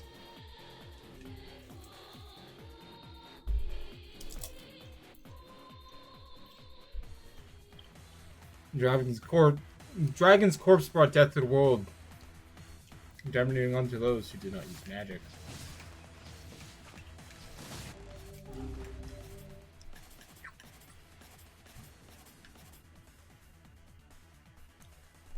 Interesting.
There we go.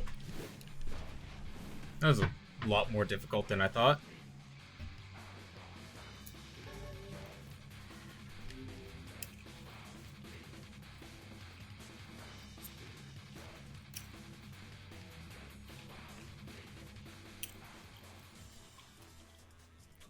When the Black Six has saved the future, the journey returns to the soulless vessel.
Just fucking sweet.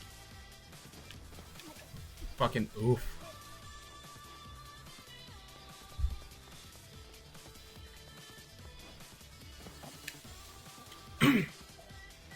I'm probably not going to make it through this section because I'm terrible at the platforming in this game.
I probably don't need to kill everything that's in here, but I'm fucking gonna.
Okay, can't go in there.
Motherfucker.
It may be more worth my while to use Dark Lance instead of Dark Blast, because Dark Blast isn't cutting through the waves of attacks like like it should be.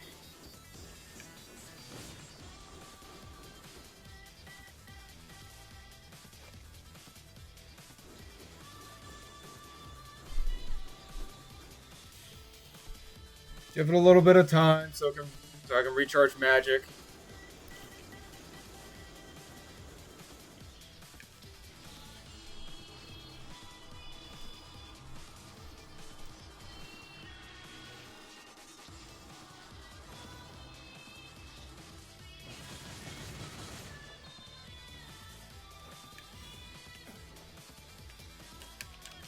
Fuck!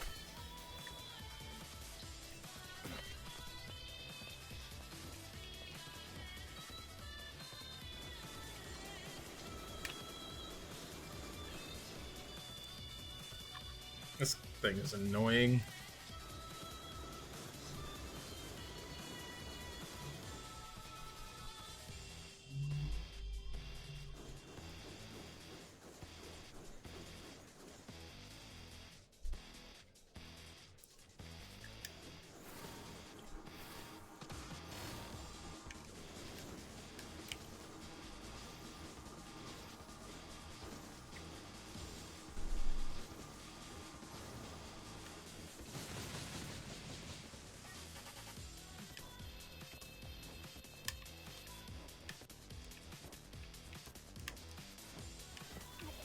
Fuck's sake.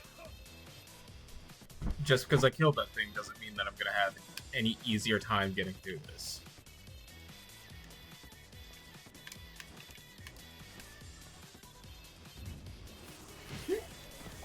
Fuck!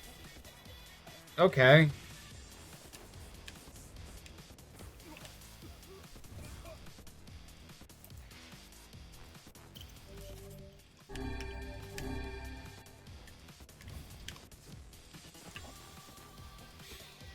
Oh, this is about to get on my nerves.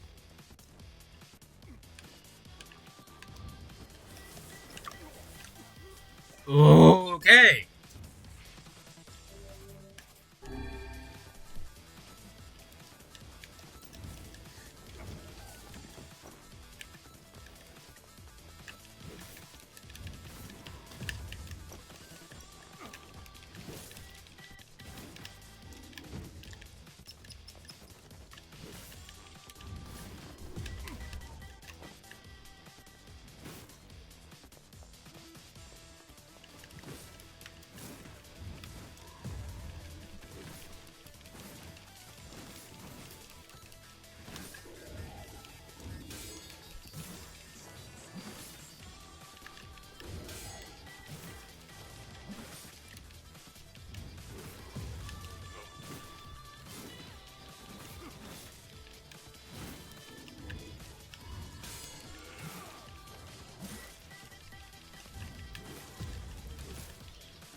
sorry I'm fucking deadpan silent right now. This is like actually requires like a decent amount of focus because these enemies are a lot harder to kill.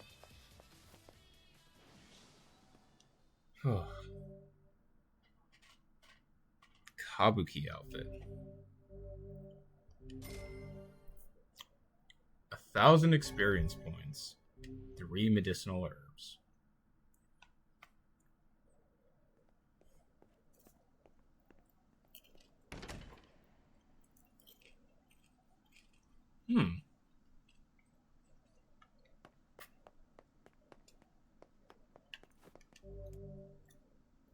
This door's already completed. Okay.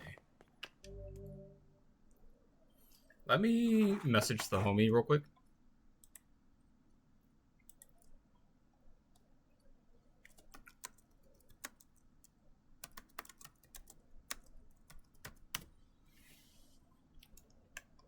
And then we'll get into it.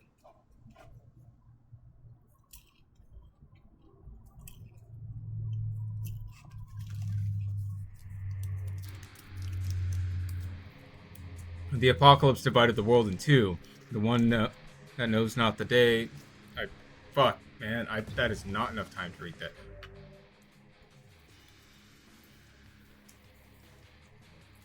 Okay. This is gonna be a hard fight, but it's fine.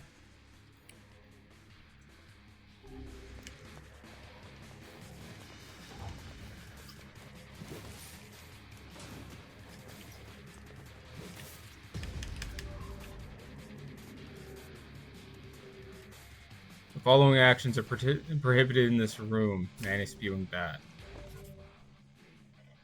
I see, so I'm not allowed magic.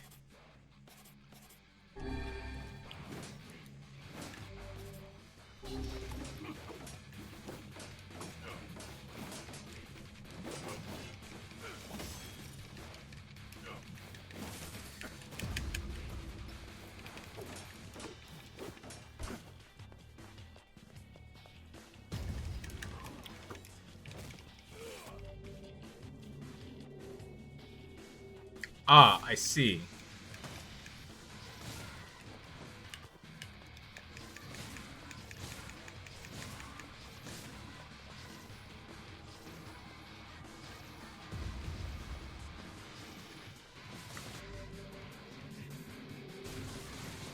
Not allowed to block.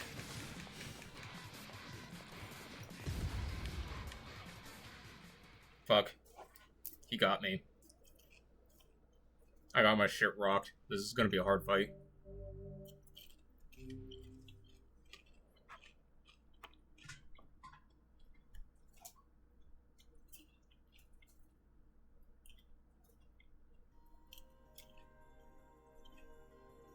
My word. Something wrong? I feel as if I've just awoken from a most unpleasant dream. I know what you mean. That happens to me whenever I read it. The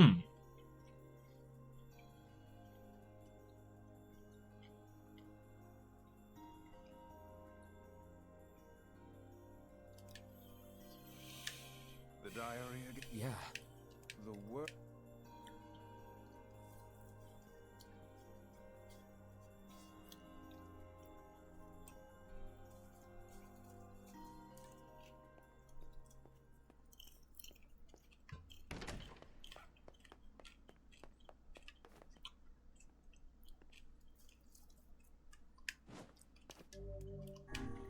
Alrighty.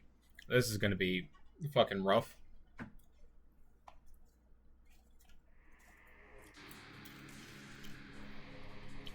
But I am so ready for this shit.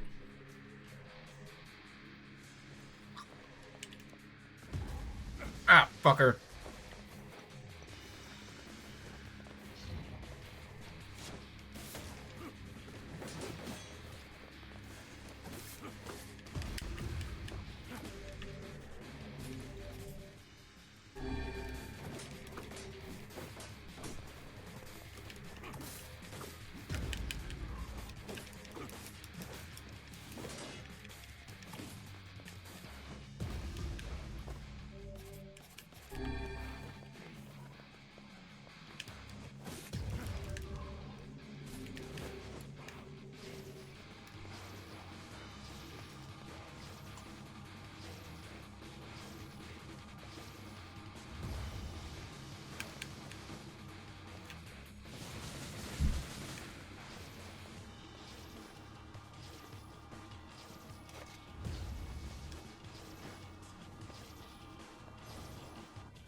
means I'm gonna just have to keep this fight at a distance for right now.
Hold on. Let me ban this fucker.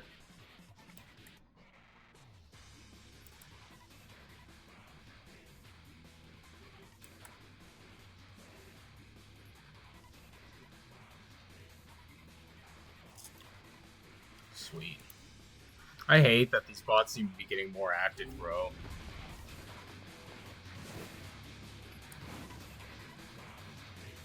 A lot more focus. That fight went a lot better. I used way more resources, though.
Back here, you.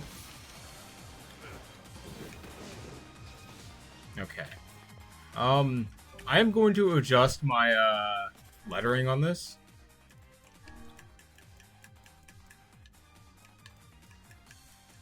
So although the, lifesteal is nice, I really need, damage. Attack power 30.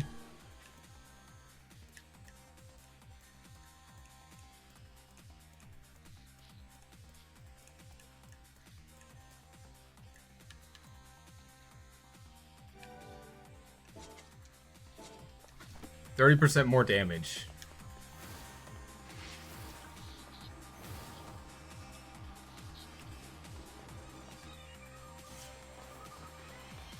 That's what's gonna carry us, is more damage.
thought occurs to me.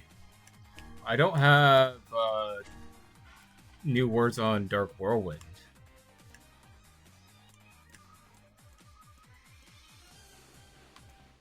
Inflicting hella armor break on it would be nice.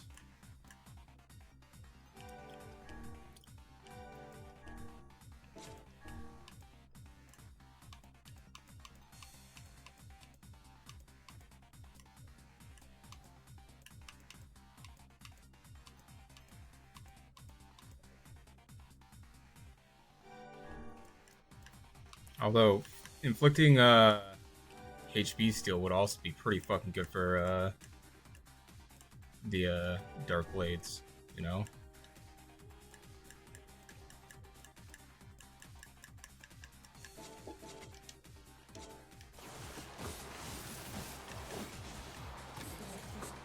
That way it's a much more active, like, passive healing.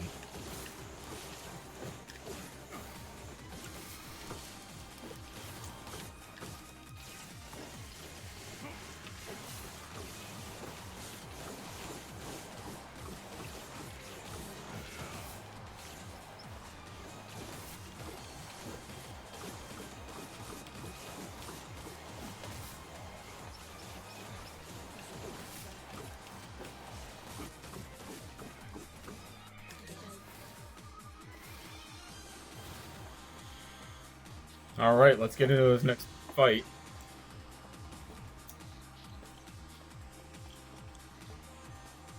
This surely can't go wrong.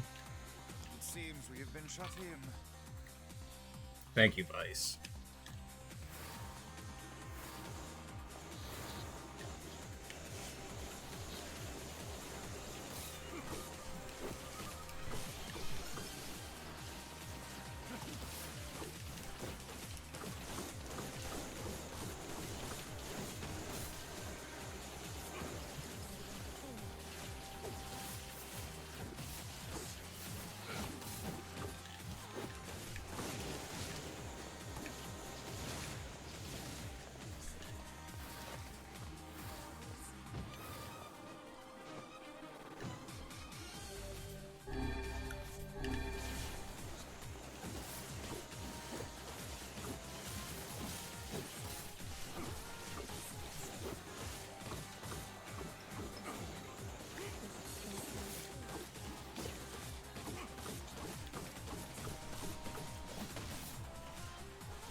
I'm sure there's a better way to fight these things than what I'm fucking doing.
Ah, the end of the trial.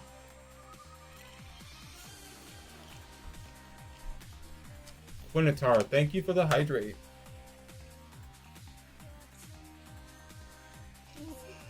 Big stretch, big stretch, big stretch. This is like the first time in a while that this game's been challenging. How's the fish doing? I don't know what you're talking about. There's no fish here. But how's it going? Also, welcome in.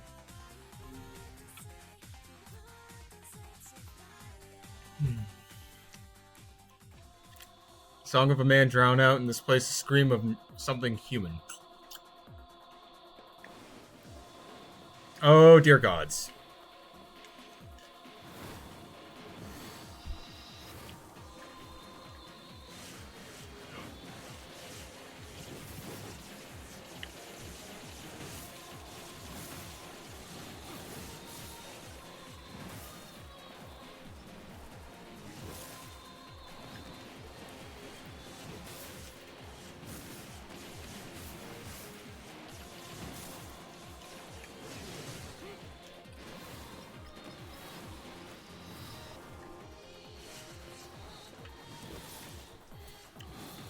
Luckily, these guys are pretty easily cheesed using the dark blades, you know? That, and also with the healing I have equipped to them, I'm taking a tick healing again, so hopefully I can use less healing items.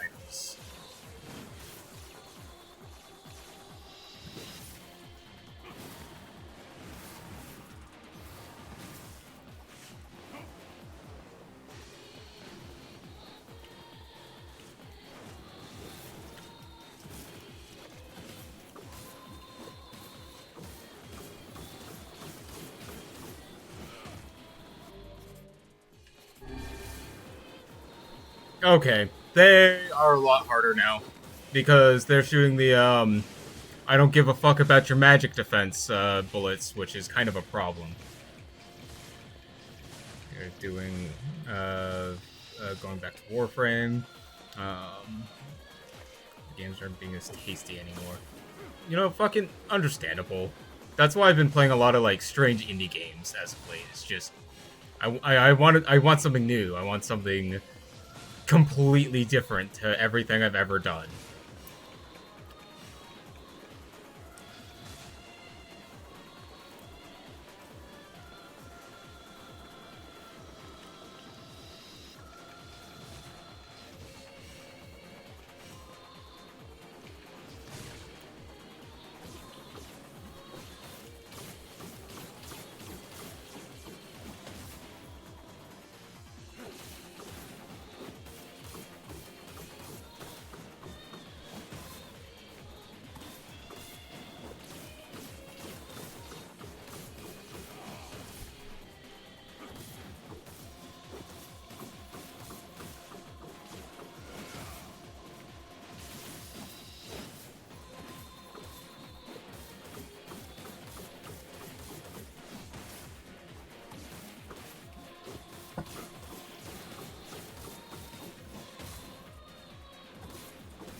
Fuck.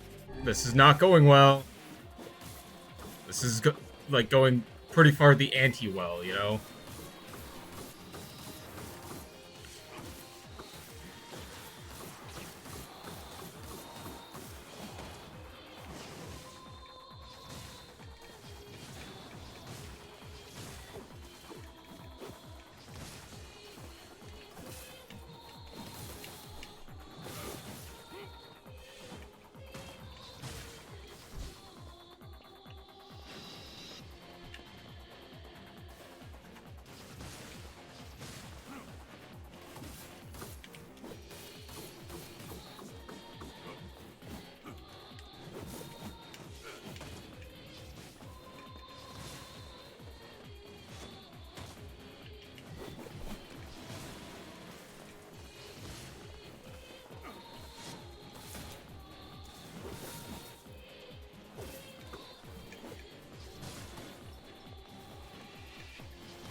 These flying enemies are kind of a pain in the ass.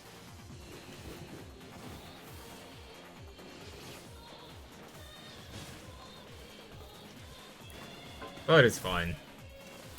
As long as I deal enough damage to them before they take back off.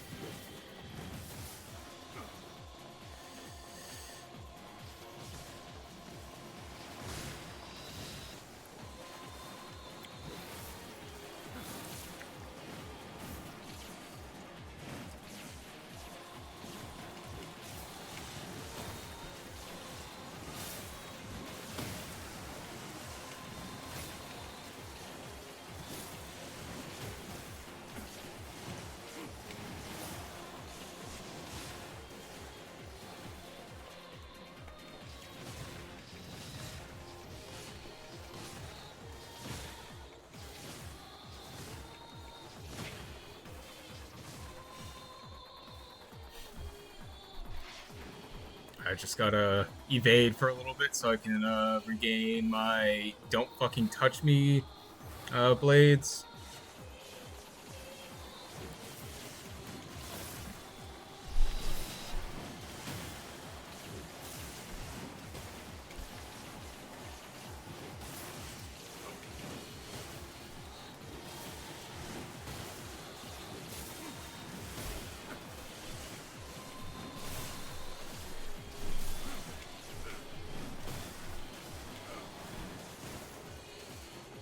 Fuck, I gotta get out of here.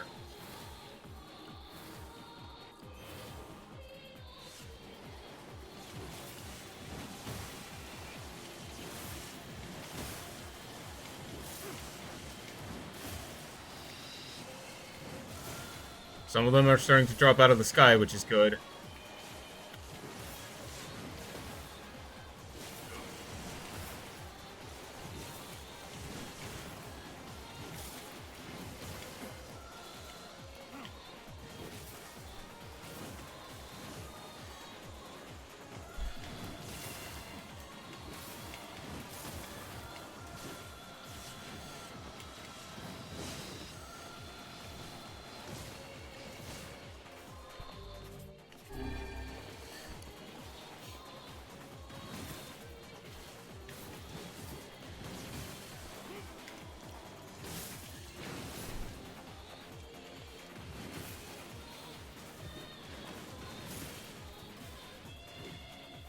Okay. Whew. Thank goodness that's the last of them. Two-handed sword, Fool's Lament. Interesting.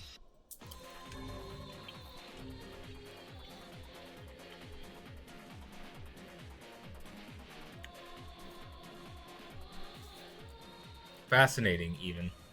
The sky falls with the dragon, the world ends this day.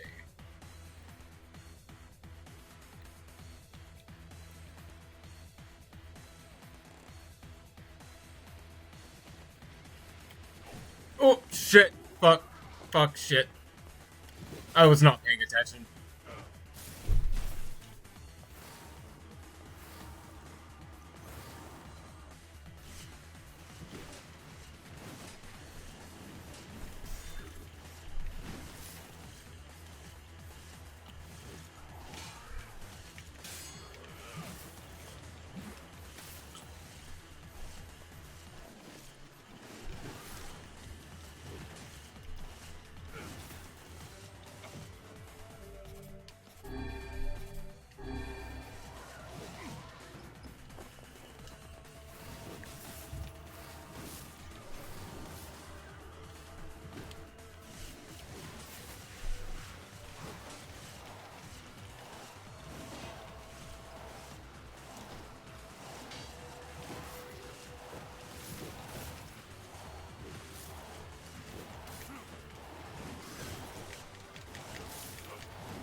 This is fucking rough, TBH.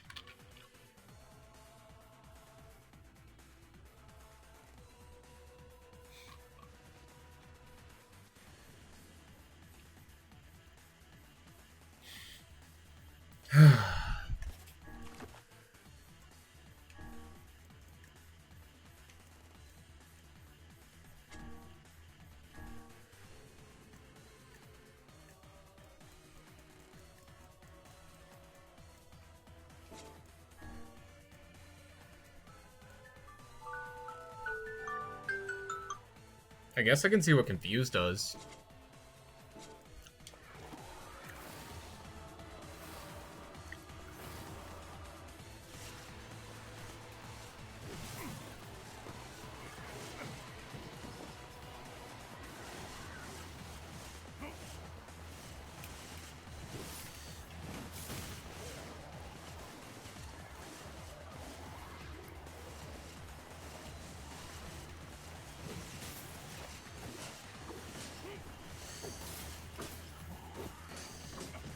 Oh, shit.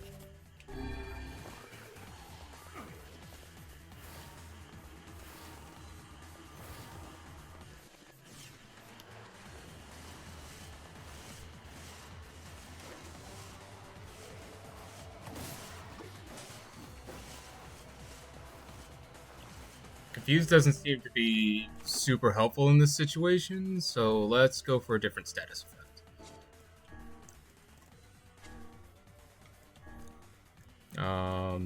Drain MP, drain HP, poison, paralyze.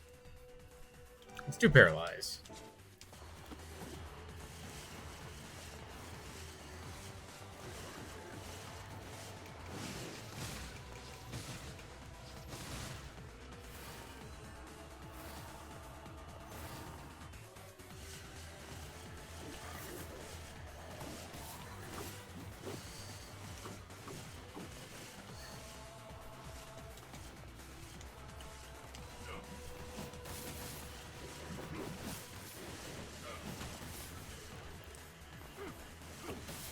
Paralyze seems to be super effective.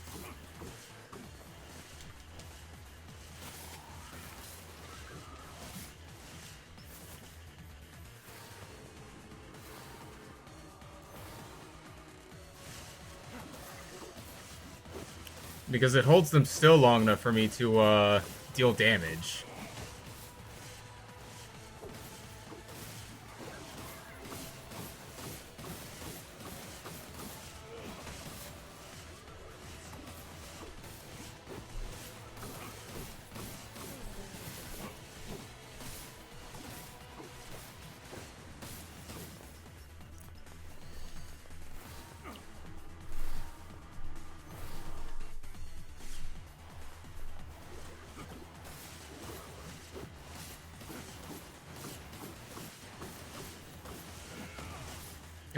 And when they're paralyzed like that, I can actually sit here and just tick heal by spamming my spear, which although doesn't heal me the fastest, I get more heal hits in, you know.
And then combining Paralyze with I knock them on the ground even for a moment, they get stuck on the ground, which means I can execute them.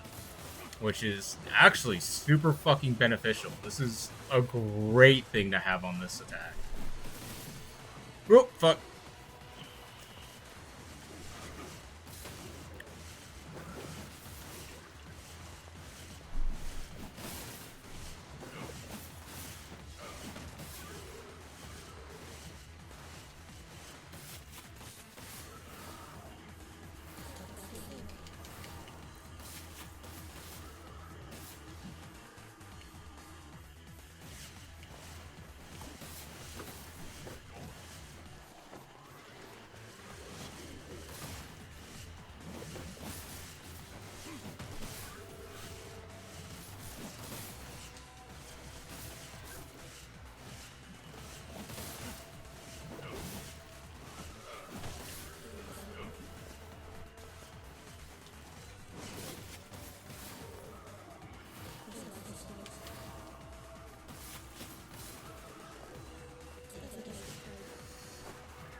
Very cool. Of course, that wouldn't be the end of it, you know?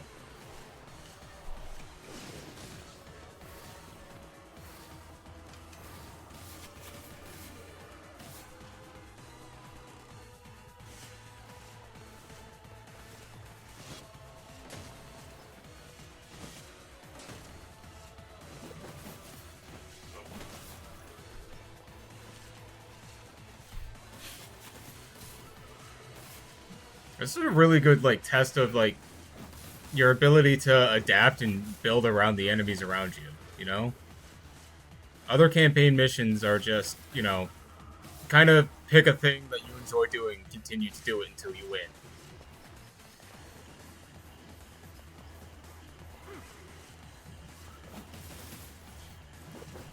Whereas with this, I'm now, like, fighting unique enemies, you know? They're, like, actually difficult to fight, and I have to, like, plan my build around them.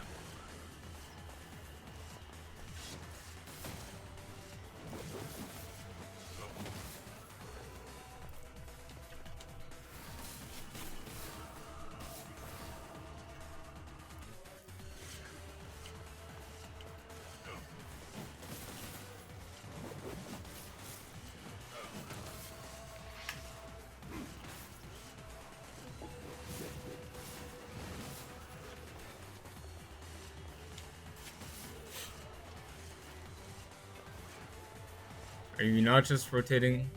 So, normally my strategy involves trying to time blocks in order to get critical hits against enemies and baiting multiple enemies into those large hits.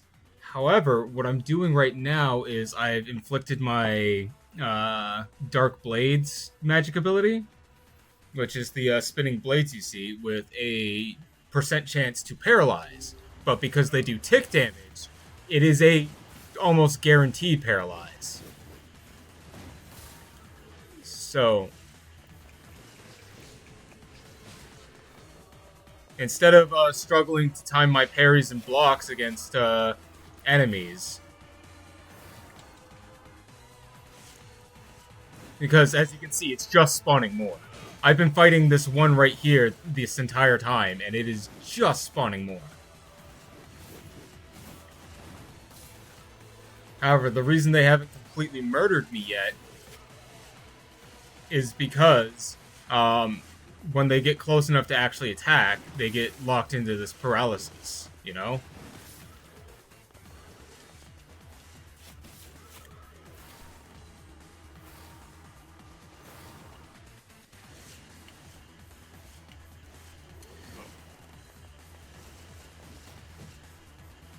Because that shit right there is so fucking dangerous, you know?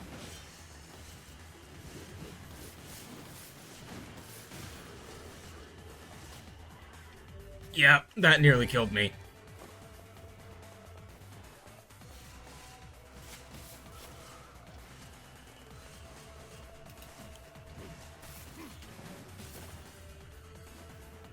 And what's worse is if I'm not paying attention, and I die, then I lose all of the healing items that I have used for this. And then on top of that, I also have to redo the previous sections again. But I believe this is the last of them.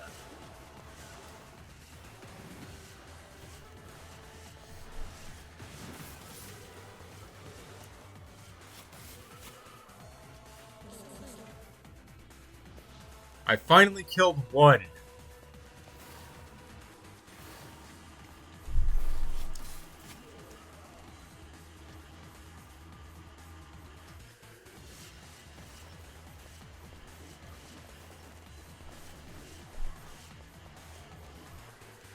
There he is.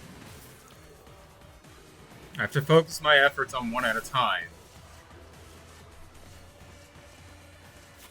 Otherwise, this is gonna get messy fast.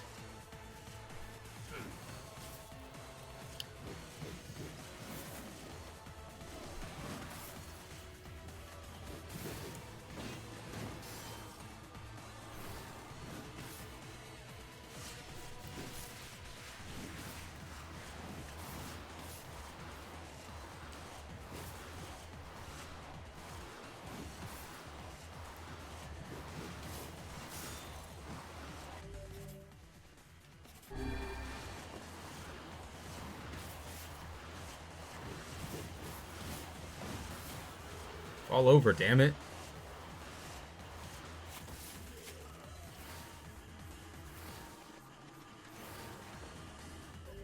I am curious as to how much health these fucking things have.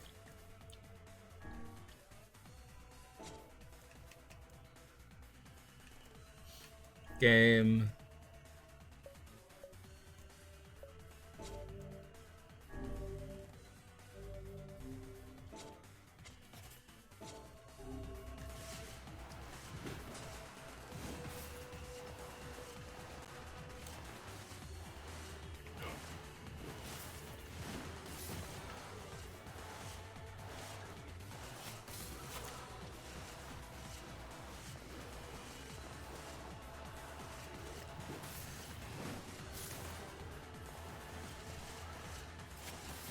You see how little damage I'm actually doing to them.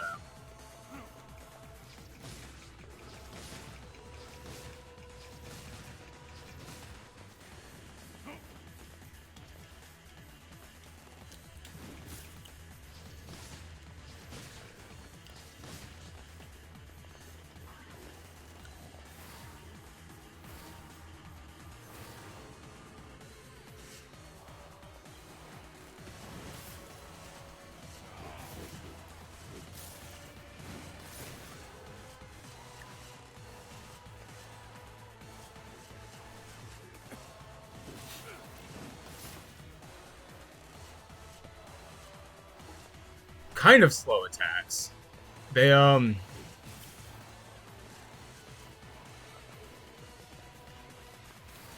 The other thing is, their defense is so high, my attacks aren't even hurting them.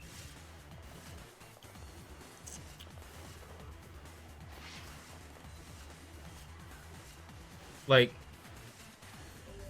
I think the only other thing I could do to, like, bypass their, heavy-ass armor is to, maybe inflict poison or something.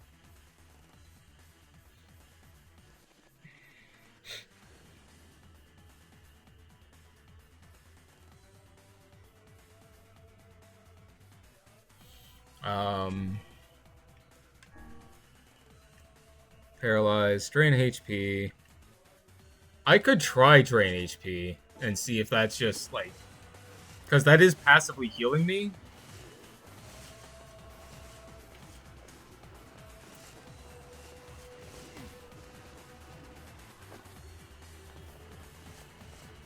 Yeah, that's not hurting them, like, at all. Even this, which, like, punctures their armor, isn't doing much.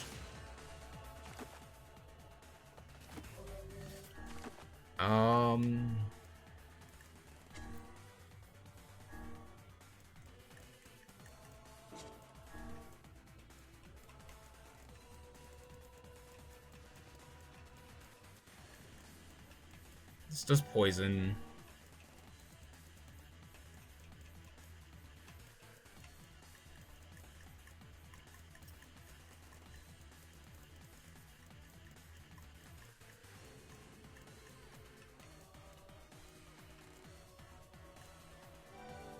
Armor break, maybe.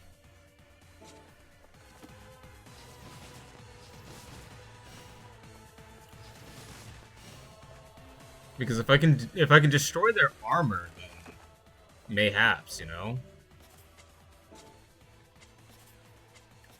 Actually, let me try that on the Dark Whirlwind. Lower the drain HP. Lower the level of that, but give me the 30% armor break.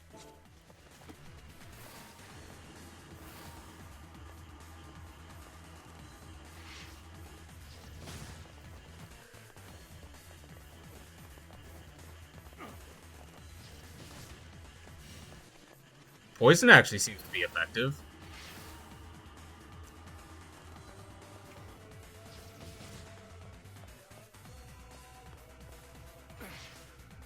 Yeah, poison is an effective method against these. 2, 3.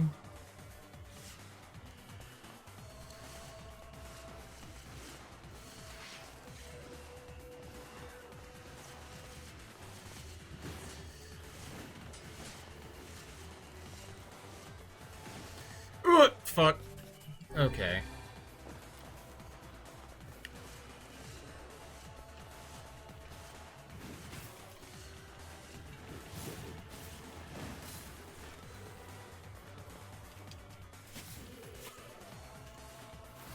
Alrighty.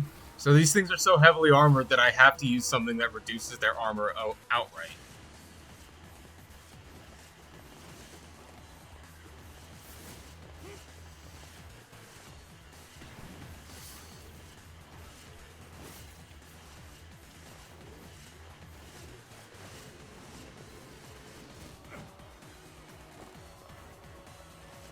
Which, in that case, paralysis isn't exactly the best idea.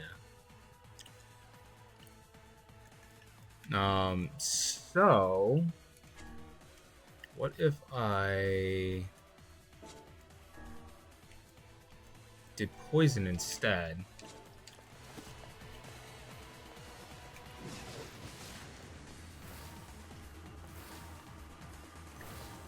This way I can continue to diminish their armor while also dealing passive damage. You know?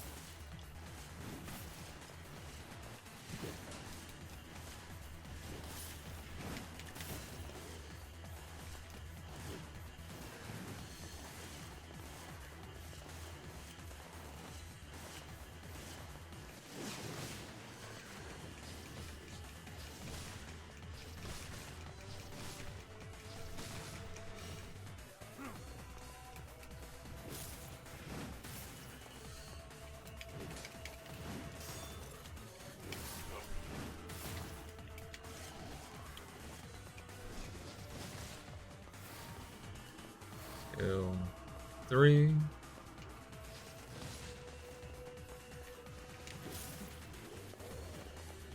Fuck out of there.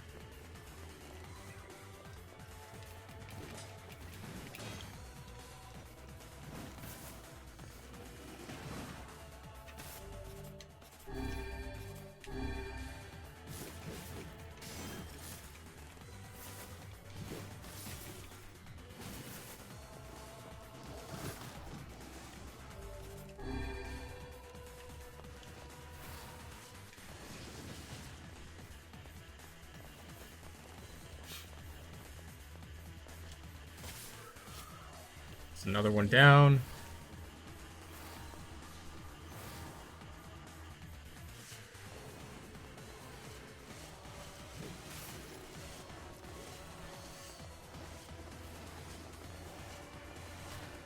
Oh, shit.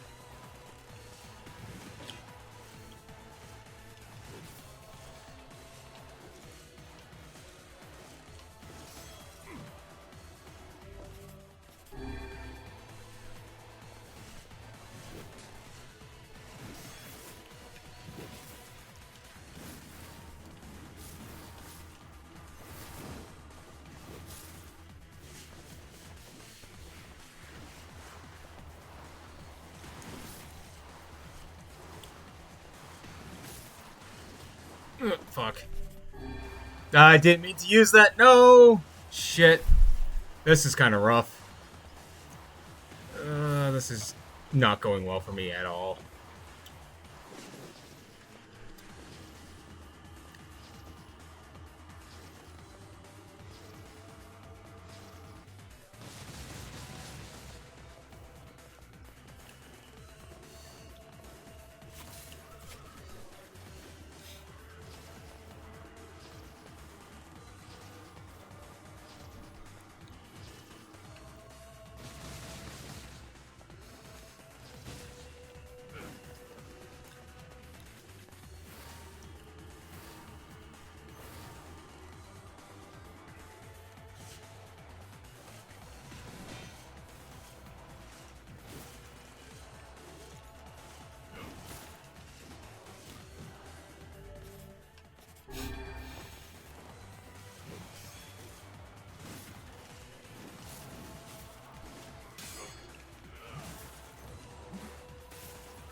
It's another one down.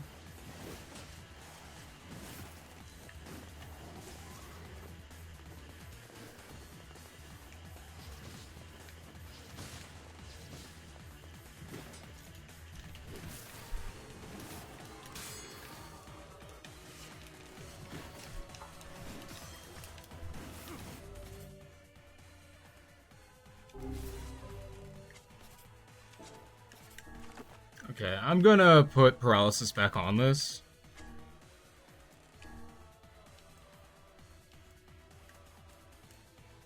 Poison, paralyze.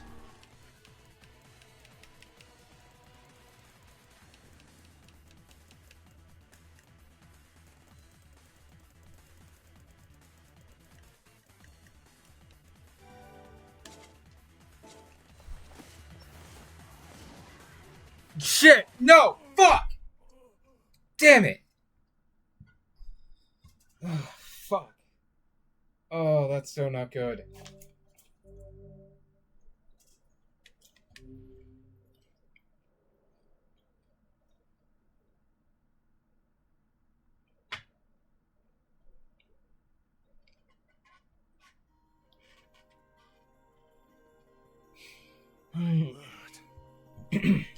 Something wrong. I feel. I know what Damn you it. Oh.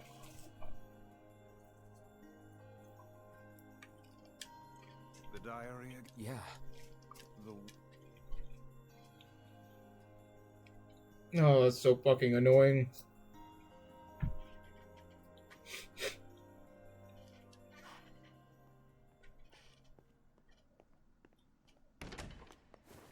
With grand and severe luck, it'll restart me back to where I was. But I highly doubt it.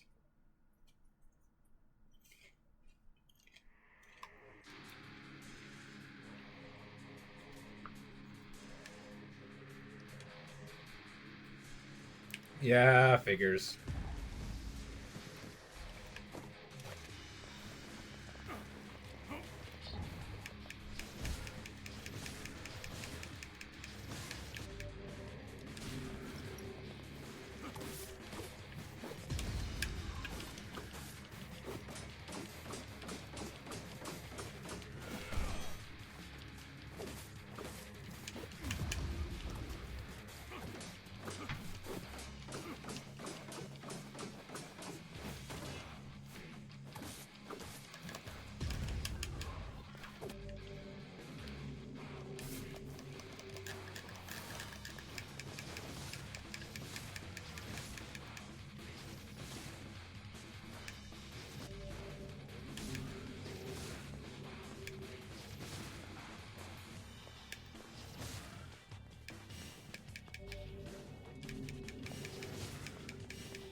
Yeah, I'm like entirely out of healing items. This is kind of a pain.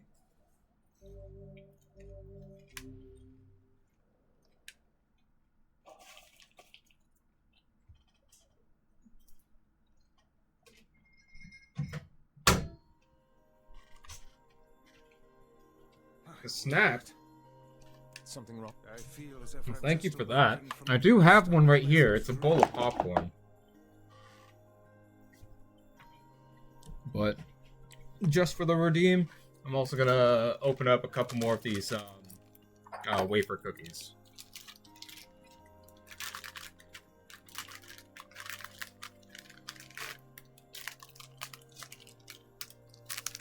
Okay, very cool. Thank you again. Here to calm the nerves down since pain without healing. Appreciate it. Yeah. Goodness gracious. I know what you mean. That This is happens gonna to be me a whenever rough I read it. fucking go.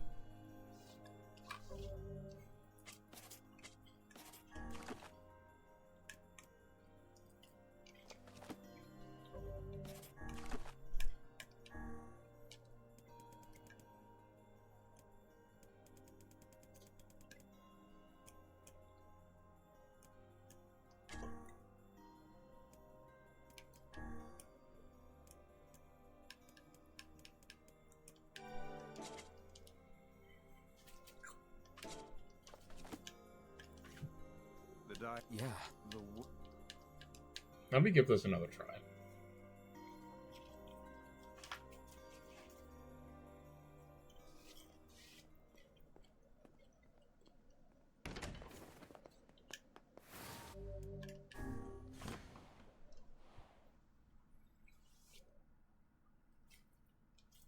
I'm gonna have a sip of my energy drink.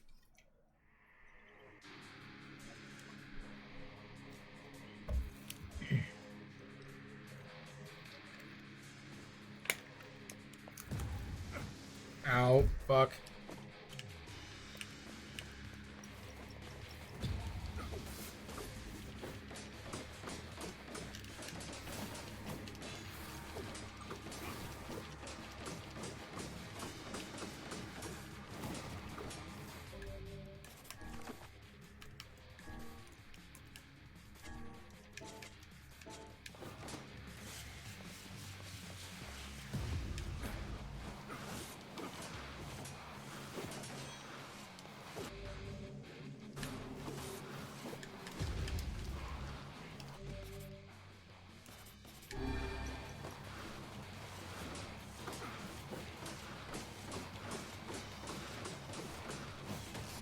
Okay, it appears it's immune to paralyze.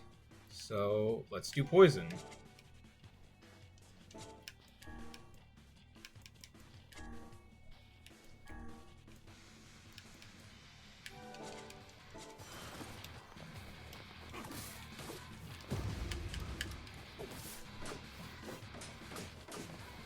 Yeah, poison seems to be effective.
That was close. But we did it. We fucking did it. I had to lock in, but I fucking did it.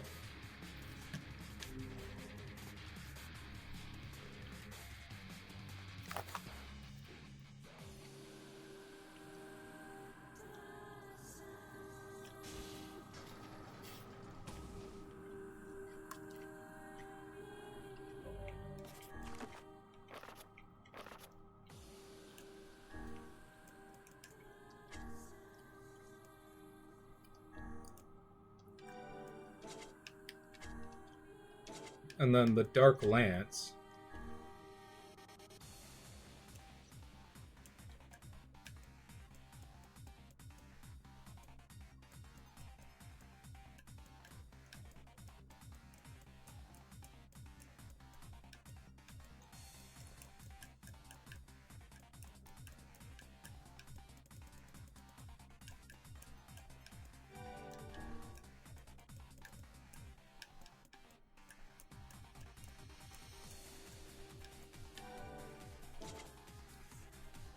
Okay, that'll be set to do the, to just be a quick, excuse me, sorry.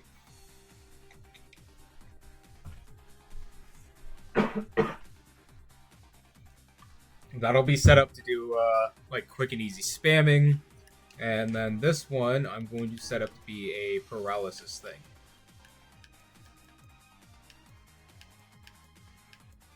Weaken actually might be a really good stat to have for that. Then weapons.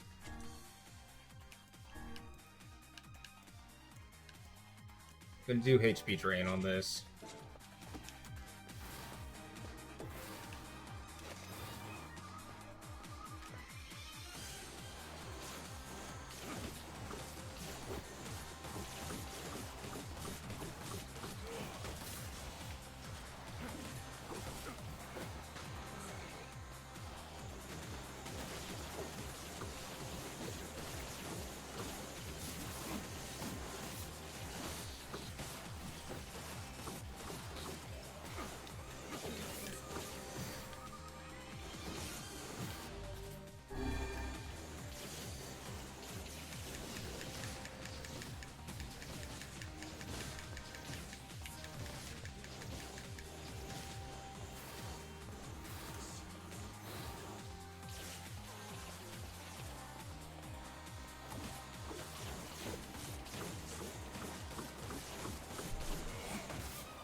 Then I should actually, while I'm sitting here thinking about it, gear my heavy blade. Yeah, this one.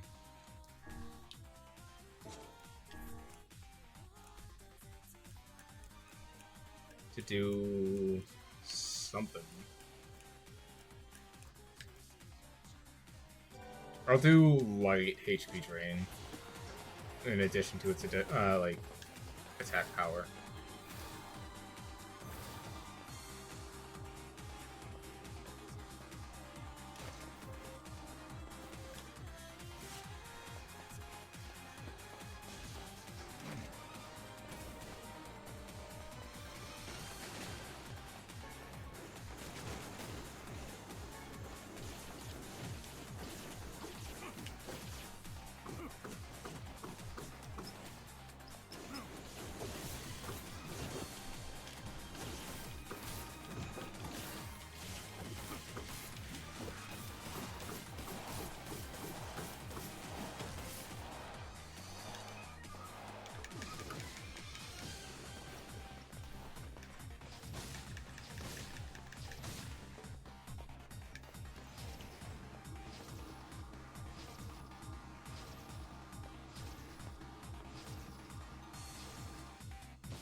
This is going...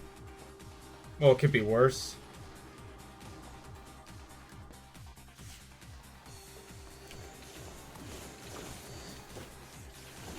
Ow.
Okay. I think I got this. I think I got this time around.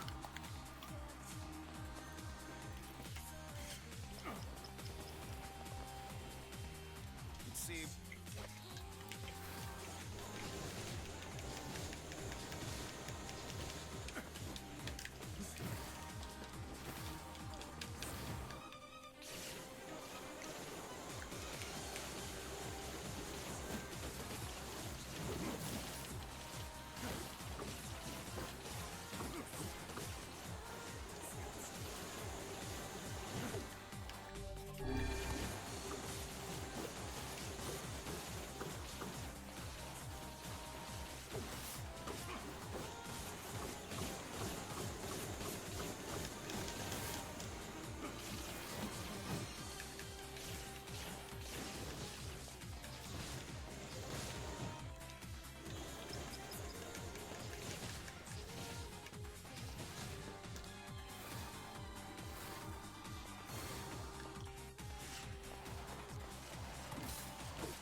Fuck. Okay. That's...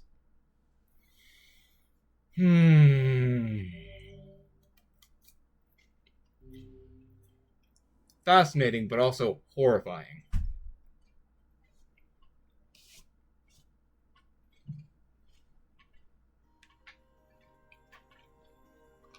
My word. What time is it even? No, it's well past dinner time. Oh well, missed dinner. I know what you mean. No, I'm not gonna leave till I get this done. I can do this. Again? Yeah. The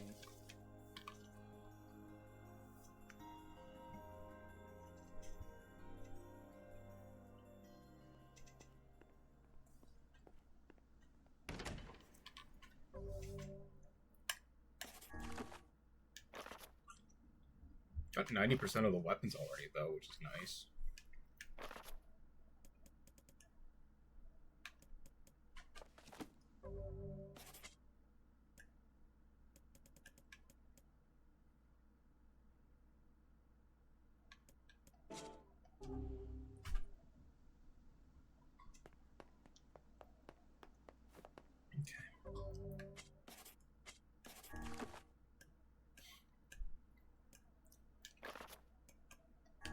So, this HP train. Level 9 HP train. Be alright.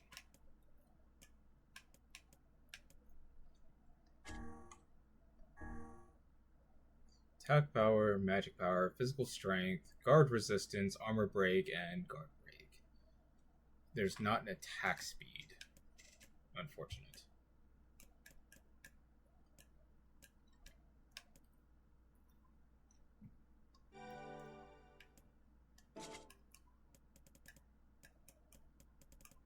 Actually, boosting the guard break on this might be really beneficial.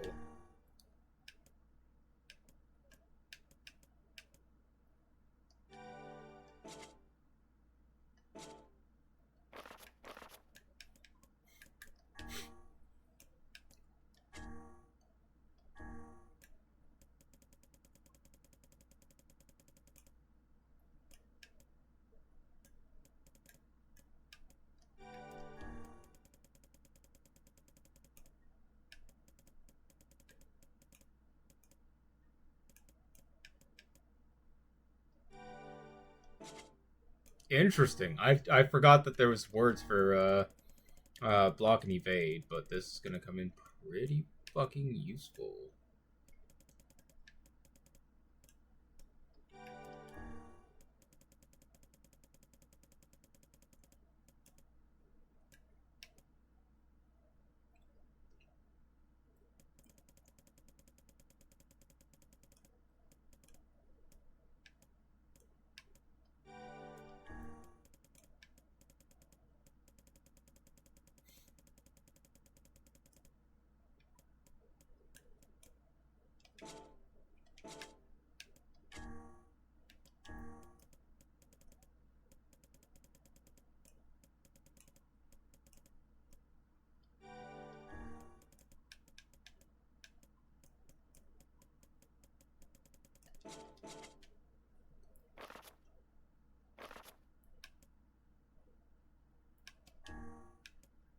And then Dark Whirlwind. It's either weaken or poison. We'll see how weaken does against this first room. Ouch.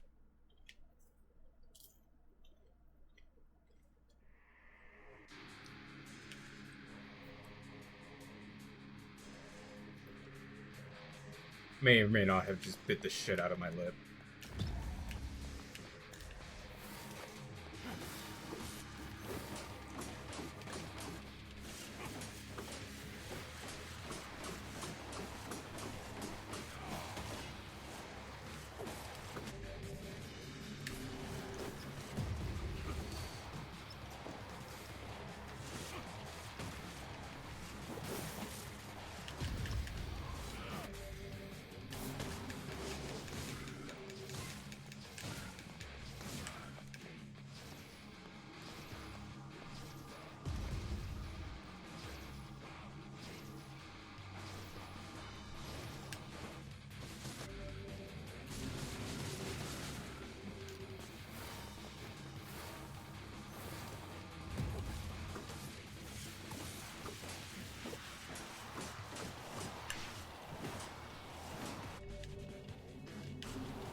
Oh, fuck.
This is a problem.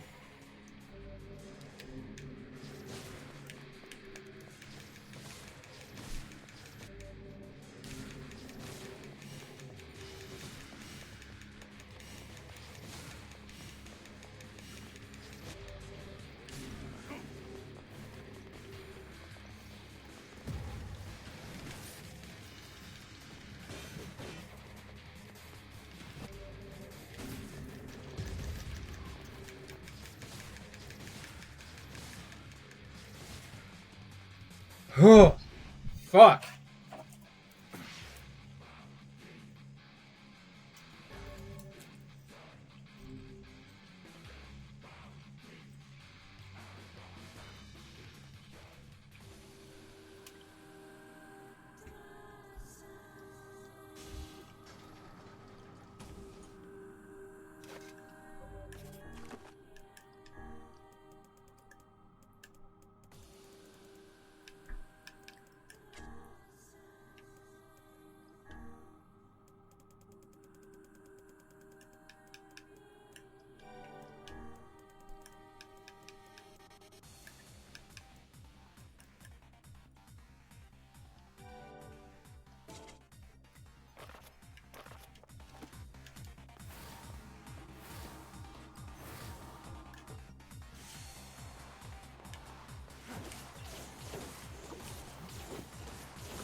Weaken is such a good fucking status debuff to inflict.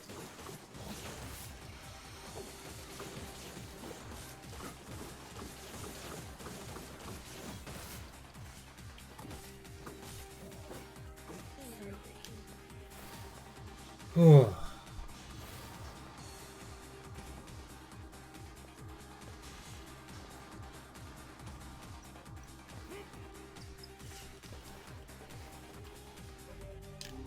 See,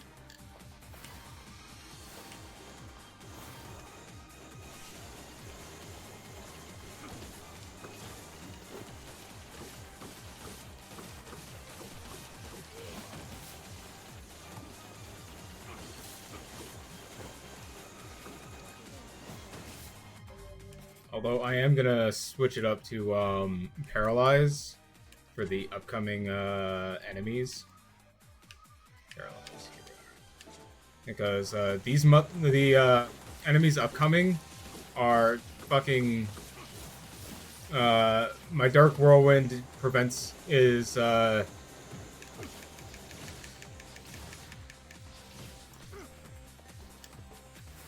can't cut through the dark red enemy bullets.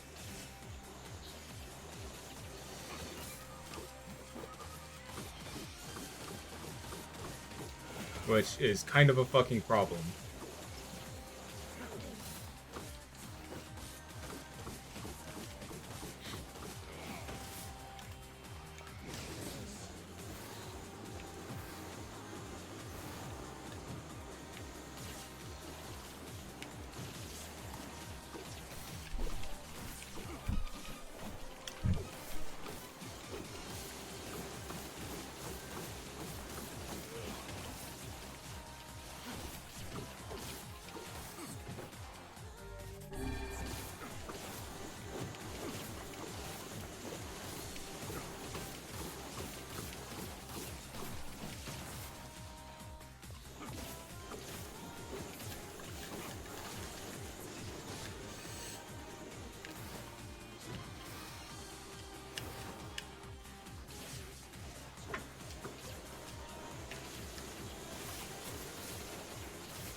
Okay.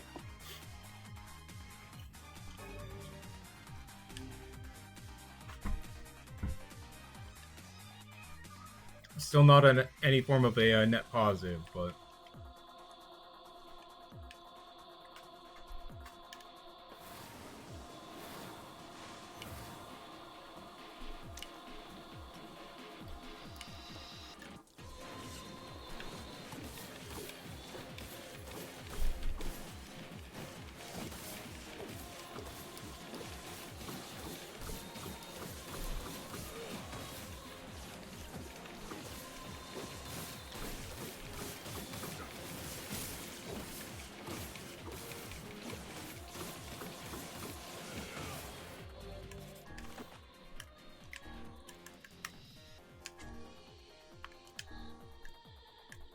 Drain MP, drain HP. I'll do drain HP, because these guys are pretty easy to fucking... Oh, shit. Pretty easy to corner. And the passive healing is going to be more than necessary.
Oh, that's a problem. I forgot about that.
Okay.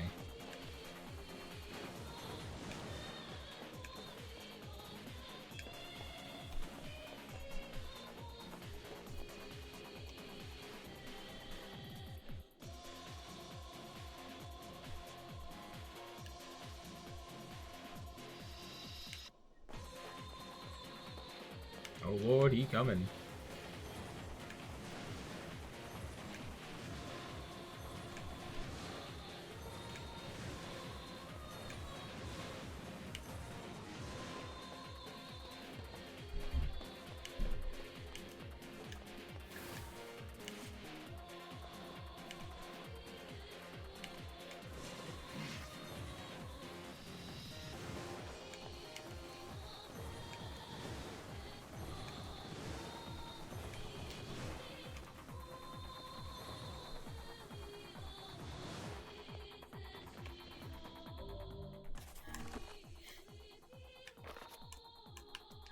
I'm gonna change this from paralyzed to weaken.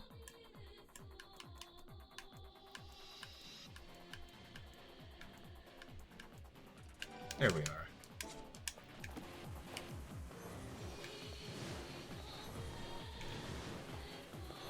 That way, subsequent attacks cause them to take more damage.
Okay, that's that stage done. Hi, Hellflanker.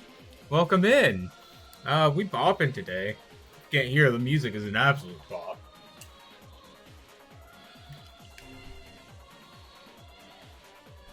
I did the fucking cringe thing of I locked in so hard that I forgot to blink.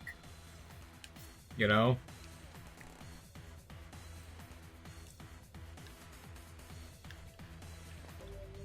Okay. So.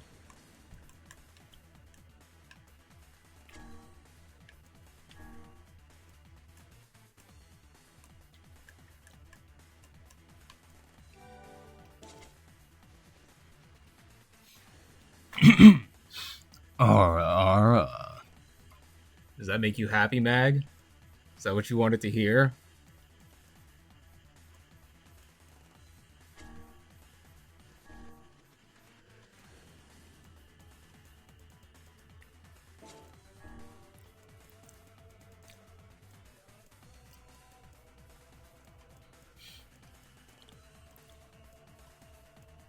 We can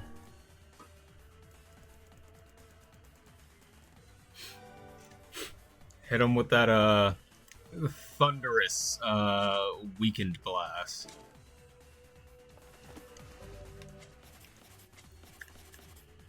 Dark Lance.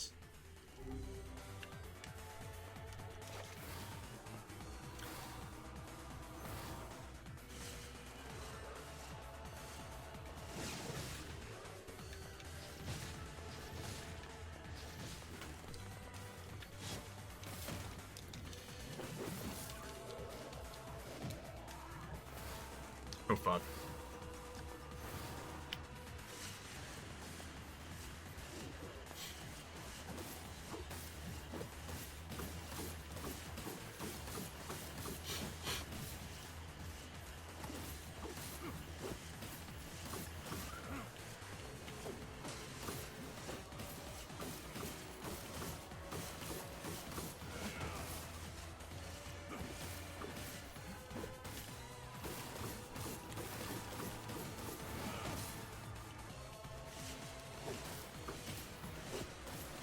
Oh shit.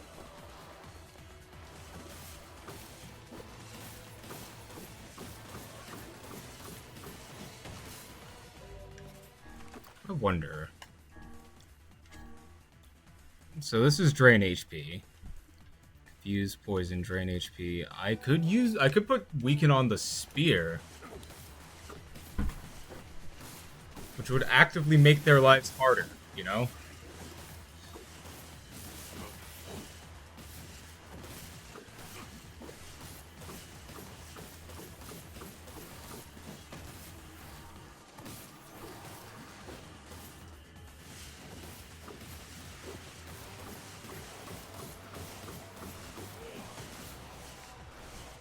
Actually, that's a better idea. I'm going to put a HP drain on the spear, and then on this, I will put instead weaken. Drain HP, confuse, poison, drain HP, weaken. Here it is. That way, when I'm attacking with this, I'm doing substantially more damage.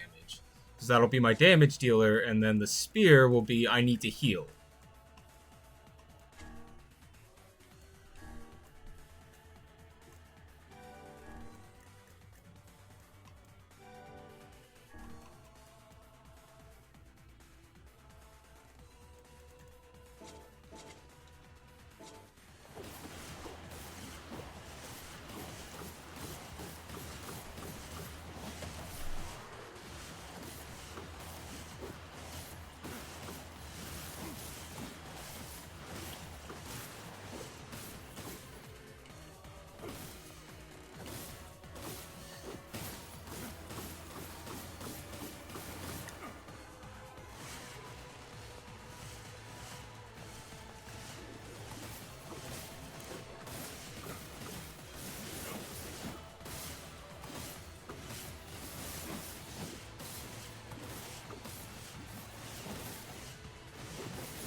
Oh, shit.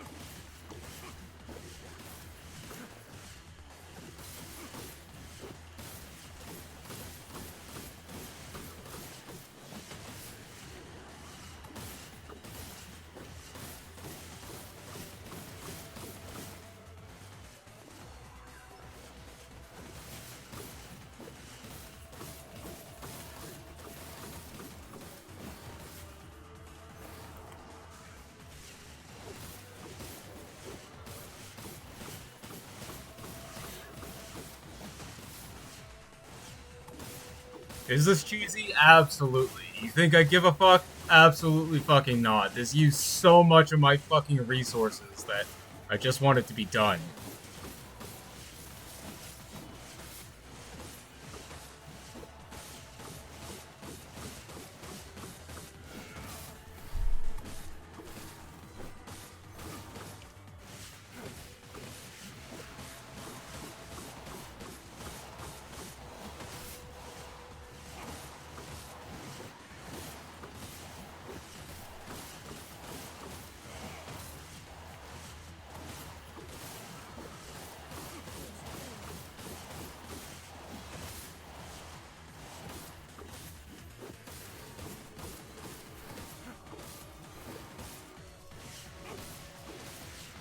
super health combo. Alrighty. I stretch. I'm sitting up straight already. I take a little sippy sip of my water.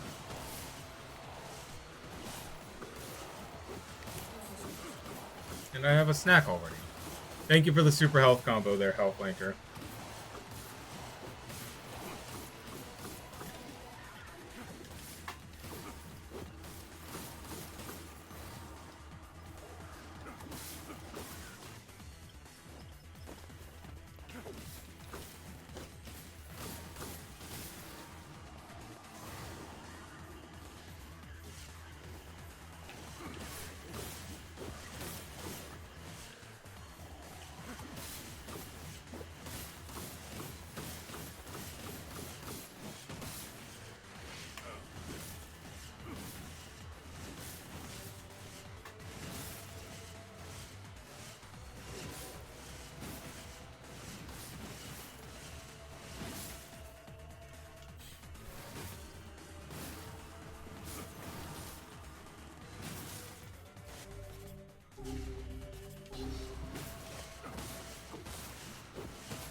Absolutely fucking schmoovin' on these bastards.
Hmm.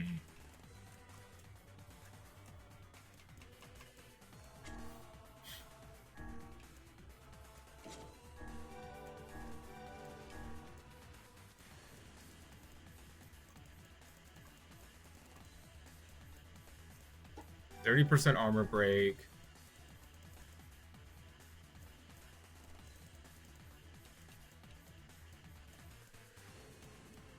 With a light weaken effect applied. Or smaller chance. Hi, Small! Speaking of Small, hi, buddy. Hello. Drain? HP happens on every hit, so that might be the better thing to do.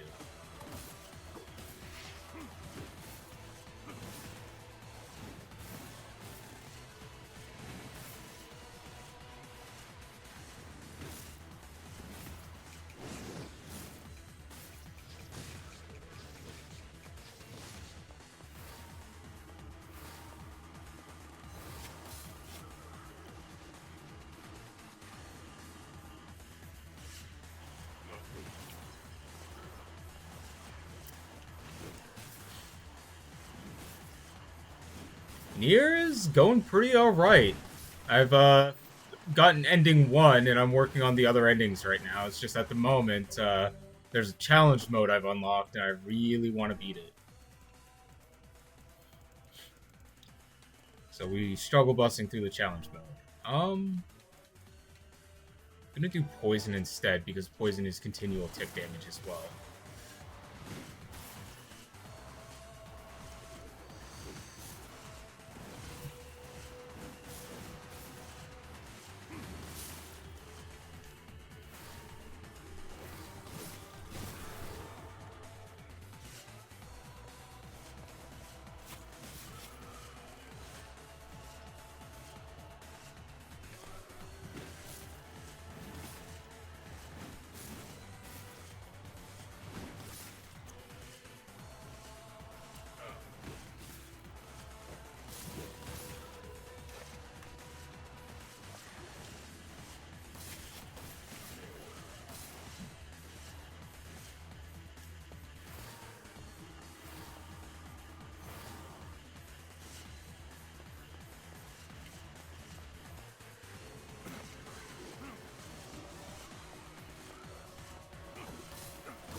Okay, I'm gonna reroute the tick healing from this to be poison damage instead.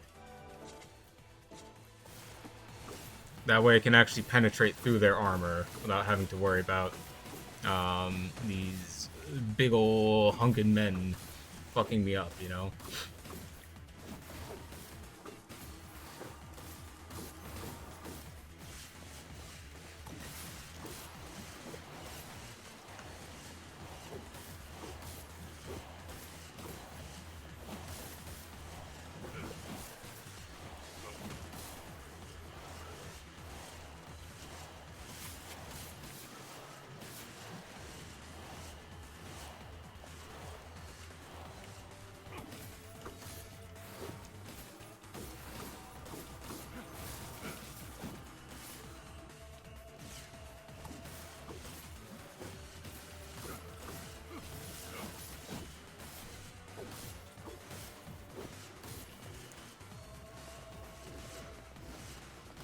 Oh, shit. That's what I was trying to avoid.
That might actually be the play.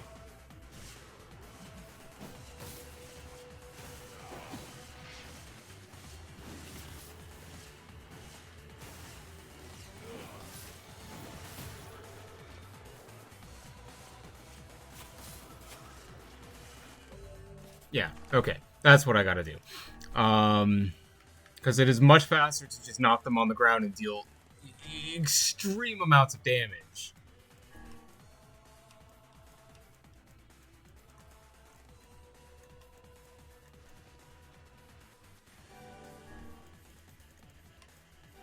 So if I do that, I'll heal extra hard for the amount of damage I'm dealing them.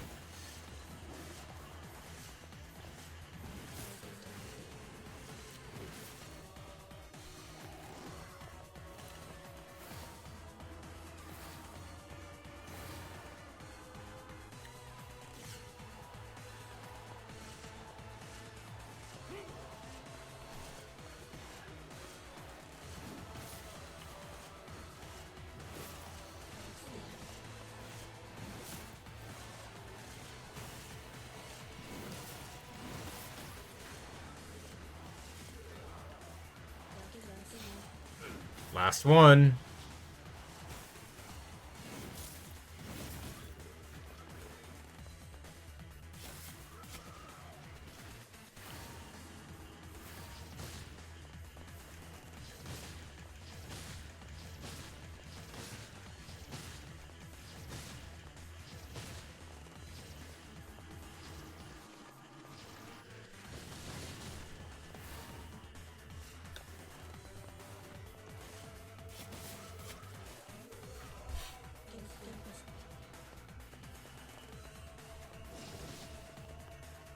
Oh, thank goodness it's over.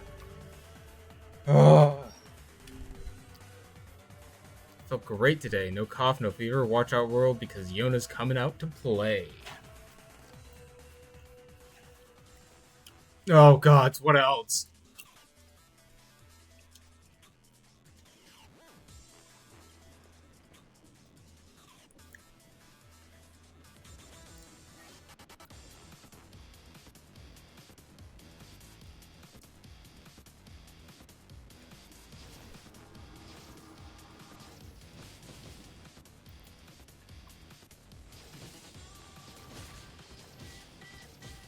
Okay. I see what I gotta do. Magic. Dark Blast. So this...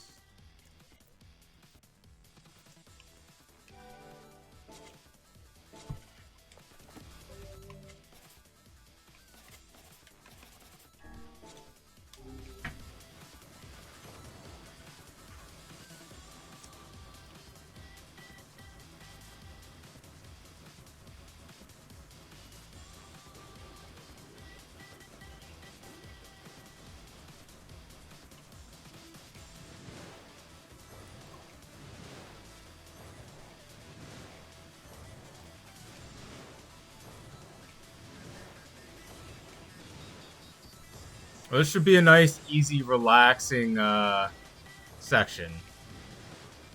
I might think, you know?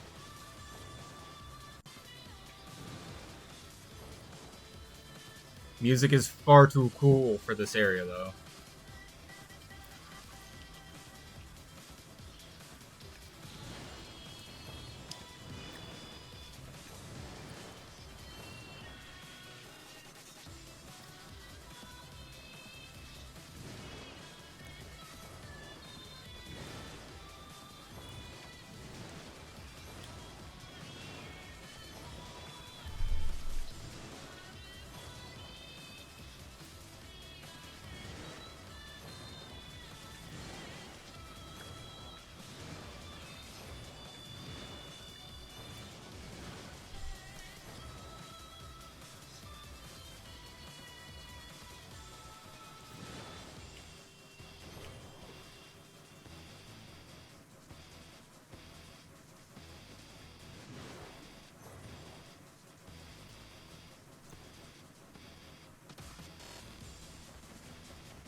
What is this fucking Link's crossbow training bullshit?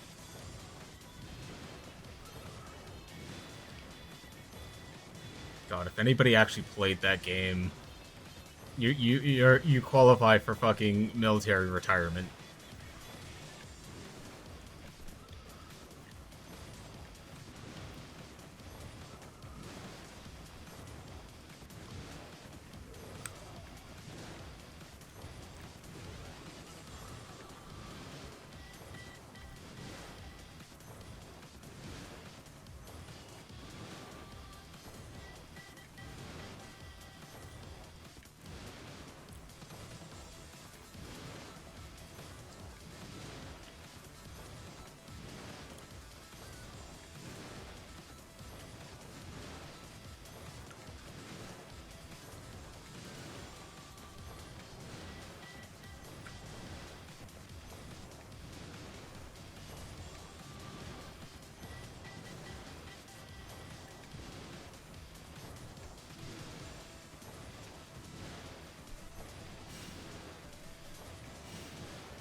Fascinating.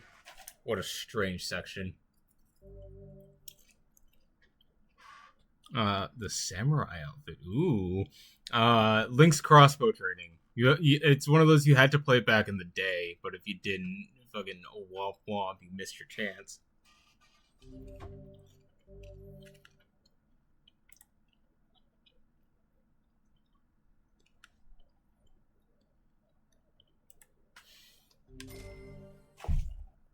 $4,000 experience. Wow.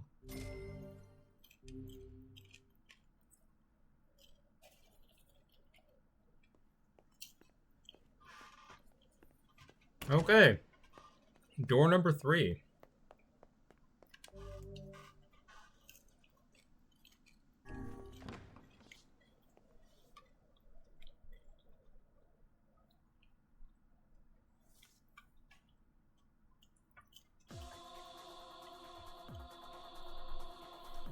So long as this memory exists, so long as the mankind has hope, so something.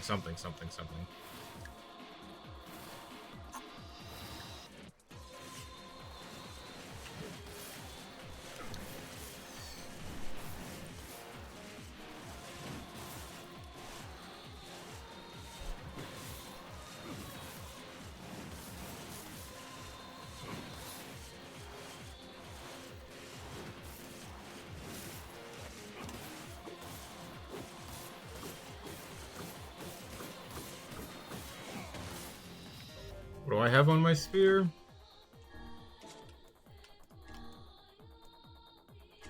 HP drain. Let me retool this to be armor break.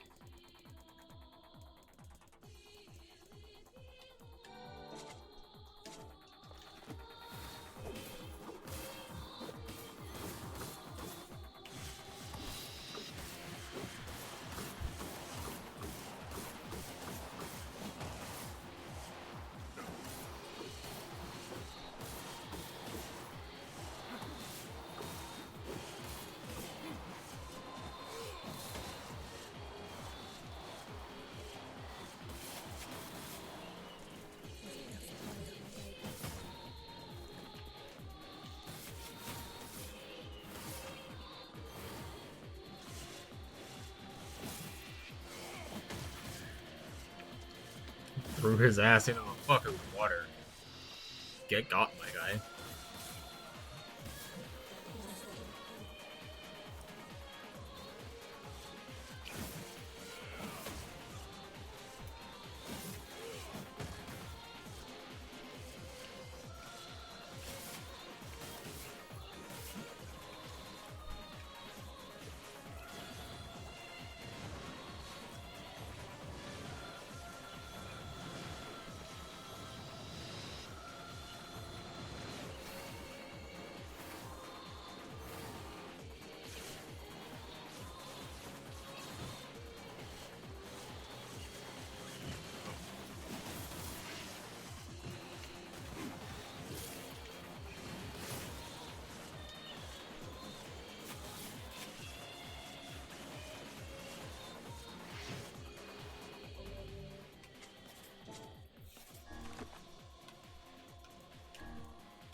Nine.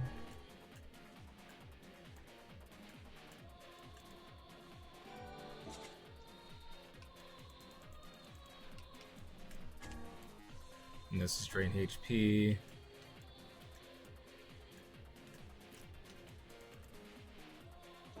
I'll leave it as drain HP for right now.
Let me try fucking around with Dark Gluttony a little bit.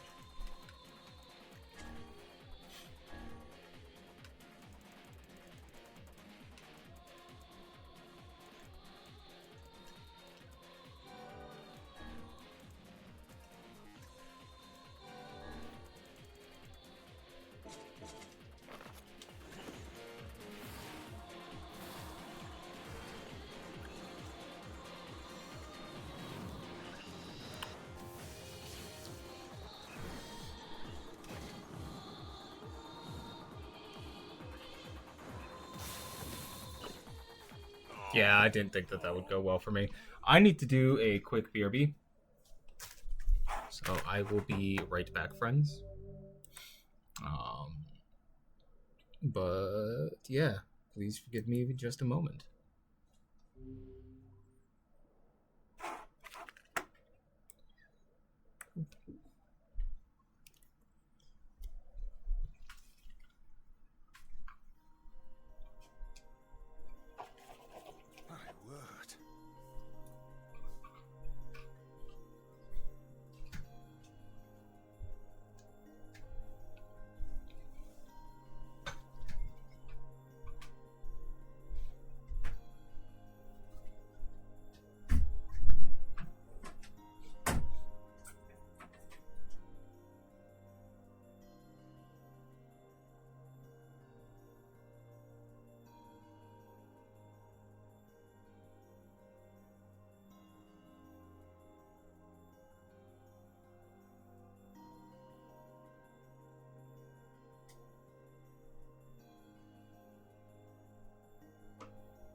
Hello, chat.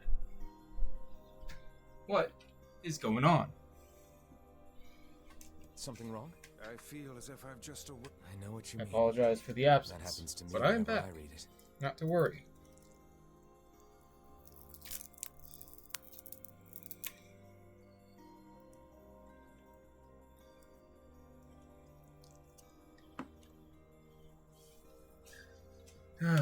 Let's get back into it, I suppose.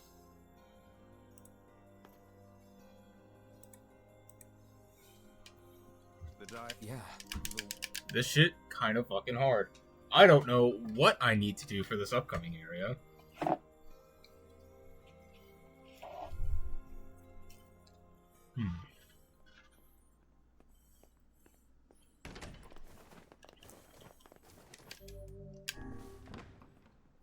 I don't imagine there's more than 3 of these doors, so we'll find out what's up with it.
I think this might be the strategy of,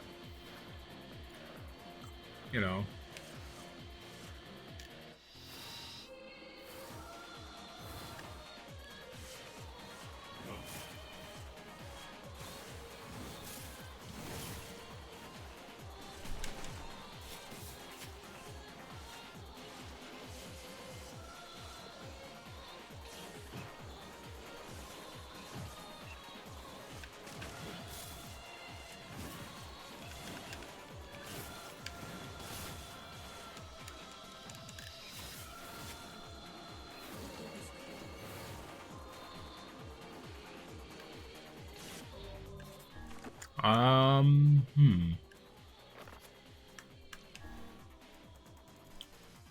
Let's see if I actually can't raise the raw damage of this.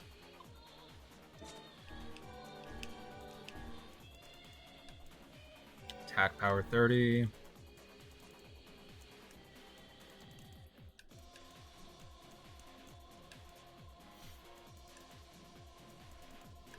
And then I'll hit him with an additional poison in hopes that that's enough to convince them to cease.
There we go. This is going a lot smoother now.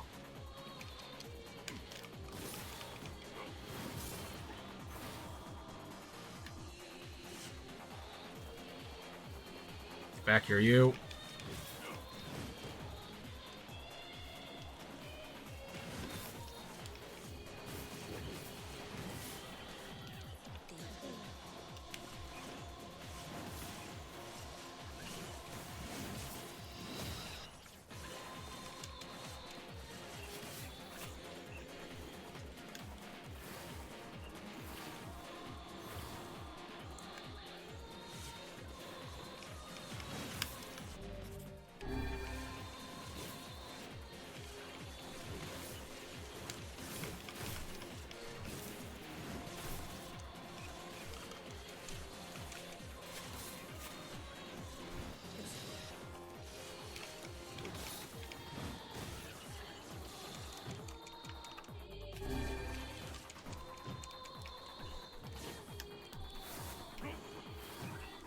Motherfucker!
Oh no, Mag. Your dailies.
Execute the little fucker.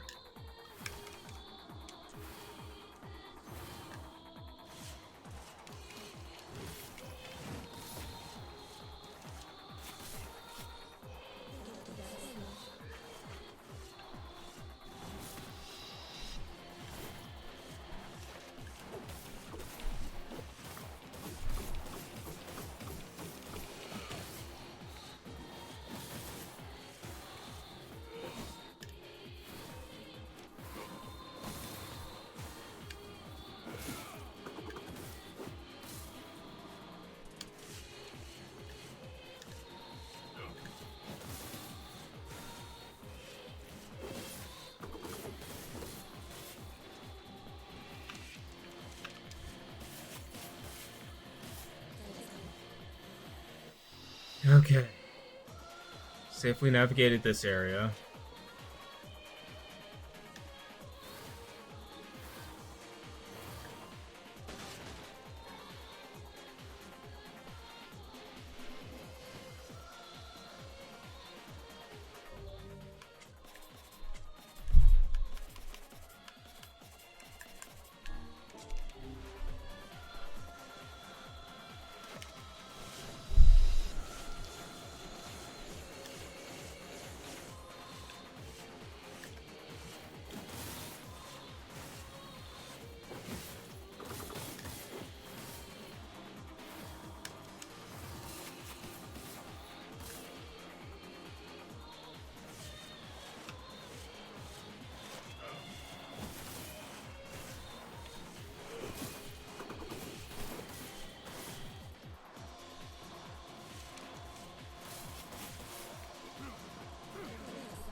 sweet. Okay. Let's see if this thing's immune to paralysis or not.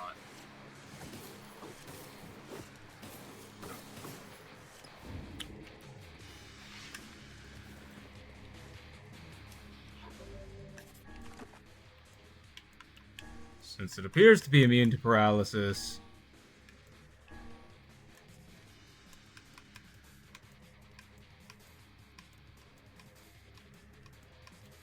let's do weaken.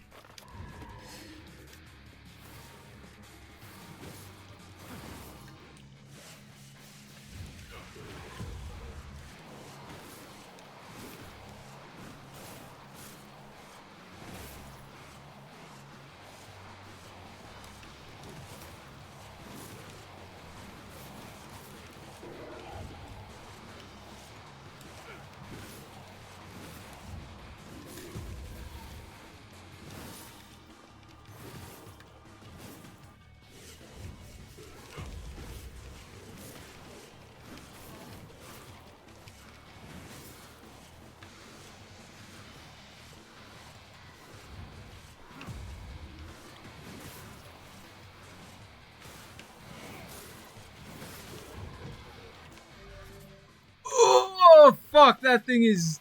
That does so much damage.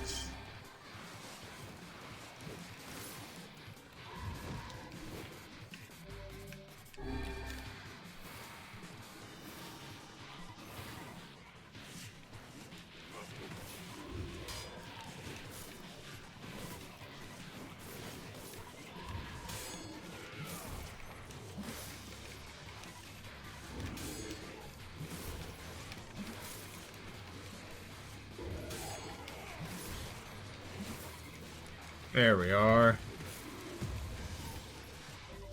What is my two-handed even set to do?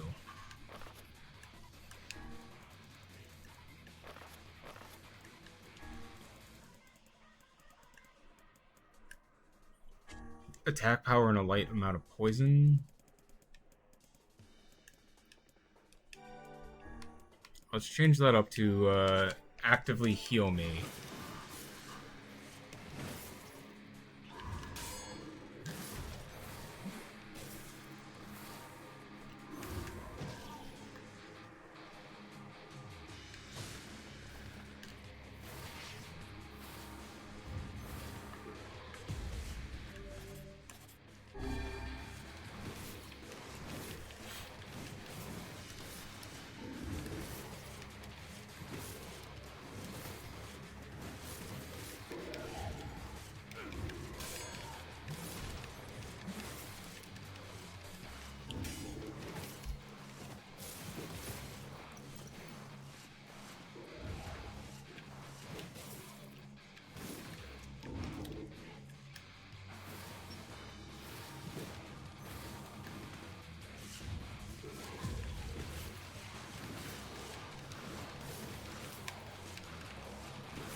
already. That took fucking forever. That took absolutely goddamn forever.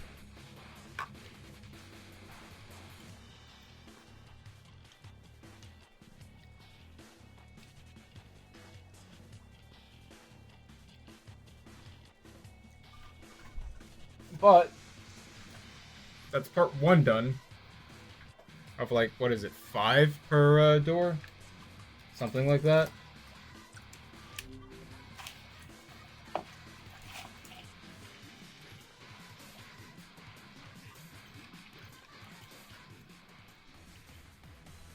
Have a good night, Mag. Thank you for stopping in.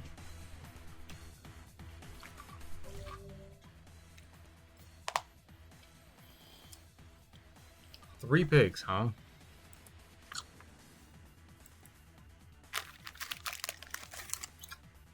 Okay. Let me get a little bit more comfortable because I'm sat kind of weird right now.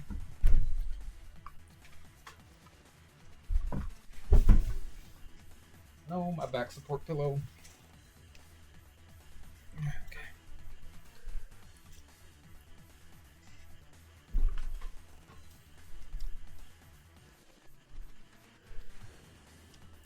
Alright, let's fucking do this.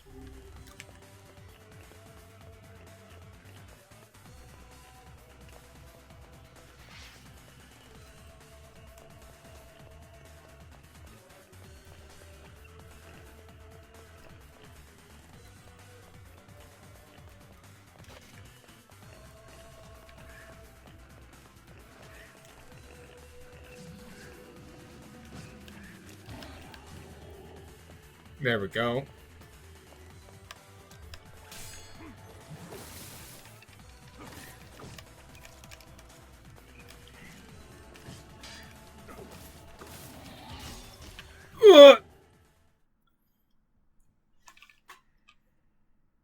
That pig fucking insta-killed me. No, that means I have to do all that shit all over again. No.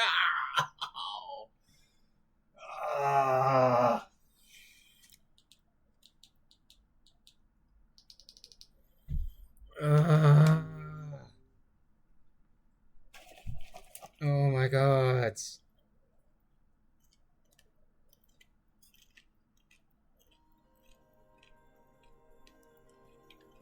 Something wrong. I feel. I know.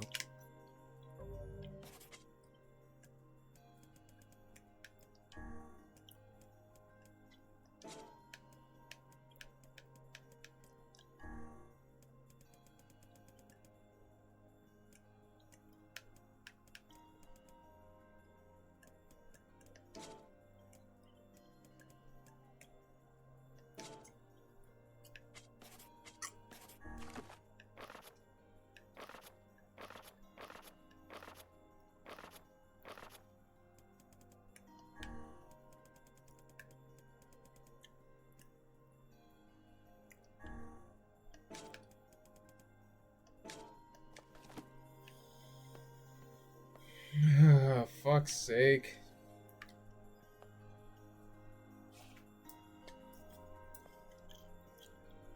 Well, that book's not going anywhere, so I can come back to it some other time.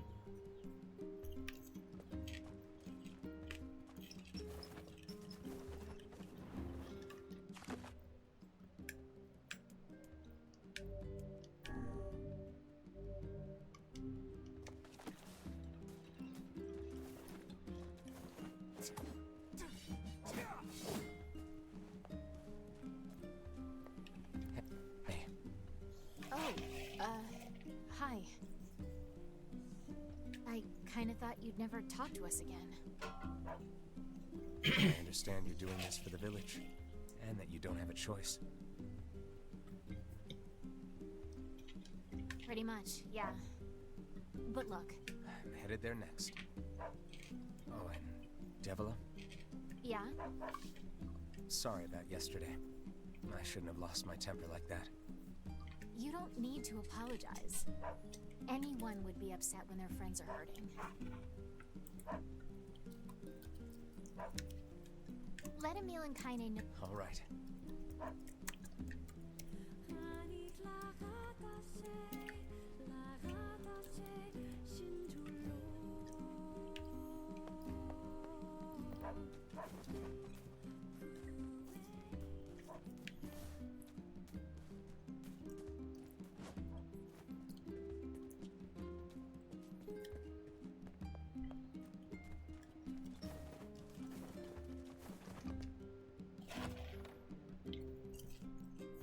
As cool as those challenge missions are, that last one is a fucking slog to get through.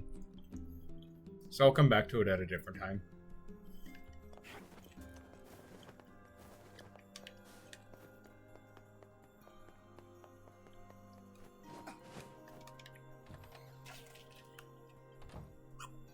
What is the purpose of this place? Beats me. Maybe it's Popola's hobby corner.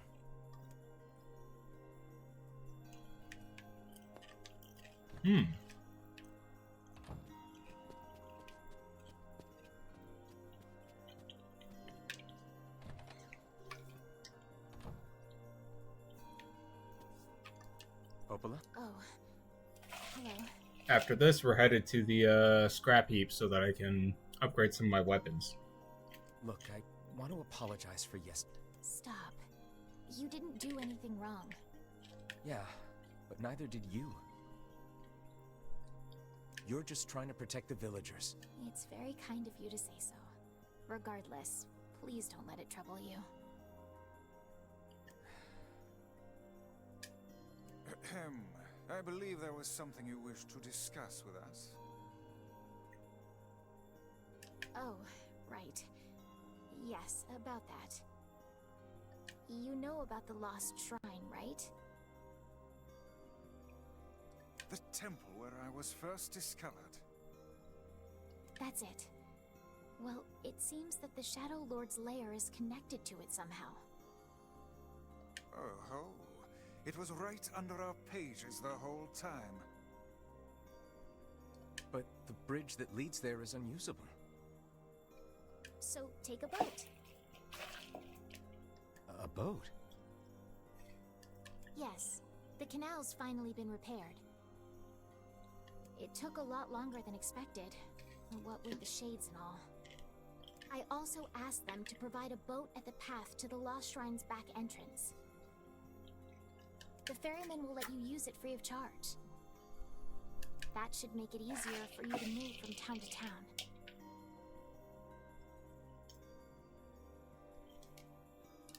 Thanks, Popola. I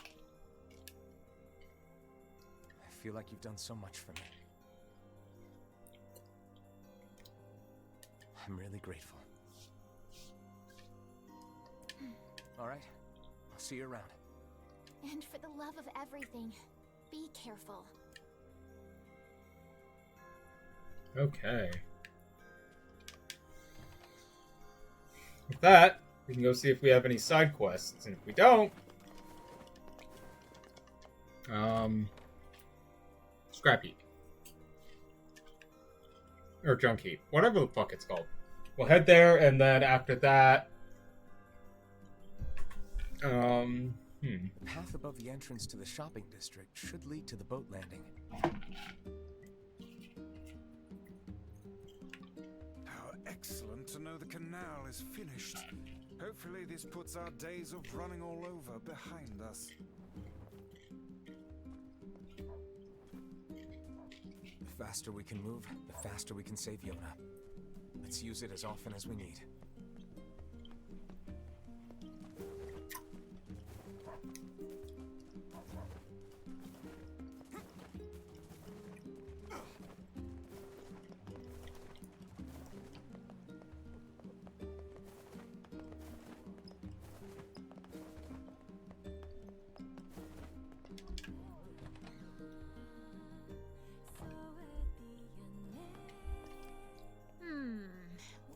Doesn't look like I have any work for you right now.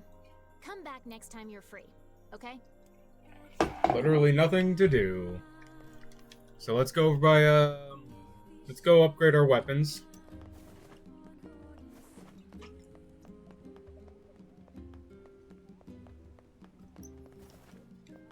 And then after we've upgraded our weapons,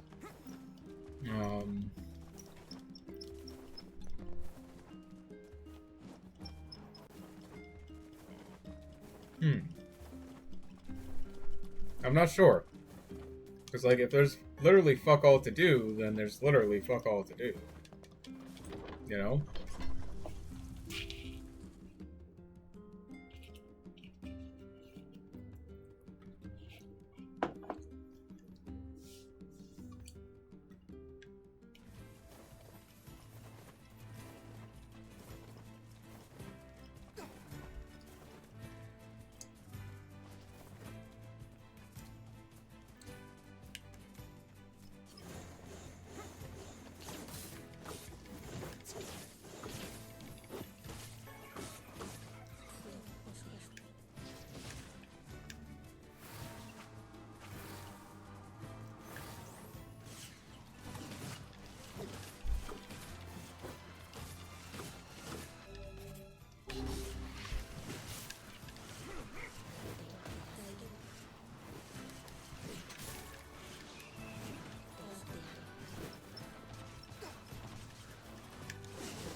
Okay.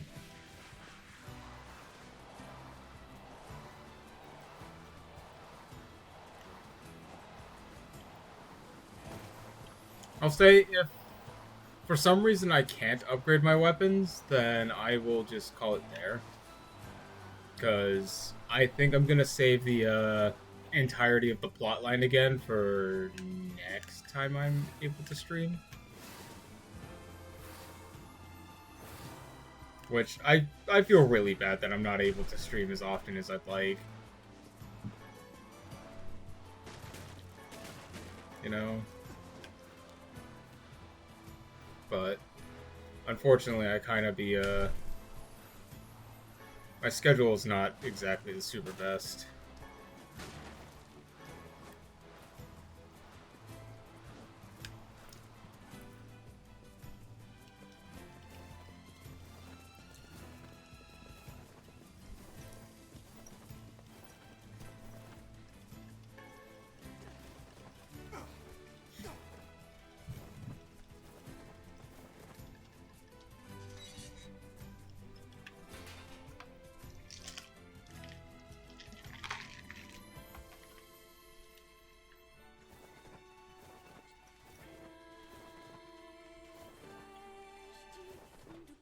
They appear to be out at the moment. Well, there you have it.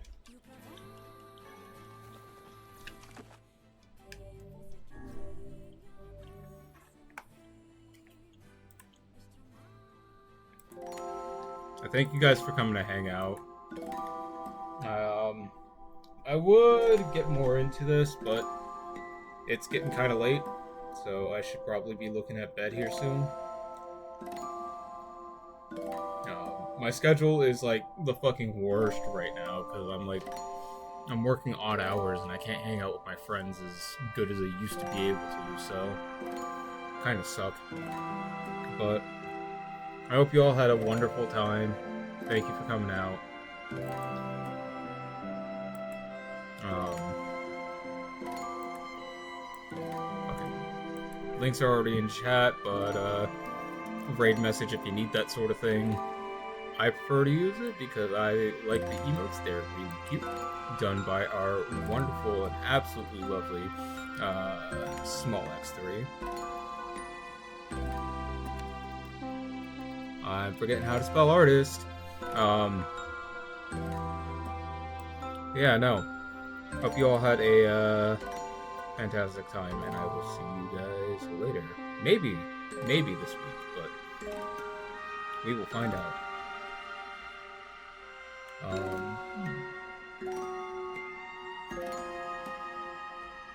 Who's a raid? Who's a raid?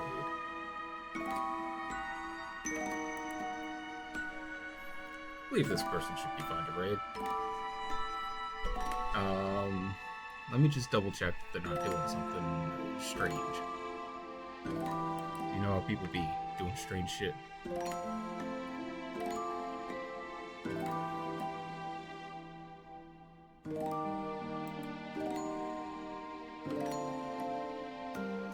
Yeah, this will do.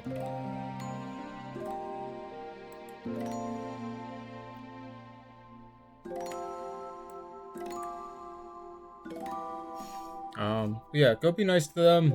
Go say hi for me. Remember, drink water. Go get food. Do your exercises. All that fun stuff. And I thank you guys again for coming to hang out. Have a fine evening.